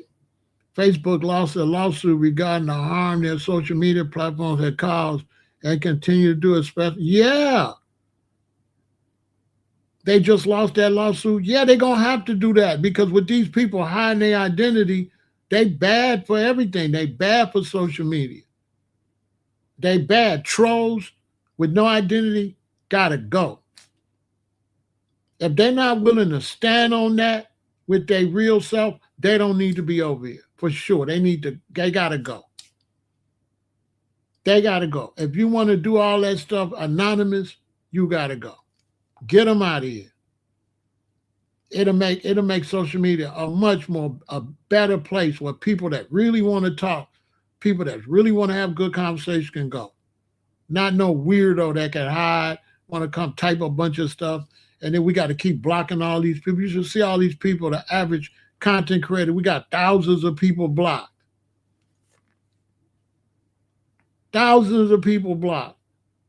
I went and unblocked everybody, and it took me almost 45 minutes. And you got to refresh. So you can block 600 people. And then when you refresh and go to block, it'd be 600 more. Ask somebody. It'd be so many it don't even show up. And then you keep reblocking it. Finally, you get down to where it's 10. And then you refresh and it'd be 5. And then you refresh and it'd be 2. When you delete the 2 and you refresh, it'd be 2 more. They don't all even show up because it's too many. And it's making YouTube have to use too much memory.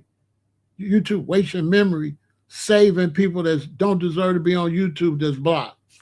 Because you're a grown-ass man and you don't know how to come and have a decent conversation. And you're going watching people you don't like.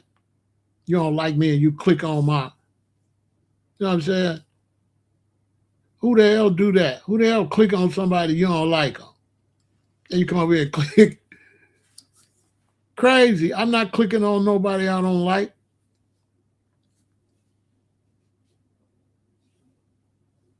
And a lot of this stuff I showed y'all is happening because of social media. Facts. They on the internet beefing. Yeah.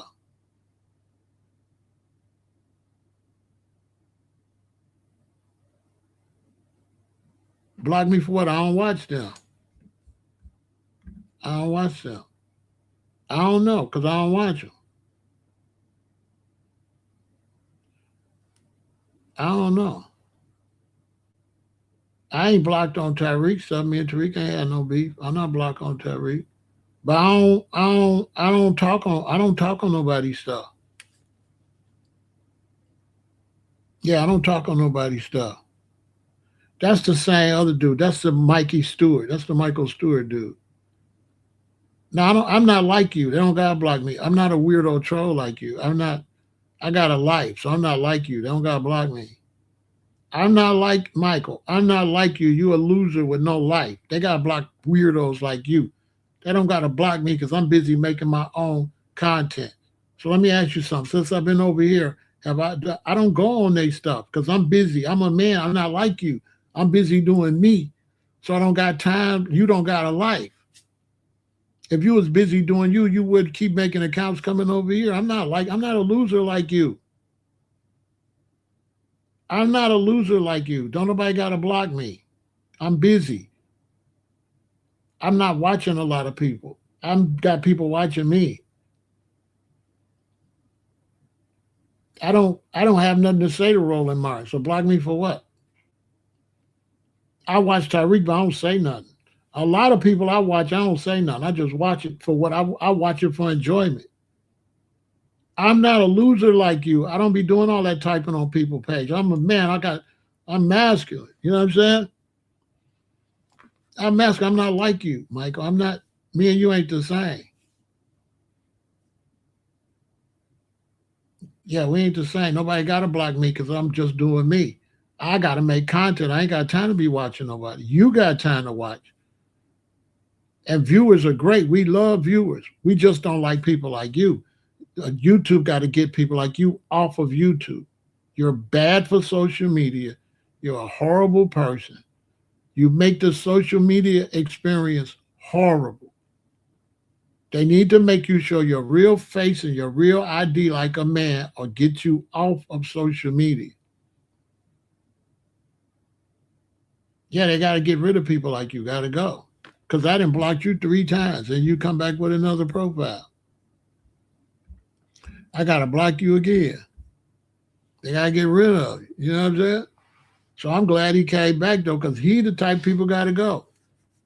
It's 2 in the morning in Chicago. That man still following me, asking me stupid questions. Ain't no way Tyreek would block me because I don't comment on his stuff or Roland. Roland did block me on X, but we was arguing over Snoop Dogg, what he said about Snoop Dogg in the movie. Yeah, yeah, I prove him for it. Look at him. I done blocked him 3, 4 times. He keep coming back with another name. Ain't got nothing to do. And he talking about he said, didn't Tyreek and Roland Martin block me? Like, no, when? I ain't never said nothing to Tyreek like that.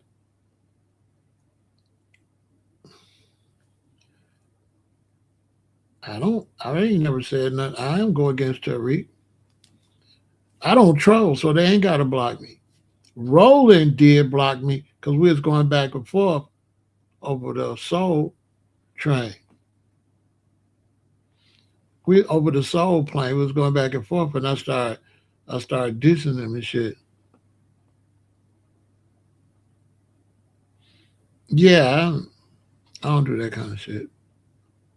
I like Roland and Tyreek. I don't got I don't have internet enemies. I don't have nobody I don't like. I don't have anybody on social media I don't like. I do not dislike Roland. I like Roland. He doing Roland. What he's doing is what he's doing. That's what I like Tyreek. I don't have any internet enemies because I don't beef. So I don't have no internet. I don't have no internet enemies. I don't do internet enemies. When I log on your stuff, I either watch it or I don't. I don't feel like I have a right to tell you what to say on your platform. I'm not going on no platform arguing about what they saying on their own platform. I'm not that to me that's crazy. I can't go why would I go on your platform and tell you what to say? That's like getting up and turning my TV on and turning on a channel I hate and then hollering at the TV. But I turned on that channel. So this person come and he clicks on me, but he don't like me. You know what I'm saying? Now that's mental illness. Who clicks on somebody they don't like? So he asking me, have I been clicking on people I don't like? No. Everybody know I support Tariq Nasheed. And Roland is just doing Roland. So I don't really watch Roland that much, but every now and then I'll click on something depending on discussion. But I don't really watch him that much. I don't really watch him. And then I watch a lot of other stuff. I watch a lot of vegan presentations about food, and I watch a lot of other stuff. I watch, I watch a lot of hood stuff. You know what I'm saying? Hold on. I watch. Let's go to my subscriptions. Like right now, I watch Dogface. What Dogface be saying?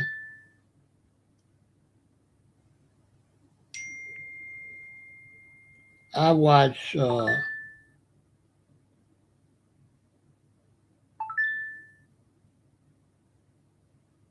I watch a lot of hood stuff. I'm watching a lot of new people now that I clicked on their stuff. But let's look at my subscription. Okay, Poetic Flacco. Real talk. Trenches News. How's that? Listen, keep it real. All right, let's see. Who do I be watching? Poetic Flacco. He over there now talking about Oskino. Trenches News. What it say? Who I be watching? What it say? Roland Martin. I'm subscribed to Roland. Jackie Robinson Day. Yeah, Roland. I watch Roland. Listen, boy, I'm the realest alive. I don't be lying. Look, there go my subscription. Who is that? That was my man Roland Martin. I watch Roland Martin.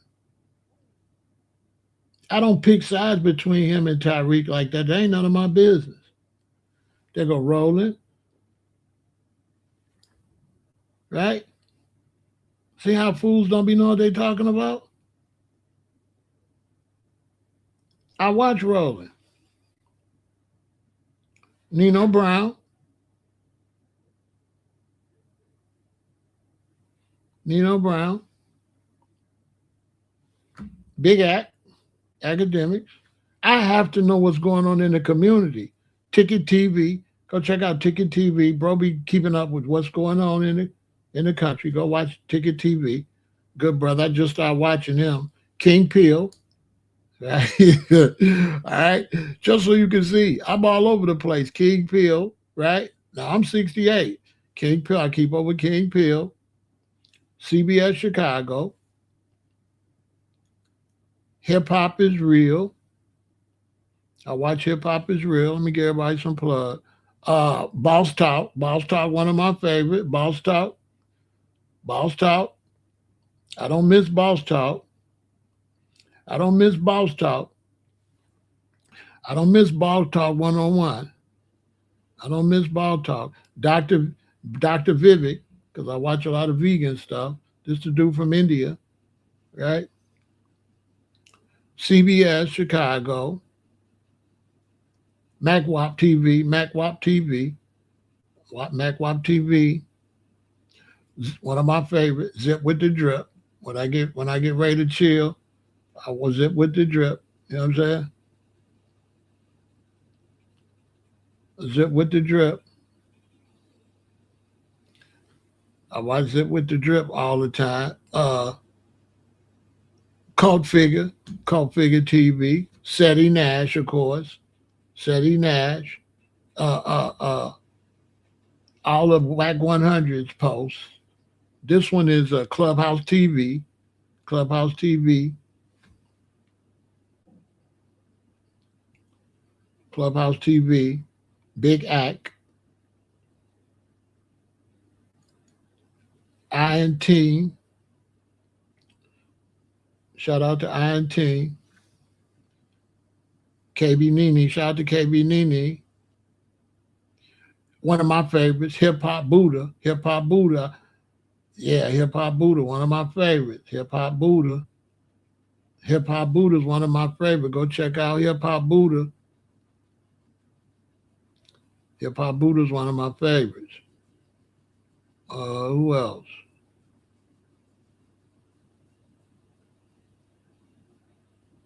That's basically what I'll be watching. A variety.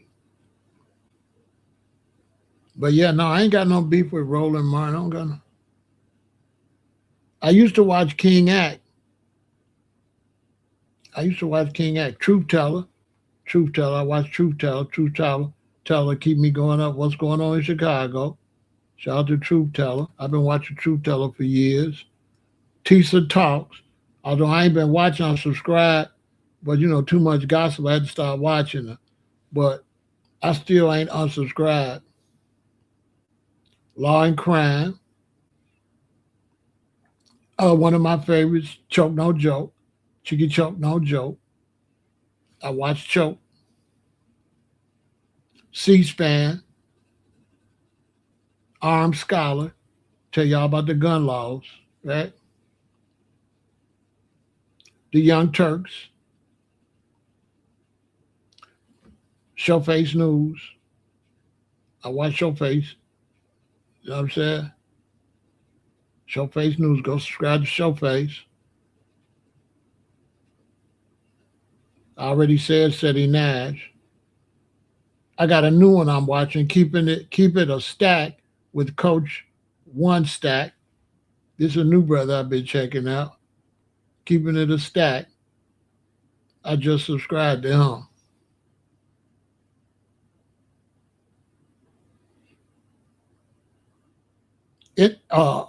Indisputable with Dr. Rashad.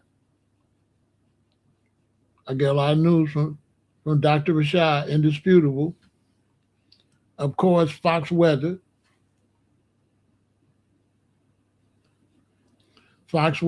Nina Boy, of course, Nina Boy. Yeah, Nina Boy.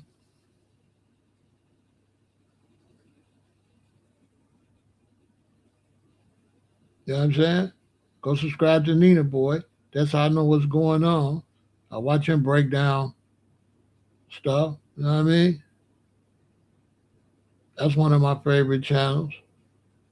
So I know what's going on out in Killer Cali. Shout out to Nina Boy. Y'all go subscribe to Nina Boy. Tell him I sent you. You know what I'm saying? Y'all watch Nina Boy. But yeah, CBS Chicago, Fox Atlanta,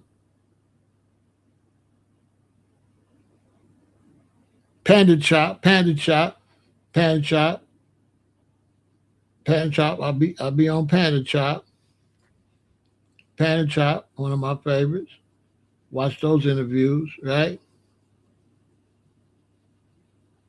Of course, like I said, Big Act. Those are the ones that's popping up now. I can't leave out Max Velocity. That's how I know what's going on with the storms. This is how I keep up with the storms. Max Velocity let me know all the storms. So anytime it's bad weather, I watch Max. Max is the best. He's better than Fox, CBS, ABC, any of them. So the Art of Dialogue. Yeah, the Art of Dialogue, another one of my favorites. I got to catch up on what Trick Daddy talked about over there. The Art of Dialogue, that's another one of my favorites.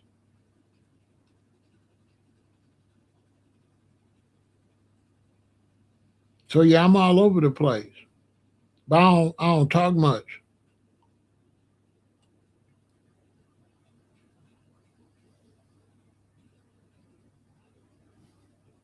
Tyreek, I click on it every now and then, but like we on the same page when it comes to reparations. So, you know what I'm saying? Plant-based science, London.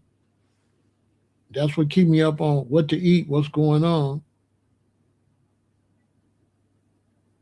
They always drop all the information on food.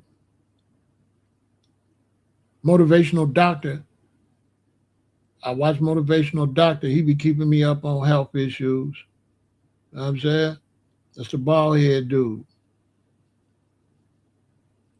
Motivational doctor.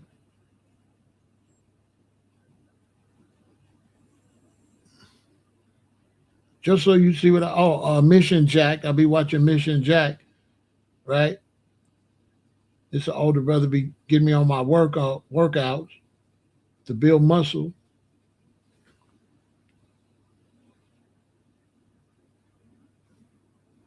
Law and crime, of course. Like I said, Tariq. I subscribe to Tariq. I don't be clicking on it though like that, but I'm subscribed. I already know what he's I pretty much already know how he get down. And then one reason I don't get to watch a lot of these people because we all content creators, so we be working at the same time. So it's hard to watch other content creators because we all be at work.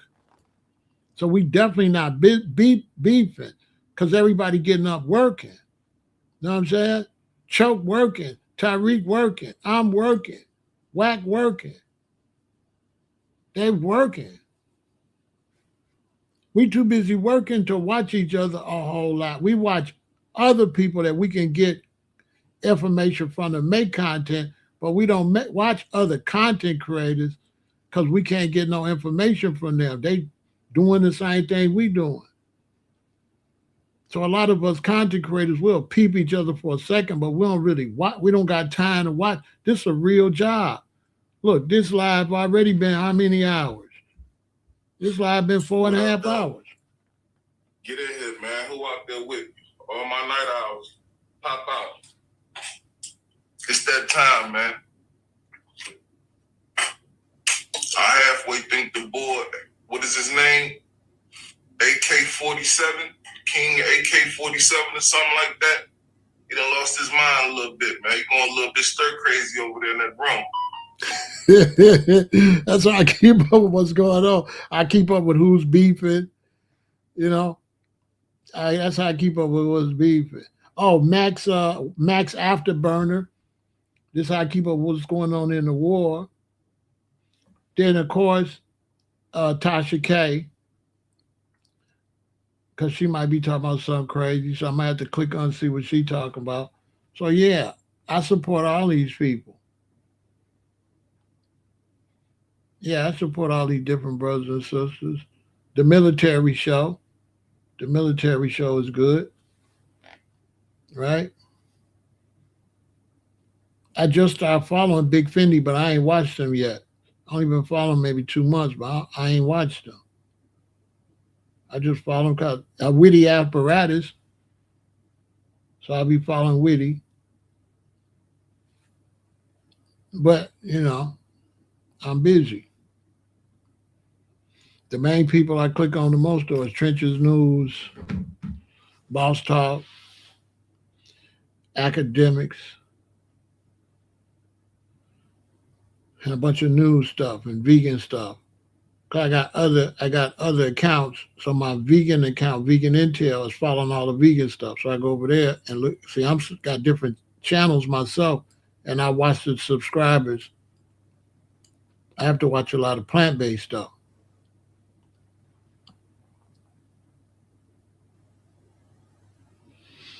You know what I'm saying? But I watch Trenches News because he be talking about what's going on in the city with the shorties.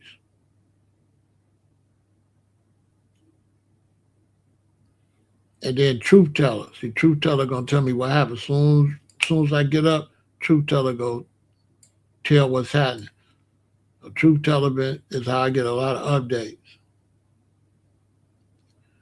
I'm subscribed to the African diaspora too. I watch that too.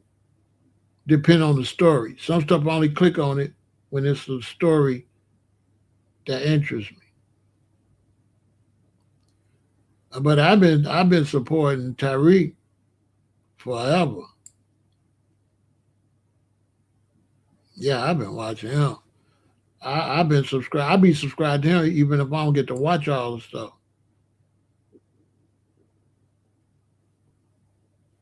You know what I'm saying? Yeah, even if I don't get to watch everything. But I don't got no enemies on. I don't have no enemies. I don't have no enemies on social media. Oh, and I'll be watching Tony Yayo and Uncle Murder's show. I forgot what it's called. I'm subscribed to them too. Tony Yayo and Uncle Murder. Cam Capone. I forgot Cam Capone. Cam Capone News. I watch Cam because he be having people on there. But Roland, I watch Roland because Roland be talking about things in the community. So I gotta keep up with Roland. You know what I'm saying? I gotta keep up with Roland. I don't have enemies. I don't do enemies. I don't do social media enemies. I don't make none of the brothers and sisters my enemies. I don't do that. I don't make nobody like my enemy. There's nobody on social media I don't like them like that I could think of. I can't think of nobody I just don't like because I will just won't watch you. And then I'm the type of person, if somebody don't like me, I don't dislike them back. You know what I'm saying? Like if it's somebody don't care for me and stuff, I don't dislike back. It's hard for me to dislike you based on how you thinking. I have to dislike you on my own. And it's hard for me to dislike somebody on the internet. Because typically we only dislike people we really see or know. And then, as a G out here, we don't really dislike them. We stay away from them. So the way I come up, if I don't care for you, I just stay away from you. So I don't really dislike you because I'm not around you. You're usually only going to dislike somebody you around. You keep going around a person. That's why you don't like them. If you didn't go around them, you wouldn't dislike them because you wouldn't be around them to dislike them. They wouldn't be a part of your world. Who gonna dislike somebody who's not in your world? So I don't have enemies like that because I don't go around people I don't care for. So technically, I don't dislike you. I just don't be around you. That's different.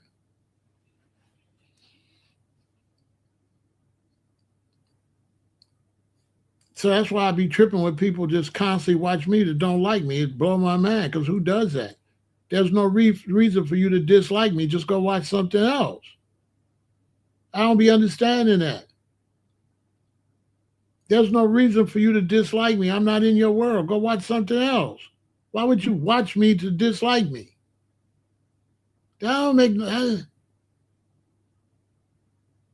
makes no sense. The only way I'm going to dislike you is to keep watching you. If I'm not watching you, you're not in my world. There's no reason to dislike you. Like for what? I don't understand that part.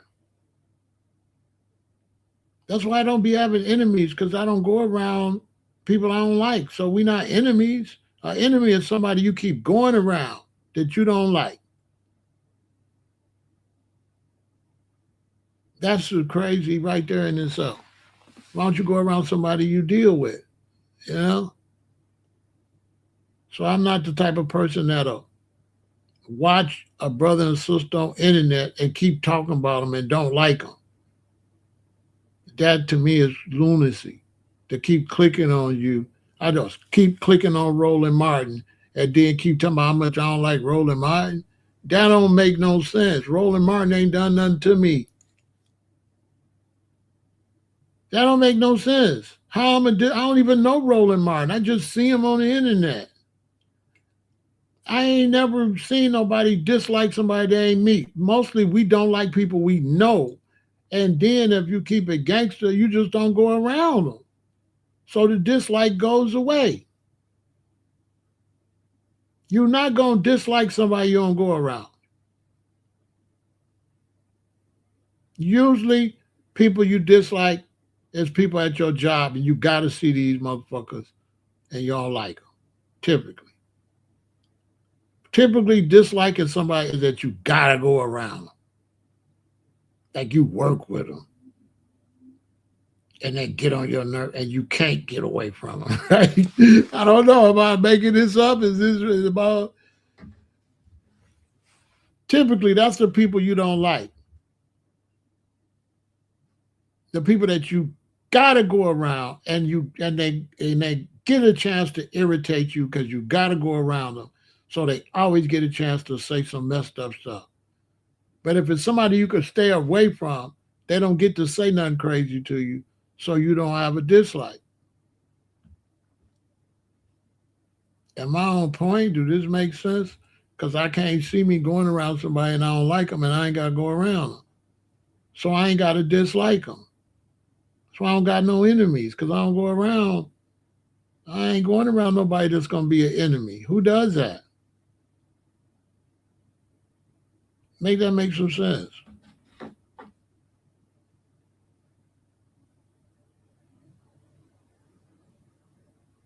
That don't make no sense. But now I don't dislike none of the brothers or sisters or nobody like that on the internet like that. I might say something about them if you ask me if I care for them like that. But dislike, nah. It would be why would I dislike a Roland Martin? He ain't done nothing to me. What he did to me? Why would I dislike Tariq or Yvette Carnell? They ain't done nothing to me. When you criticize people, they say you dislike them. That's not dislike, criticizing somebody.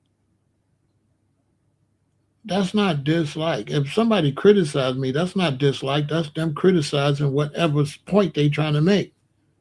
Whatever point they trying to make about me, that's the issue, the point they making. I think because somebody making a point about me they don't like, that don't mean they don't like me. I think that they don't like the point they made. I would think.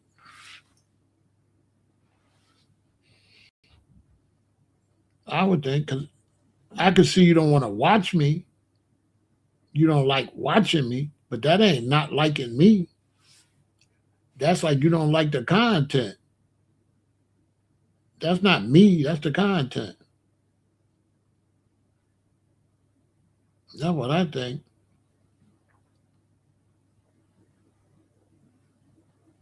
And then I'm 65. I'm 68. I'm 68. I'm finna be 70. I'm too old for you to be disliking. Period. Anyway, I ain't even in your goddamn league. That's how I'm looking. I'm looking at you like you crazy anyway. But I'm finna be 70. What you mean you don't like me? I don't even know you. You're not even in my league. You sound crazy. To me, when you say you don't like me, you sound crazy on some street shit. Because I'm thinking I ain't even trying to be your goddamn friend. So you got me fucked up. That's what I'm thinking. You mean you don't like me? So when I trying to be your friend? You know what I'm saying? You know what I'm saying? Hey, could you imagine somebody don't like you and you ain't even trying to be their friend though? That sound crazy, don't it? If you ain't trying to be their friend, what they mean they don't like you? That don't sound crazy? Somebody you ain't even trying to be friends with, tomorrow they don't like you.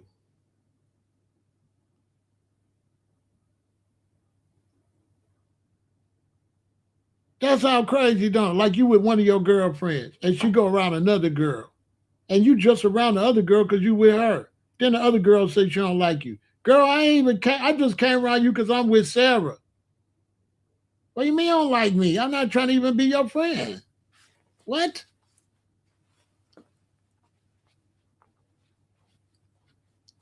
That's what you call super petty. That's too petty. I just go around and do with my friend.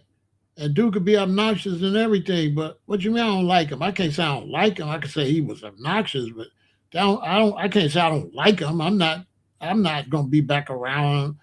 Like what? like like what? Like what? I don't like him. What? What?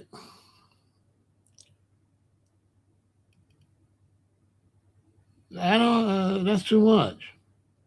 I can't have no long list of people I don't like. I don't if you got a long list of people you don't like, something wrong with you.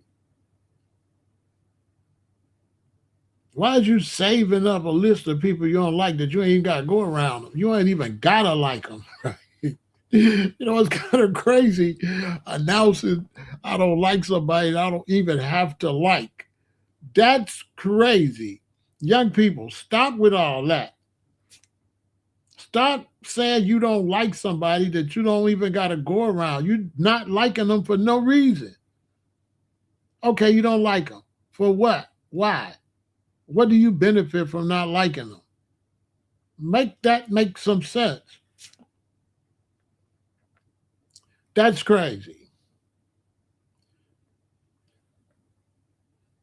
Be more, then the day they would say you don't, that mean you don't care for them, mean you don't care to be around them is a better way. Like, I don't too much want to be around dude.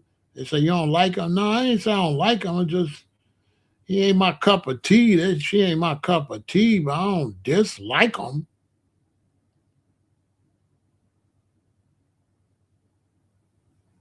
That's just making like, to me, that's too abrasive. Just like creating enemies. Like why they gotta be my enemy just because I'm not around them? And then some people they do that and then they keep going around the person they don't like. That turns to fights and violence.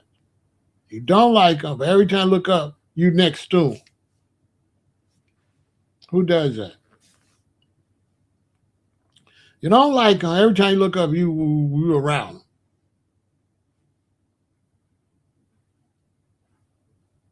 What are we doing? Anyway, let me end this. I hope y'all learn from that. But that's important, young people. Stop going around people you don't care for. Go around people you do. Like, stop looking for enemies. Stop looking for beef. Stop. And if you got a friend that always brings somebody around you don't care for, tell them don't bring them back around me.